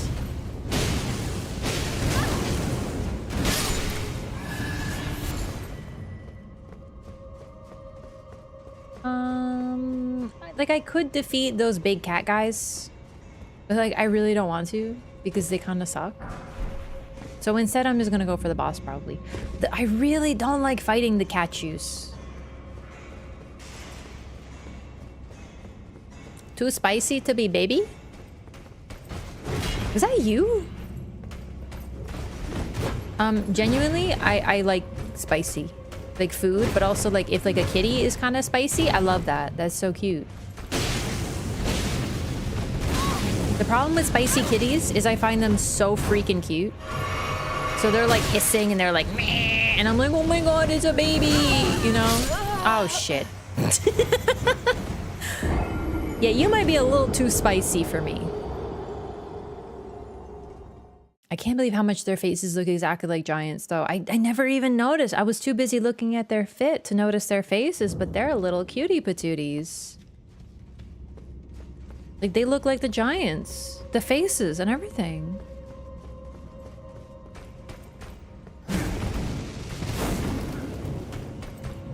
There's also this budgie. My friend had a budgie named Banana.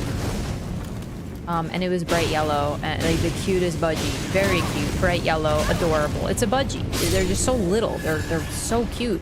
But it was like really aggressive because I don't know. He had like Chihuahua syndrome, I guess. He was like a really little, but he would like bite you. But the problem is that he was a tiny, tiny, tiny little bird baby, and as a result, him attacking you would be him like rapidly, you know, biting your finger or whatever. But like his beak was so cute and small that it wouldn't do anything. And it just made him cuter.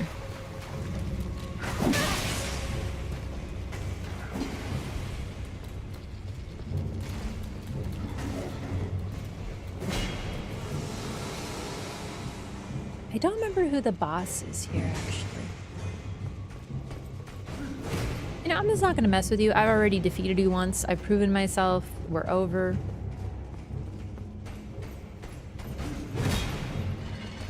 There's too many of you.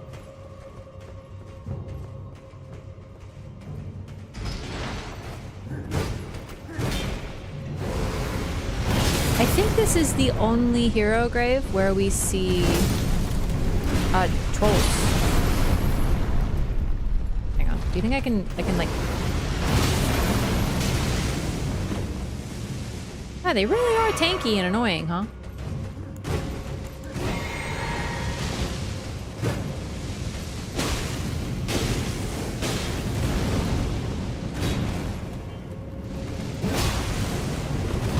Oh boy.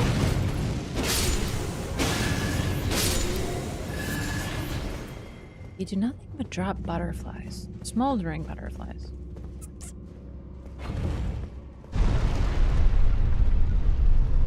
Weird glow on a lot of the guys in this place. Wait, sorry, which... Oh, do you mean the shadow glow? Like, oh, I guess the shadows don't respawn? At least the big ones. That makes sense. This one defeats, like, drops a whole thing. The, fire monks have iris in their eyes because fire giants are pure white with no iris. They have yellow eyes, so I think they have an iris. Fire giant eyes are pure white with no iris?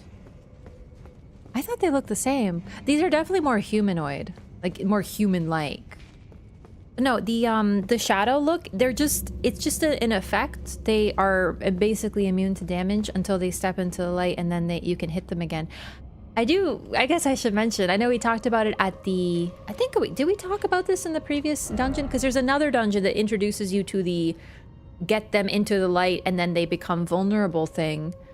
But, well, I mean, they're shadows. That's effectively what they are. They don't even have form. You can't hit them. They can hurt you, but you can't do anything to them until the light reveals the truth, and then you can attack them.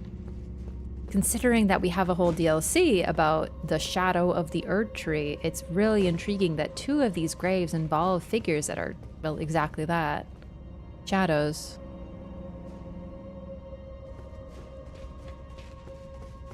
Planets being in retrograde means that it appears to be moving backwards in orbit from the Earth. Oh, I actually didn't know that.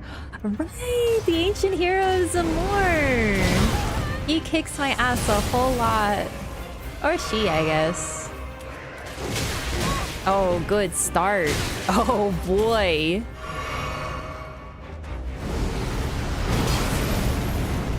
So the Zamor hated the giants.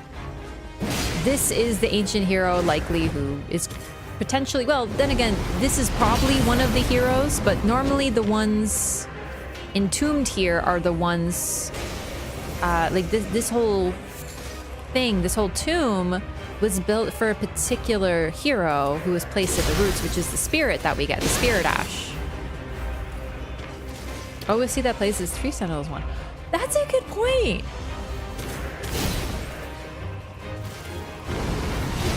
I mean, the Tree Sentinels theme is particularly heroic.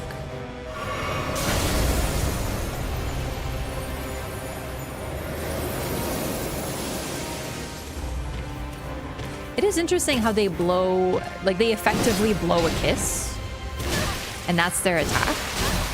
I do love how you jump over my attack and then you spam. It's fun. It's fun. Thank you.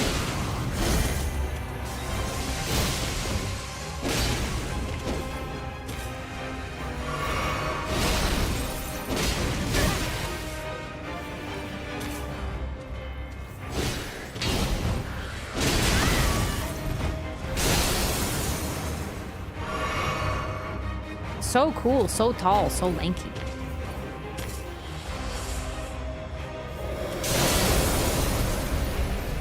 It does remind me of the Nox spell, though. The Nox Mist. Dancer buys from DS3. I don't see Dancer, personally. I love Dancer. I see like a very flowing moveset, but otherwise not Dancer. Dancer is so eerie and uncanny. Honestly, as much as I have problems with DS3, like I do, I love those bosses. Some of them are absolutely extraordinary, gorgeous. Like the bosses in general are some of the most memorable parts of DS3. I love Dancer. The music, her general sounds, the way she moves, the uncanniness of everything she does. Oh, so intriguing. Okay, I got the full Zamor set. Stop having problems with DS3 I specifically requested? No. Never. Using flame to protect yourself from flame sounds like the flame has bamboozled you somehow. I forgot to respond to that like 10 minutes ago, but yeah, it actually does. Oh, it's cute. All right. It is interesting these are so close together. On sorts map.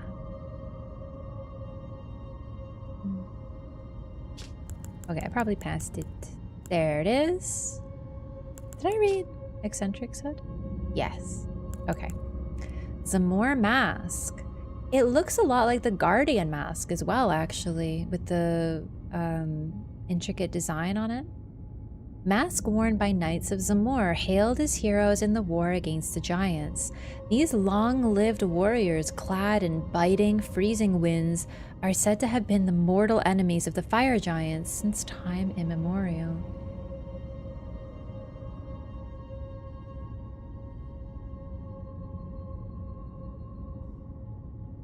I will say, what's interesting about the Zamor is the long-lived part of their item description.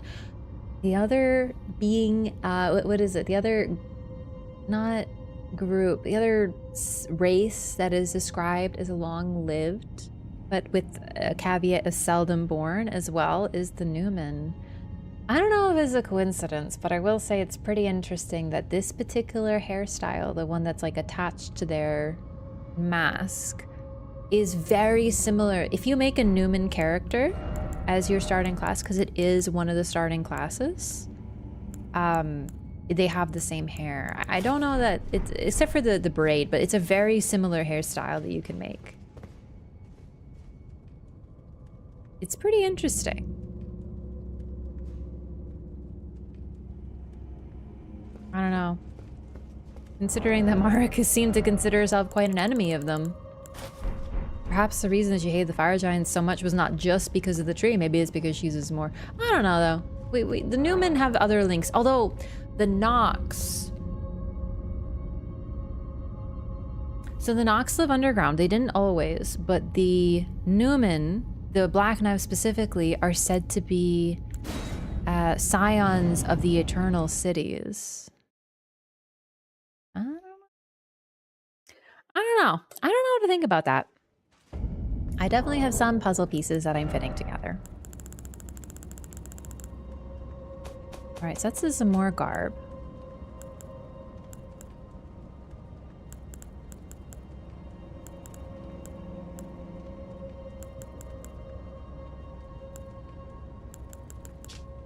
Bracelets worn by Knights of Zamora hailed as heroes in the war against the giants. It's intricate and pretty. There's a coil. It looks like a manacle and then a coiling thing on the side. Interesting.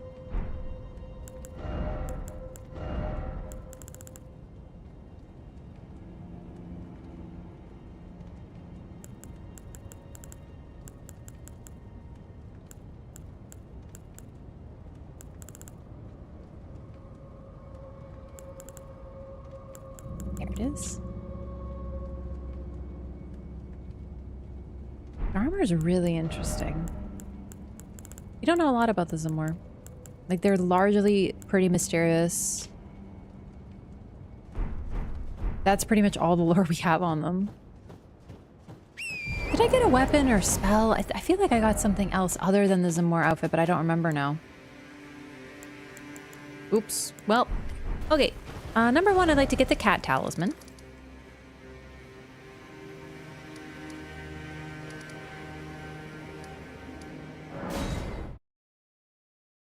Oh, the sword! That's what it is. Yeah, I'll take a look at that. Dancer's entrance is great too, coming down from the ceiling. Oh man, one of my favorite cutscenes. I have a soft spot for cutscenes that involve a strange orb of darkness in the sky appearing and then weird goo dripping out of it and then some being emerging from it. And you might be like, wow, that's really specific. Yeah, it's happened 3 times now. We have Dancer from Dark Souls 3. We have the one Reborn from Bloodborne, which remains one of my favorite cutscenes ever. Boss? He's a spectacle, though. Extraordinary fight. Fantastic lore. Great cutscene. The moon covered. Oh, eclipse. Oh, it's so neat. So cool. And then, in this game, we have Renala. Phase 2. Not quite the same. She doesn't, like, emerge from it. But something sure does. It's pretty intriguing. Okay, the Zamora sword, I think, is a... Ah, fuck it. We'll do this. Weapon wielded by the Knights of Zamora who earned great renown during the war against the giants. In apparent devotion to winter, the curved blade is styled after an icy wind and imbued with a powerful frost effect. Devotion to winter.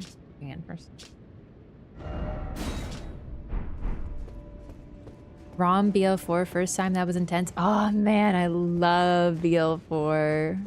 Man, ROM's a fun one. I love ROM. Honestly, something about ROM, I never get tired of that fight. I never get tired of most of them. ROM is such a highlight, especially in the Chalice dungeons. Ellen Beast is the same, but it comes from the ground instead of the ceiling. Yeah, but it's like not as cool at all. Also, I went to the wrong place. I meant to go to the classroom, not the debate parlor. Coming from the ground is not as cool as emerging from the sky. I'm sorry. Still pretty cool, though.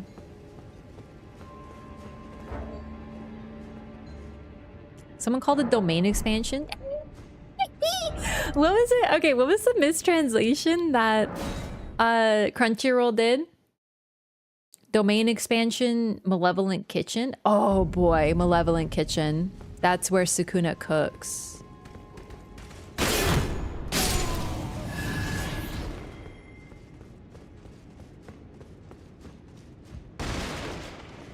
think that might be one of my favorite memes. I got it? The domain expansion? Or the dishwasher? God dang it! Get closer, you big nerd.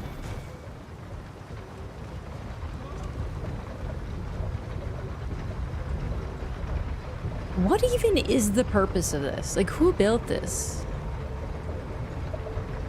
This whole castle is a freaking nightmare. The joke? Oh. Oh, man. Nice swings, prof. Listen, don't... My eyes are doing that thing. Unfortunately, while the night guard is really helping with my jaw pain, my headaches are kind of making a return, unfortunately. My light sensitivity's been particularly bad lately. Alright, where is this kitty cat talisman? Excuse me? GK Season 2 was a trip. I liked it in some ways, but I also didn't like it in others, you know. Sleeping Mouth Guard helping? It is, very much. Oh, Jesus. Again? Moog appearing from the ground is amazing. Moog's introductory cutscene is generally pretty cool, for sure.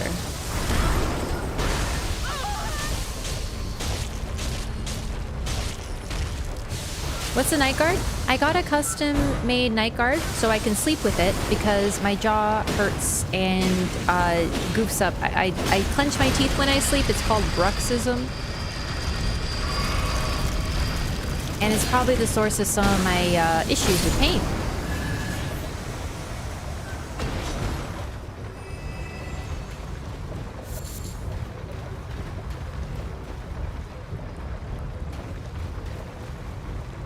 Like that one Pokemon Bruxish? Is that where its name comes from? That was words. Where is his talisman, chat? Is it right there? Oh my god, it's right there, isn't it?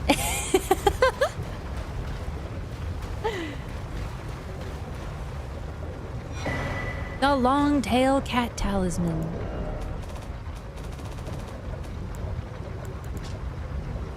A brooch depicting Lacrima, the long-tailed cat.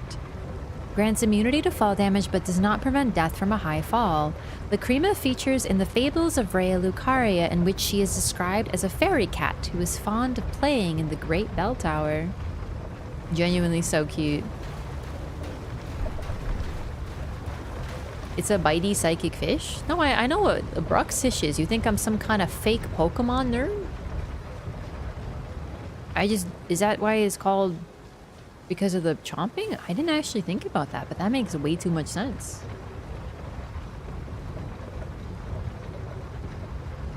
I mean, the bitey part? No, that's fair. I just wanted to say that. Lacrima showing up in DLC would be the best. You know what? Dark Souls 2 has a fantastic NPC, one of the best NPCs in any of the games. Actually, in all seriousness, you want to know who I would want to have as my roommate as an NPC in these games? Shalqua. Sweet Shalqua from Dark Souls 2. She is literally a cat, a gigantic cat, huge.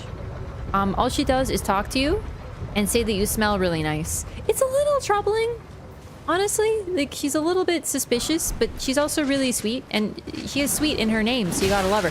The Avianet Soldier Ashes. Let's go. You know what? Actually, shortcut, bitch. Like a straight up calico? No, she's a very large fluffy cat. Also, the main villain in Ant-Man 2, the VA that is. Are you kidding me? That's her? Oh my god, I love her. I would like Godfrey as a roommate. Are you insane? Forest cat full breed name? Either way, she's a big, fluffy, cute cat. We love her.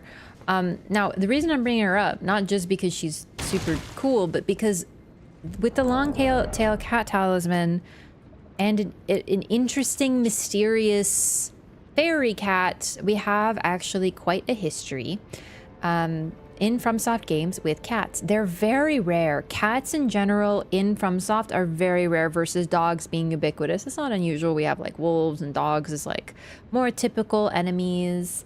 Norwegian forest cat very well could be, yeah. But in Dark Souls 1 we have Alvina, who I believe is 100% a reference to the Cheshire Cat from Alice in Wonderland. Wonderland? I said that weird. Alice in Wonderland by Lewis Carroll. She has a huge smile, like her jaw literally... Oh, my camera stopped focusing. Hi. Moving my hands too much. The jaw... she very much has like that huge jaw. It almost like cuts her face in half. She looks a little frightening, but her main role is simply as a covenant leader. You can join the Forest Protectors Covenant in the woods to protect the grave of Artorias. So, it's a really interesting cat figure, and she's, other than the mouth, pretty much just a typical cat. There are two similar enemies like her, who are in the woods also, but they simply attack you. They're larger versions of her. But what's really interesting about her, the reason that I think she's like the Cheshire Cat, is if you attack her, she simply vanishes in fog, and she's just like, haha, silly you. Also, if you do the DLC, she will appear. You can't talk to her, but she will lead you through like a sort of optional side section where you can find Sif and rescue Sif and help them out. And she basically appears, makes a meow, and then vanishes into fog. Very much like a Cheshire Cat sort of appearance. She tends to be pretty noble and interesting. We don't know a lot about her. She's very mysterious. Some things in FromSoft lore are explained. Cats are not. They're just there. She's ancient, eternal, does not age, is seemingly unaffected by anything else. But she seems to be pretty, at least, like a positive figure. She protects people. She cares about honor. She is trying to... She does run a covenant of invaders, though, so I guess it's a little bit more interesting. But they're protecting something. They're invading you to protect their territory, so you don't invade it. So it's pretty interesting. Like, when you walk into the woods, you were an invader, and they are there to prevent you from invading. It's pretty cool. Also, Dark Souls 2 has Shalqua, which is really interesting, because similarly, we have a strange cat who seems to be very ancient, unaffected by everything, and she's just a merchant. She sells things to you. She says you smell good. She's very sweet, but she definitely knows more about the world than she lets on. It's really, really cool.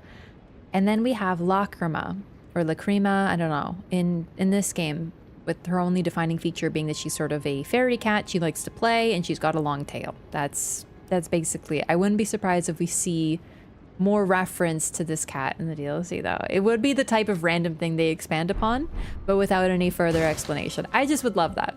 I love FromSoft cats. Sorry to hear about that. I know, it's really annoying, but fortunately it's helped a lot, the night guard already. It's only been a week and I've already noticed a change. However, my headaches, I get other headaches. I had some health stuff going on. So unfortunately Thursday was kind of bad. I had a bad headache yesterday. Today it's starting to happen again. Ugh. Need more cats, the friendly kind at least. Yeah, cat enemies are also really rare. This game having those lion enemies is also like, that's pretty much just this game. Also, Ava and her two brothers in Dark Souls 2 are pretty much the only cats. So we got Alvina, then we have the two cat enemies in the woods who don't respawn, by the way, making them unique enemies in Dark Souls 1. They don't respawn. They just roll at you and they don't respawn. Dark Souls 2 has those three in the DLC. Dark Souls 3, I don't think has any cats. And then this game has a couple lions and, of course, Siraj. But cats are very rare in these games. Even Souls has a cat on a tree in the credits? I don't remember. Other health stuff. I just get headaches a lot. It's just like that. They're pretty rough sometimes. A lot of light sensitivity, so I can't look at a screen. Okay. Sorry, my brain's starting to go, gamers. I'm trying to remember what I was doing. We were here. White Ridge Road. Did I not grab this bonfire? Oh my god. I didn't. Zuli video from last week? No, I'm really behind on videos. I haven't been watching any. Like, I really like Zuli's content. Zuli's content is great because there's no, it's just, you just read and there's nice music and it tells you cool stuff. But I haven't been watching Soul's content, man.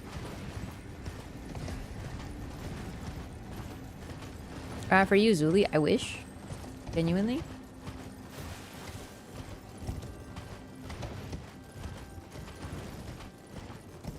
Oh boy. This is a side note, but I just want to talk about how walking on a chain like this is very much a thing that occurs in, okay, it's so minor, but in Dark Souls 2 DLC, in Broom Tower, there's also gigantic chains that you use as bridges. And the thing about that DLC is it sort of revolves around mining for iron and constructing things with it, like a vast amount of iron. And I just think it's cool considering the giants have this absolutely massive kiln and giants are the source of blacksmithing. Apparently all blacksmithing originates with them. Also interesting considering Hugh is a figure who seems to be very important to Marika, who she trusted to create a weapon to slay a god very specifically.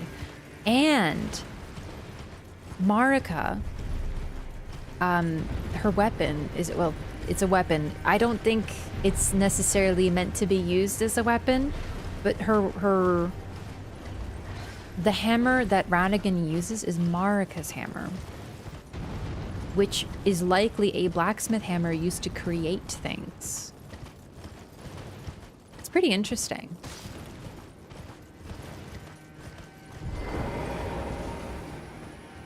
Stop our vids, read, then look at the picture? Oh, I can do both.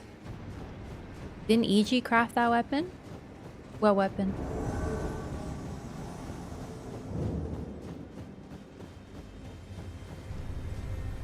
Hey Okina, what's up, bud? I just fought your followers. They didn't quite make it, eh?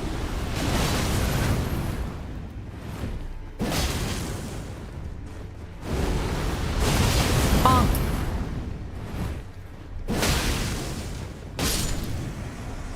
Sorry to disrespect you like that, but you are a Rivers user, so...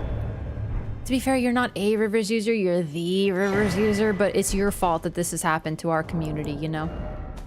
Rivers of Blood, yay! Also, Okina's mask.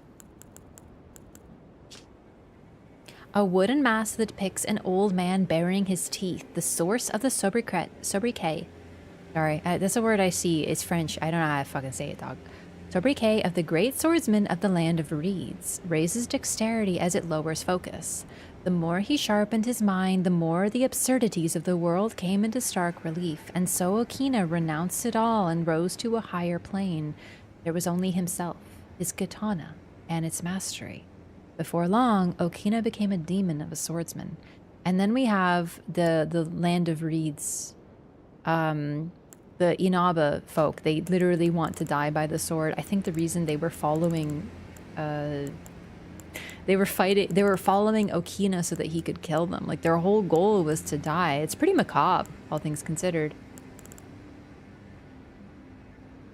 Think I skipped many changes? You didn't skip them. They're new today. It's a big surprise. Giant boss that was cut from DS2 is repurposed into Fire Giant boss. I'm gonna be real with you. If oh, sorry, I think my camera froze for a sec. Are we good? I think if they cut a giant boss from Dark Souls 2, that's fucking news to me because there's like 500 billion giant fights in that game, realistically. Canadian A always adds a nice touch. It does. It's the most Canadian thing I do, eh? It's like occasionally you just throw that at the end there, eh? Can't overuse it. You have to be careful. Rivers of Blood, weapon of Okina, swordsman from the land of reeds. A cursed weapon that has felled countless men. When Moog, the Lord of Blood, first felt Okina's sword and madness upon his flesh, he had a proposal. To offer Okina the life of a demon, whose thirst would never go unsated. So basically, Okina was like fighting people, and then he met Moog, and Moog was like, dude, you're fucking crazy. You want to like work for me? Because like I can let you like kill a lot of people, and it kind of works because I like killing people, you like killing people. It's kind of a win-win, and looks like Okina said, yep. Sobriquet.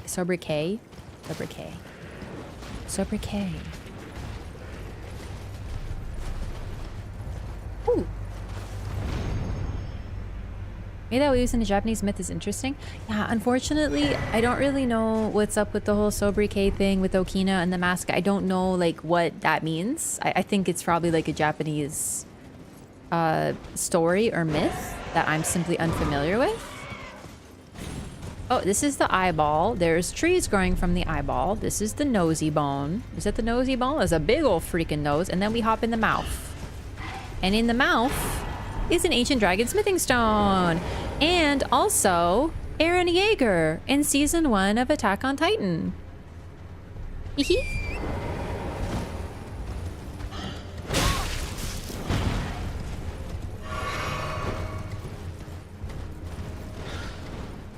Heard Canadian maple syrup bacon was nice. Maple syrup bacon? Oh, like maple bacon. Yeah, maple bacon's pretty good. It's nice if you like sweet and savory.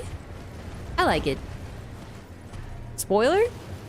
It is a spoiler, but to be fair, it was like 10 years ago, 11 years ago.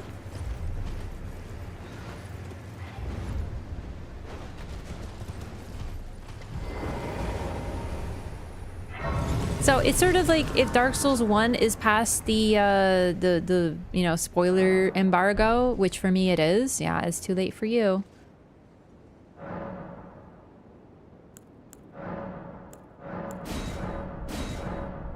That's why the kappa. Yeah, I know. I know people are joking sometimes, but I like to respond as if they're serious. Sometimes because it's funnier. And sometimes because I actually get people unironically saying those things. Like genuinely. Like that one guy was like, yo, bro, you just spoiled that game. I don't know what it was. I didn't hear it. Oh, it was so funny. Like I actually had someone, I was talking about like a quest line from Dark Souls 1 and they said how, whoa, you spoiled that, but they didn't know what game it was because like, I don't know, I guess they didn't watch that part of the video. So they were just like, bro, you spoiled that game. I don't know what it was, but like, how could you do that? Bro, I was like, I don't know what game that was, but like you spoiled it. What if I play it? No, bro. I don't know what game though. A deadpan, I don't know what that is. It reminds me of Arrested Development, Lucille. I don't understand the question and I won't respond to it.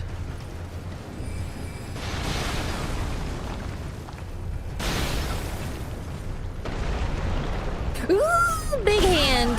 Whoa, did you see how that came out of the ground? It looked like freaking like 3 hands attached to one another, which honestly might be what these fuckers are in the first place. Ugh.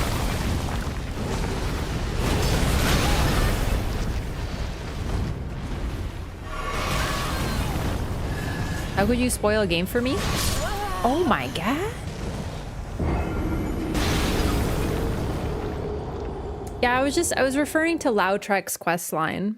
I don't know, it was a funny comment. I really enjoyed it. I think it was my favorite part. They were just like, bro, you spoiled that thing. I wasn't really listening, but like you spoiled it though. That sucks. Like that was my like that energy is so powerful. Lost to phalanges? I don't even know what the fuck that word means. Worst place in the whole game? It isn't great. I had to be real with you. This part of the forest of the fire giants, I mean mountain, is sort of just like literally a bunch of corpses and then a bunch of weird nerds throwing things at you and then a bunch of hands. Like it's not exactly high-end gaming, you know what I'm saying?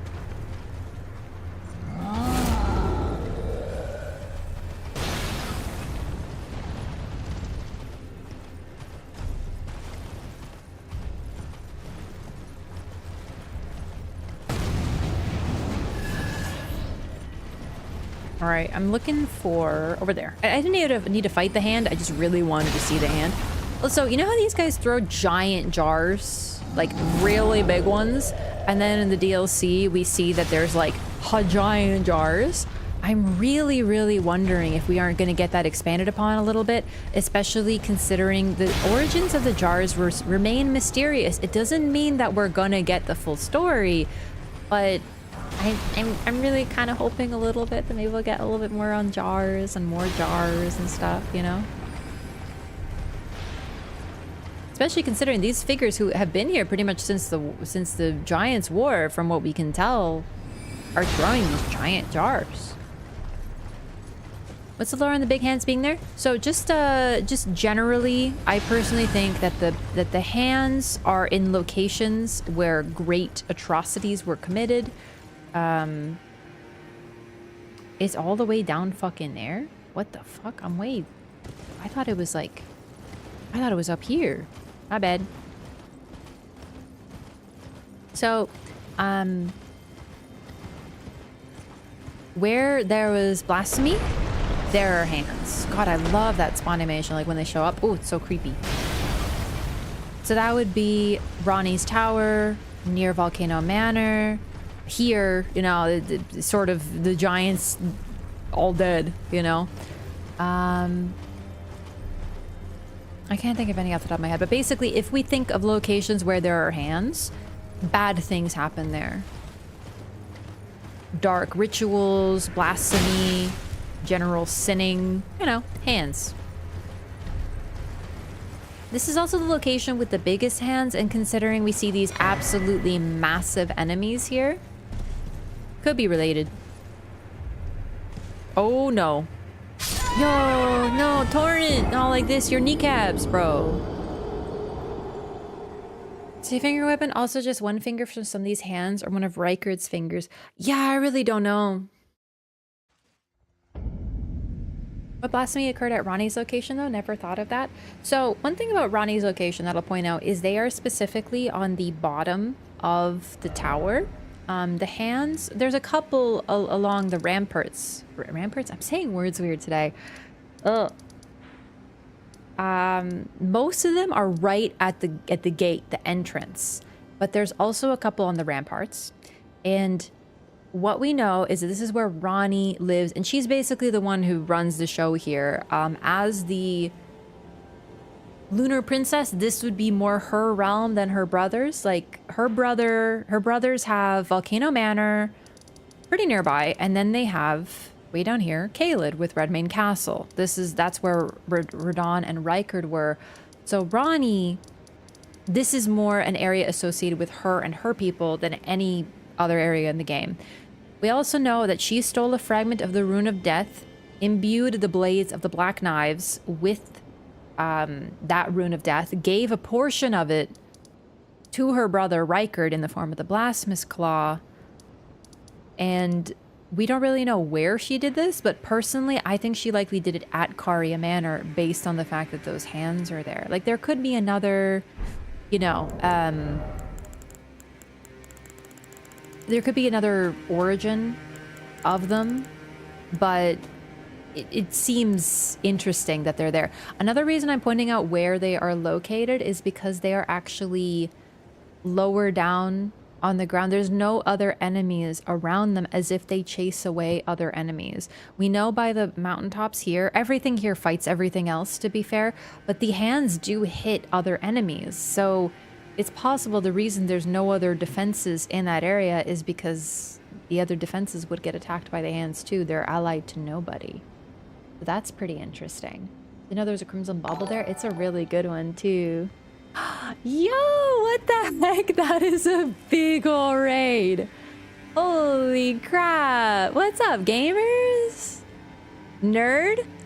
Not just a nerd, but the biggest nerd. What's up, gamers? You like my new setup?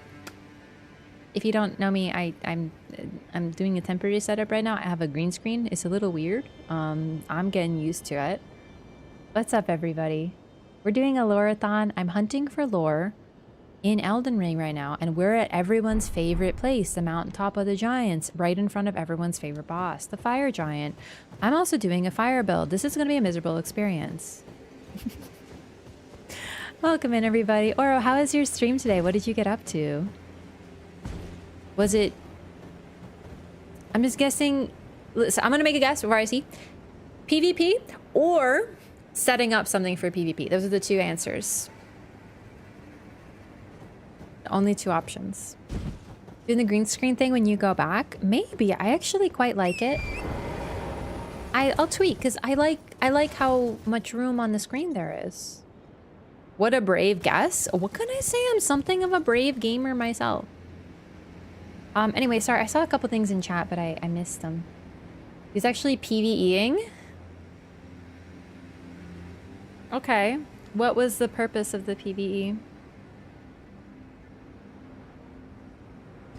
I don't want to fight the fire giant, chat. This place sucks. This guy sucks. He smells.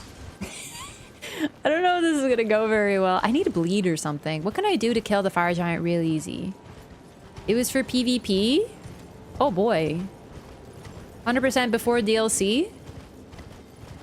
Okay, that's technically not setting anything up. You know what? You're right. I was technically not correct, but technically also correct. Holy, see? The hands, they smack other, excuse me, sir. Thanks so much. This hand is one of my favorite allies in invasions. Might be like, oh my god, Raph, I can't believe you drag them into the hands so that you don't have to fight the 3 people. I actually normally don't, but sometimes, you know, you're like running around because there's like 3 people trying to clap your cheeks and such, and you're like, oh no, and then you run over here, and then they start running at you, and you're like, oh, they're so scared of me. They turned away to flee, and then you turn around, and then you get smacked by a giant hand. Did you beat the game? Once or twice?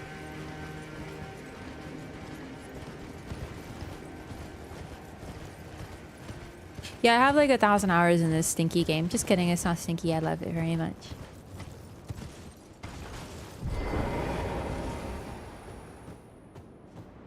I gotta do that actually. 100, like I'm not ready for DLC at all. Oh, we'll get Alexander in here. I don't think this is gonna go very well, but I'm gonna do my best. And we're gonna, wait, where's Alexander? There he is. He doesn't help at all, but he helps me like psychologically because he's my best friend. Someone in chat earlier asked, who would I want of all the Souls NPCs as my roommate? And I think I might also need to get Alexander. But like, also, he does scare me a little bit. He might try to eat me. I don't know. Who knows? No horse is just bad, but have you considered how cute he looks when he walks? Look at his little feet. No wonder he always gets stuck in the dirt. What a little dingus. Look at him go. He's so ready. He's an all-terrain jar.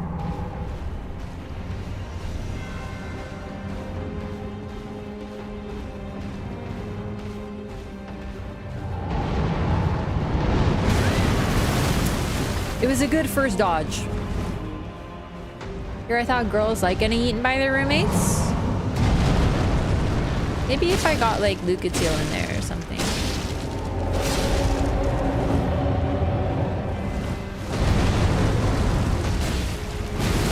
You know, damage isn't bad, actually. Like, it isn't great, but it isn't bad. We're doing 420 a hit, you know, hashtag blaze it or whatever.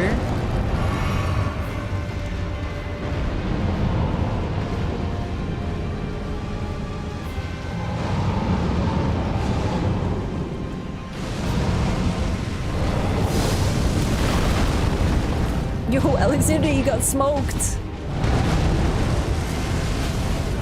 Oh, I thought that was his leg. I don't love this fight. Mainly because it takes a long time and then you make one little goof and you're donezo, kiddo.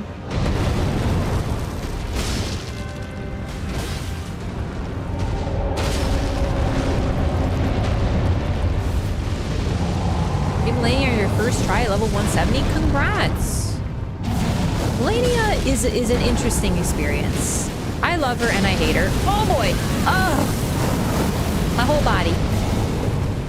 Do one hand on purpose? Yeah, why not?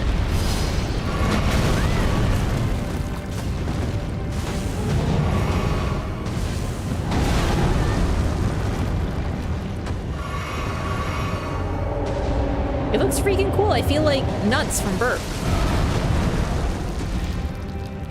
Nuts only needs one hand, okay? Yeah.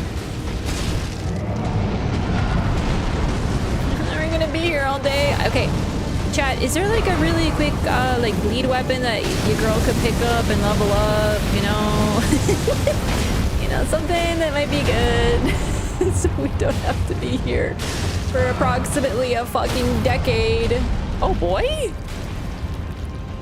Can I stab him? I don't know. I'm just gonna keep hidden. We're so close! Oh, baby. Bloodhounds have the thing. I already have it. I forgot. I got so into the Blacksmith's blade.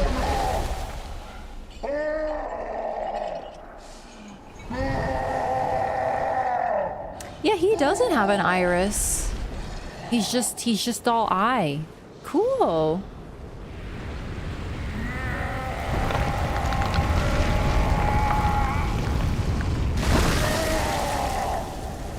Yo, he's got an ear in his armpit. What's the lore on that? Ew, dude. Anyway, so then he takes his burnt offering and he presents it to his god. I never noticed the ear either.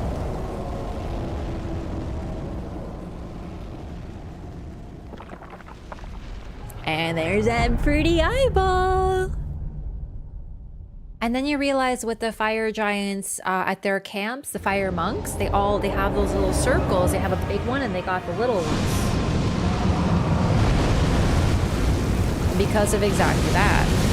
Also, coincidentally, he takes his weak point away so that you can't hit him in it. Oh shit. Oh, I'm fucking dead, kiddo.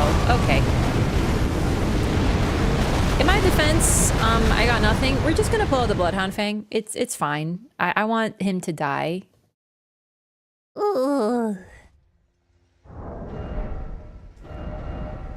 We've been using it a fair bit during the playthrough because you get the Blacksmith's Blade very late, so it's a good backup weapon. Where the heck is it? Probably past it. Oh, I definitely passed. This game, there are multiple gods. Yes, so the fire giants. It's a bit interesting because they worship the fell god. That's the only name we have for it, the fell god. But also,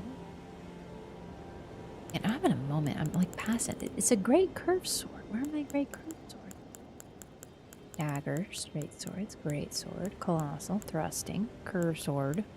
Great curved sword is right there.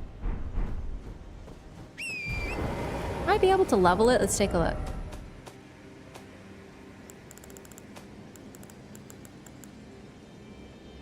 I think it's somber. Let's see. Bloodhound Fang. Okay, now I'm not gonna know where the heck the Blacksmith's Blade is.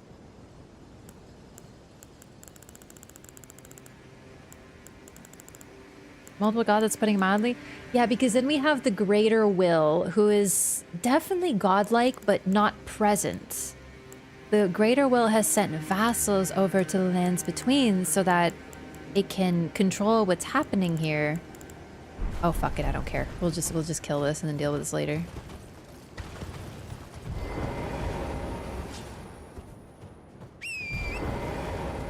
And then, like, the Elden Beast definitely takes on the role of the god in this world, but it's simply the vassal to something even more powerful as far as we can tell. The Fell God, the only thing we know is that they are Fell. We're not going to summon Alexander this time. I don't need the boss to be buffed. I just wanted to summon him because he's cool.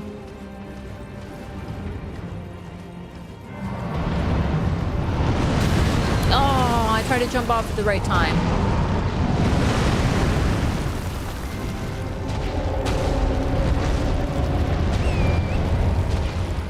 Fell God from this mother rock god. The thing is, we don't know enough about the Fell God to know if it's on the level of those. I would argue yes, but we really can't be sure.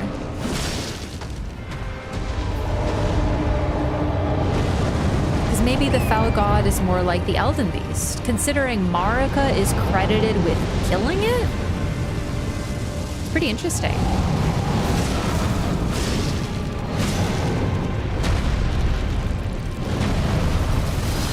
Oh boy. Ow.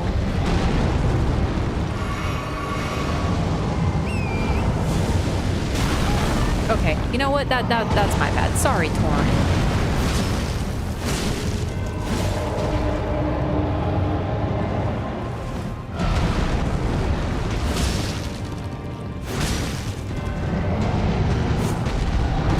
Oh boy, did not see that coming. It does say God slain after defeating Elden Beast. Yeah, but that's the thing. The Elden Beast, though on the level of a god, is still underneath the greater will. So it's really interesting. There's different levels of gods. Marika is considered a god, right? Like she is the god of the land. But she's also underneath the Elden Beast and subservient to it. Boom, baby. We skipped this time. New Game Plus are the bosses harder? But the thing is, the health increase that they get is not that significant compared to like how strong you are, you know?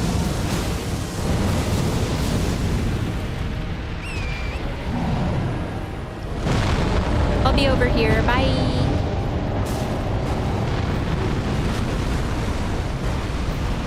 Arms have burned off skin, taking fairly more damage. Oh, fuck, dude. I couldn't get up. Yeah, I know, but he also does nothing but cast fucking spells and have his stupid arms in the air, so that's why I hit the leg. Listen, gamers, I know... I know how you're supposed to do the boss. You're supposed to hit the leg because it's the weak point, and then when he loses the leg, you gotta hit the arms. But he's always moving them. I've given up. I don't even bother. Legitimately, I have fought this guy so many times, and I don't even bother going for the arms because every time I do, he moves them like a freaking nerd. Never used Tor in this fight. I do like 50-50.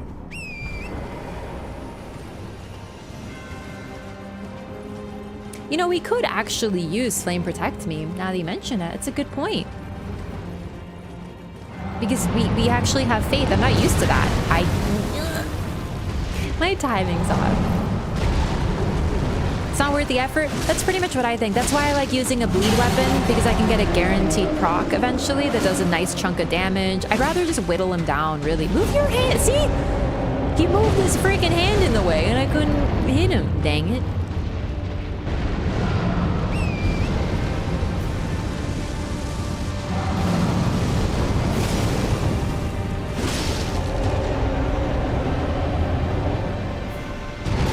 Oh my god. I did not think he was there.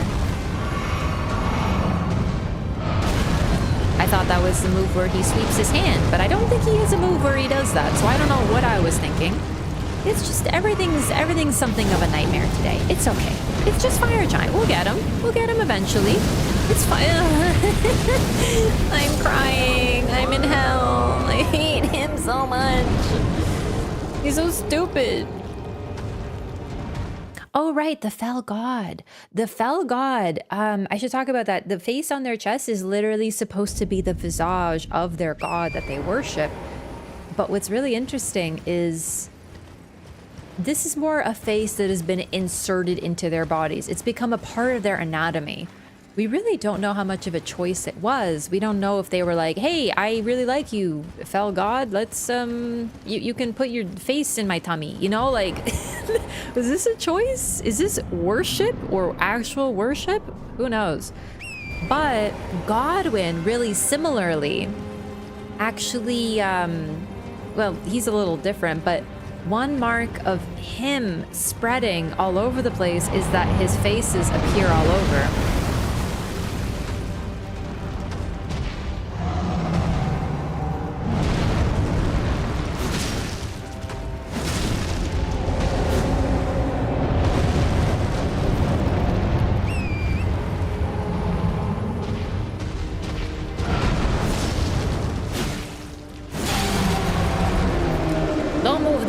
Away from me?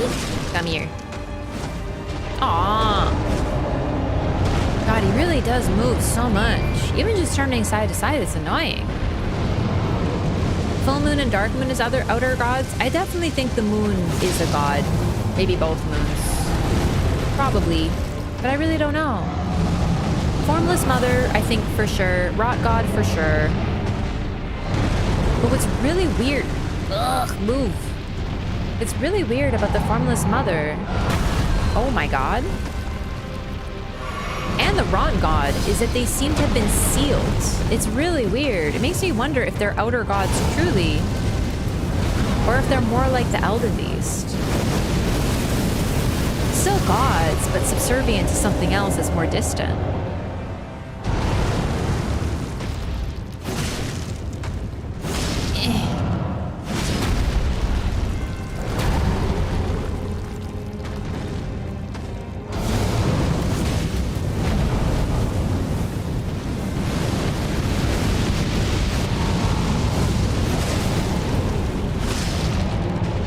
That might not be from FromSoftware, I gotta be real. Oh, I did not see that he spawned one of those. Melina is like Marika, she's Rock Goddess. So, no. Melina never hits the level of a goddess. Some people like to think that she is when you fight her, but she has another level. She could get stronger, in my opinion. It's 3 blooms to become a goddess. She hits 2 from what we can tell. Some people think 3. I don't think so. FromSoft games don't like to pit us against untouchable creatures and superpowered beings. They always have something weakening them in some way, shape, or form. She hasn't quite hit god level.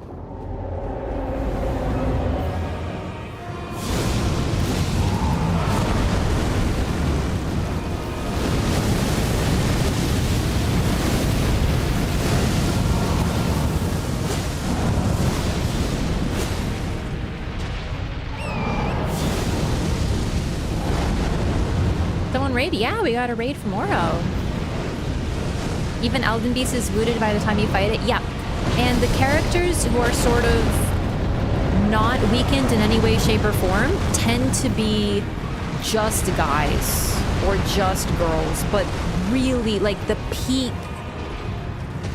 of who they are capable of being. Like, look at this. How am I supposed to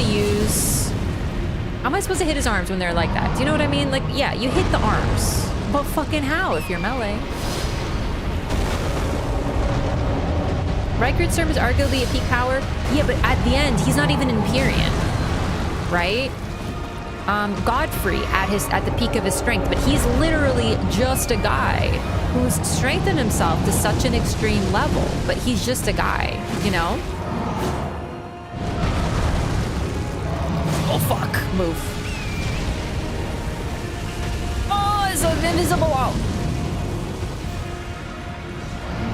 Ishin, Sekiro, great example of exactly that. Just a guy, like an extraordinary guy, but just a guy, right? We never fight anybody who's like a god, unknowable, and so OP without a caveat.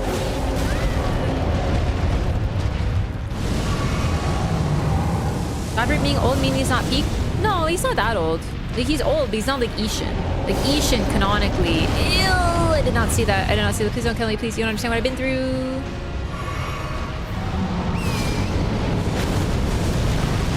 From is letting us fight her. I really don't think she bloomed 3 times. They make such a big deal out of her blooms. One is Caelid. Like, all of Caelid. Another one is her transition into... Phase 2, when she's pushed to the absolute limit.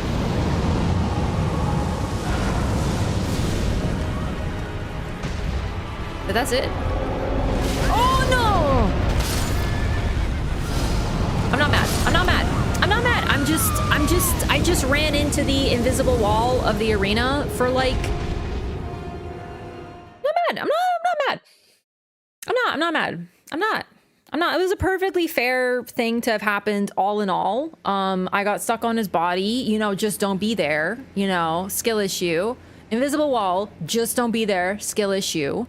Get knocked off your horse, and then while you're still on the ground, an explosion hits you because you're on the ground and it kills you. Well, that's another skill issue.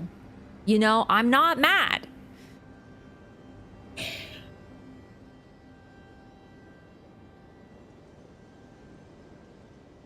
We believe that Melina is a reincarnation of the Formless Mother? How? Nah, that's weird. No. Yeah, you gotta practice just not being there, silly. Silly goosey. You just get good. It's true. If you die, it's your fault. I mean, like, let me tell you something very important, because I feel like people get lost in the discourse, you know? They're like, oh, it's just a skill issue. You have to get good and stuff, you know? They get lost and all that nonsense. Let me tell you something very important. You can be bad at something and also hate it. It's fine. It's actually, like, morally better to hate something and be bad at it. Like, I'm sorry. If you're, like, the ultimate gamer and you're like, I don't like this very much, what do you got a problem with? You're fucking, like, goddamn Shroud or something. You know? You do, like, casual, hitless, rune level 1, blindfolded, with the dildo up your ass runs. Like, what does your opinion matter? You're good at everything. But when you're bad at something and you hate it, that's when you're based. It's true. We didn't see that run?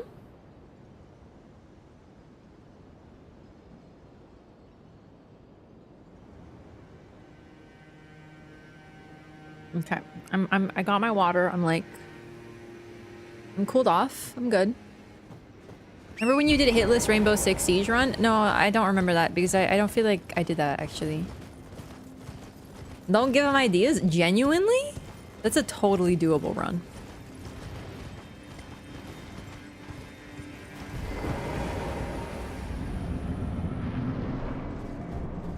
I'm gonna get Alexander in here. I need him. I need him for like emotionals. Come my child.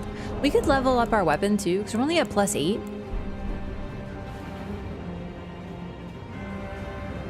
Can't bring Torn into the fight. I forgot. Like, literally, Alexander is genuinely so useless in this fight. But I guess, like, so am I. But I just love having him. He's so friendly and cute. He's such a good boy, you know?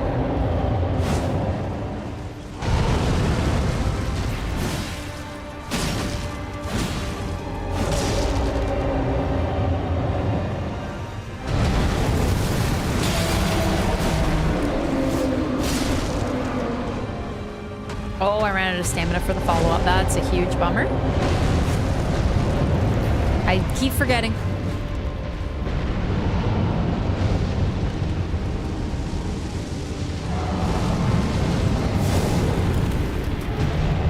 Vik and Frenzy split from one another, the one grape.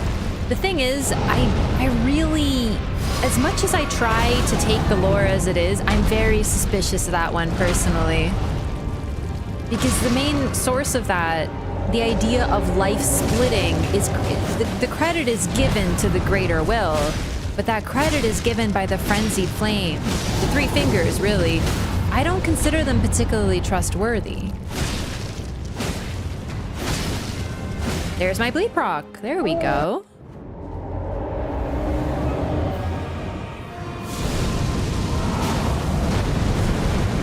Careful, Alexander. It's gonna get toasty in here, my boy. Fuck. It's all good. Everything's good. We're good. He actually rolled before doing his, like, I just ate spicy food explosion. That's crazy. I've never seen him move before he did it. Taco Bell moment.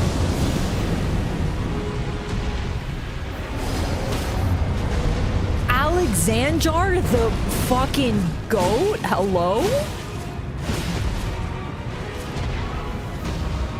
Yo, he's looking at me. He's looking at me. Shara Ishvalda from Monster Hunter World, baby. Alexander? I'm sorry,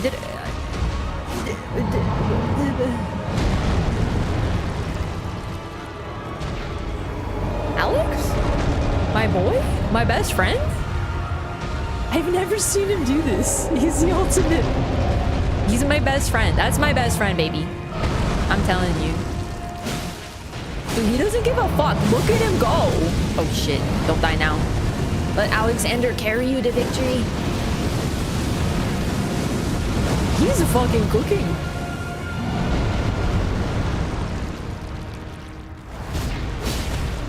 Get him, Alex.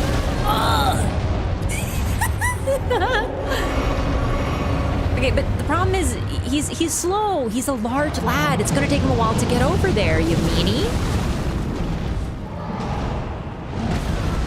Dude, you're hitting the boy, you meanie. Alex, you got this. Let's go.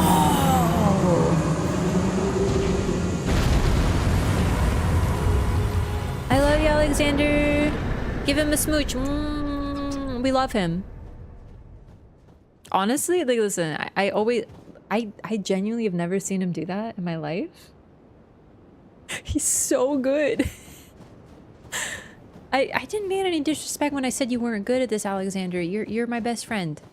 I'm so glad you were there. That was legendary. Holy shit. I can't believe you did that. That was so sick. So I got the remembrance, of course. Let's read that. I didn't pass it. There it is. Remembrance of the fire giant hewn into the Erd Tree. So even the fire giant, the enemy of the Erd Tree, is still a remembrance. The fire giant is a survivor of the war against the giants. Upon realizing the flames of their forge would never die, Queen Marika marked him with a curse. O trifling giant, mayest thou tend thy flame for eternity. So it's interesting because at the church, her sort of pep talk to her army before the fight was exactly, you know, hey, we're gonna contain the flame. Their goal was never to extinguish it, but it looks like upon accessing the kiln, she realized that it could never die. She kept this one alive for a reason. It's a little petty, it's a little spiteful. We get some really interesting character for Marika, but I also think it's her. She doesn't get rid of her enemies, she turns them into allies, unwitting allies. And in this case, she might need someone to tend the flame, to stoke the flame, and thus she has that individual now. What is the level for the DLC? We don't really know. The DLC, apparently, according to interviews, is going to have its own... I think they use the term level system, difficulty setting, something like that. People are thinking it might be something like Sekiro. I really don't know. We don't know. Anyone who tells you they know is lying, is all I'm gonna say. You know, like, we have ideas, we can theorize, but, you know. That looks like a dragon, doesn't it? What would you say this animal is? Dog? Dragon? With those teeth, I think that's a dragon. With human teeth, though. Weird. No, that's a dog. No, it could be a dragon. It looks like the Wawelski smok in Polish myth. Wolf? I think it's a dragon. Seahorse? I got weird seahorses over there. Capybara? Got them weird ass Kingseeker Framp teeth. Actually true. Is he compelled to fight us? Because you think he'd be like, welcome in, let me help you burn the tree so I can avenge my friends and family? That's a good point. It is interesting that he wants you to fight, that he fights you. It could just be like a cornered beast type mentality. This is what's left of the kiln. Ashes. Does look kind of stony though. But it still smolders. So at its peak, before the war, this whole thing probably would have been alight with flames. Very much like a kiln of the first flame moment in Dark Souls 1, where you see how massive it is, and you realize just how big the flame would have been if this was its kiln type thing. Try jumping? If you think I haven't jumped down there before, you'd be wrong. I love jumping down there. I think every single one of us has made the attempt. Like right here. It's so makeable. No, it isn't. They even hit you with the hitbox. Does look like a Radahn wolf. That could explain his red hair. I don't think it's a red. Not like specifically. It could be a dog. It could be a wolf. But the thing is, we don't know enough about fire giant culture, really. I definitely jumped in 1000%. Oh my goodness, sorry. We're gonna do this right now. I'd like to take a look at the remembrance, some of the items we got, some of the new drops we got, but we will keep in mind someone, yeah, so, was it you earlier who mentioned too that apparently Melina puts you to sleep here? Well, our face is visible, so I guess we'll see. I thought we were just meditating. You have written. Hey. So, from the remembrance of the fire giants, we can get Burn O Flame or the Giant's Red Braid. One of the incantations that draws directly from the power of the fire giants raises a series of flame pillars around the caster. The fire giants borrowed from the power of a fell god, and still they were defeated, yet their failure released them from their solitary curse to serve as keepers of the flame for eternity. So they borrowed from a fell god. That was the power within them. They're a lot like Dragon Communion engagers, that they eat dragon hearts to acquire their power. DLC requires Radahn and Mohg to access it. That is correct. That is from an interview with Miyazaki where he mentioned the Radahn part. So that's what's got people really excited, because Radahn is not required to access the DLC, but it is required to access the DLC. Do you know what I mean? Like, nothing about Radahn is required to get to where you need to go, but Radahn is necessary for entry to the DLC, according to Miyazaki. So it probably has something to do with a bit of lore there, you know, the movement of the stars being important.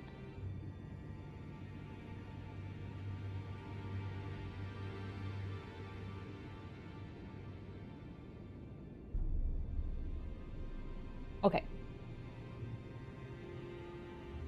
So because they borrowed from the power of a fell god, there was a curse involved. And I really wonder if there's something involved with you get something but you lose something. So for example, looking at the dragons, we have dragons who, if you eat dragon hearts, you gain the power of their dragons, a pure, raw, mighty strength. But you will inevitably lose your humanity because you've taken on the strength of the dragons. And you don't become a dragon, you become a drake, or a magma worm is the term they use.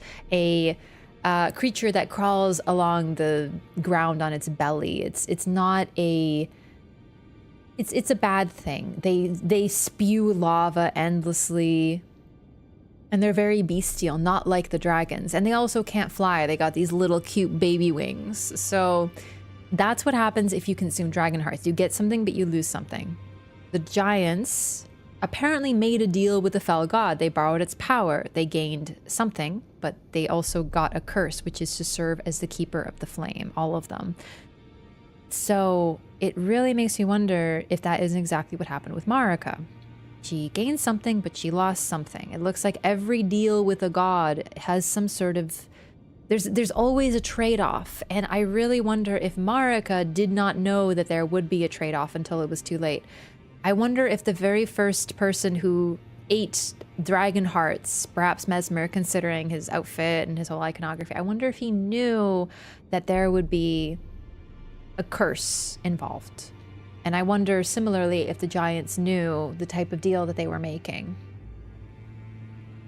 You give your abs, you get magma tummy. It's a trade deal, it's true. There's content for you, go to the Shadowland. In terms of, to enter the DLC, you have to reach a certain point in the game. You can't just walk in. You can't load up a game and start DLC. You have to enter it. That's pretty usual for From games. What I will say, though, is the entrance to Mohg's being the DLC entry point is a little later in the game than they normally do. That's pretty unusual. What if they had the curse before? The curse is linked to their deal with the fell god. The fell god is linked to the flame. I wonder if the flame is not the fell god in some way, shape, or form. Sort of like how the rot is represented by, or the rot represents the rot god. And then we also have the giant's red braid. Hefty whip woven from the flame red hair of a fire giant. Every giant is red of hair, and Radahn was said to have despised his own red locks. Perhaps that was a curse of their kind. clear link. This is what made me think that Radahn was a giant. I really don't know. I actually wonder if Marika isn't a giant. It would be weird. It would be really weird, but wouldn't it be interesting? It'd make her sort of a Seath-like figure, destroying one part of her. Like, she's a Newman, we know. But what if the Newman could also be giants? You know, like a half. You ever don armor? I think so. Oh, I was going to read armor, actually. Thanks for the reminder. Because one DLC is kind of late game, but you haven't to visit the library. Yeah, honestly, I consider everything after Ornstein and Smough. Like, I consider Ornstein and Smough to be like the sort of Amelia, Vicar Amelia of the game. And then the library, it's not too late in the game. And you just have to enter it. You basically defeat Ornstein and Smough and you run on over. Marika is tiny, though. So is Radahn.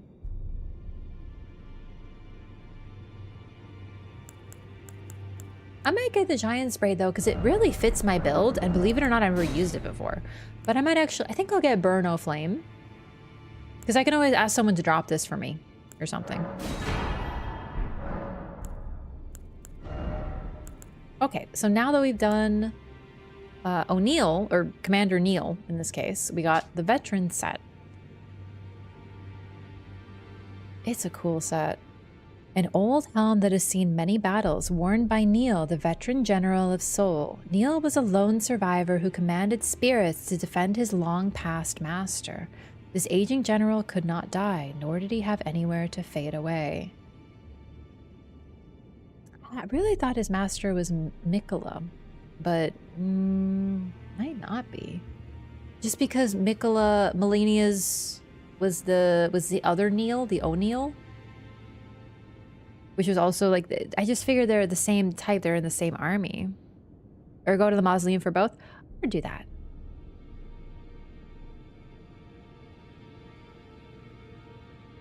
Either way, he's able to control spirits en masse. And this aging general could not die. It's very specific that he could not die. It's interesting too, because apparently this land has no death. Apparently everyone can't die. So what's so special about him in particular? Oh, I never read the Fell Omen cloak. A cloak of ragged fur worn about the exposed body of Margit, the Fell Omen. Having slaughtered countless champions during the Shattering, the Fell Omen has become a horror to those who harbor ambitions for the Erdtree or for lordship. He's a late game boss, but he's also going to be probably one of your first bosses. And they're not kidding. He's really naked under there. That's all he wears. Literally just that. That's why it's the only set piece you get from him, is he's naked under there. Veteran armor. Same description. Same description.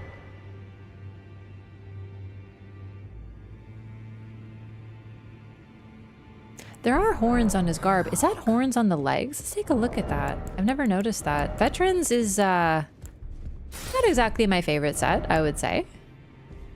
It's the same as the Banish Knight, but like more advanced. There's horns growing out of it. Out of a wing on the side, a scaled wing.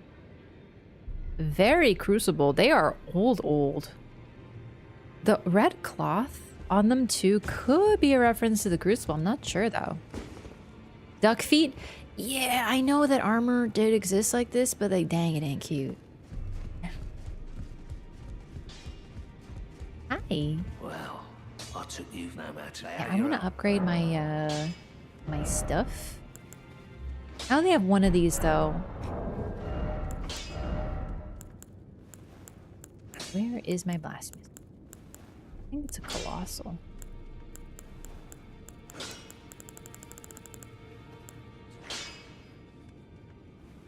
Here's the Kingdom. Ooh, Pog.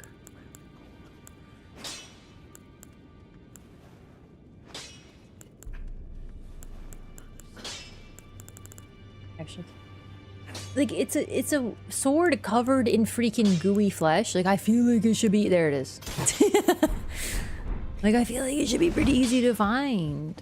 Blacksmith is an omen too. He is actually a misbegotten. Similar though, both of them are associated with the crucible and are described as being close to the crucible because of the parts of the things that grow in their bodies.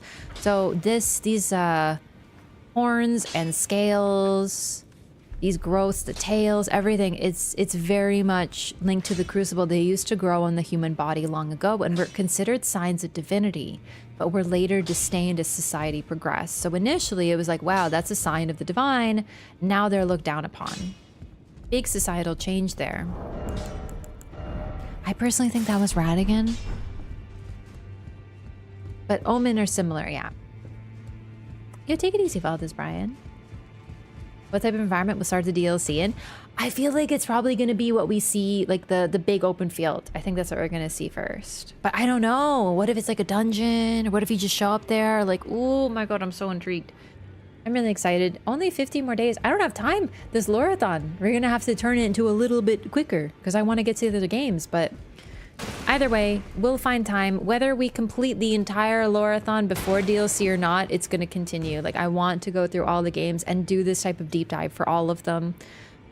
For now, though, I'm going to call it, everybody. Thank you so much for hanging out. I really do want to go longer, but my head's bothering me, and I want to make sure that we're getting into really, really cool areas for lore. Like, Mountaintop of the Giants is a little not great, but Faram Azula is dense. There's a lot to it, a lot of really cool stuff.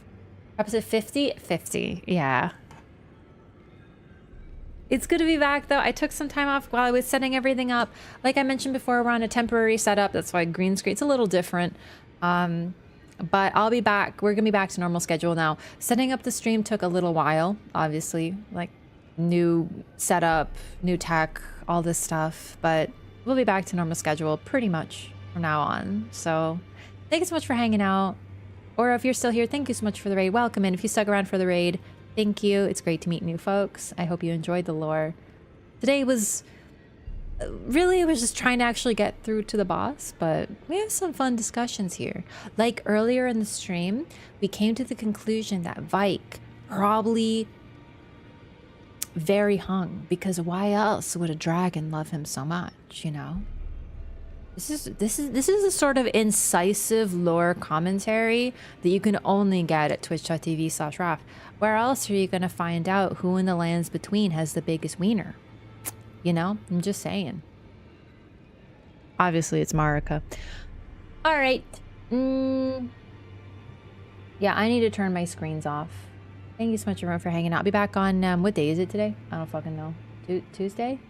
I'll be back on Thursday. Oh, dang. You got nightbotted, dog. Take it easy, everybody. Thank you so much. Good night, and I'll see you next time. I'm glad Nightbot works, but I have to tweak it. Good night. Bye, Justin. Lyco. Casper. Mountain, thanks for the follow. Lyco, Rancid. Oh, I said it twice. Lyco, you in both chats. Unfair. Cheating. Masterball, Anom, Nola, Blondie. Gilbert, thanks for the follow. Come in, everybody. Say bye, Mesmers GF. Bye-bye. Blue. Rip, take it easy.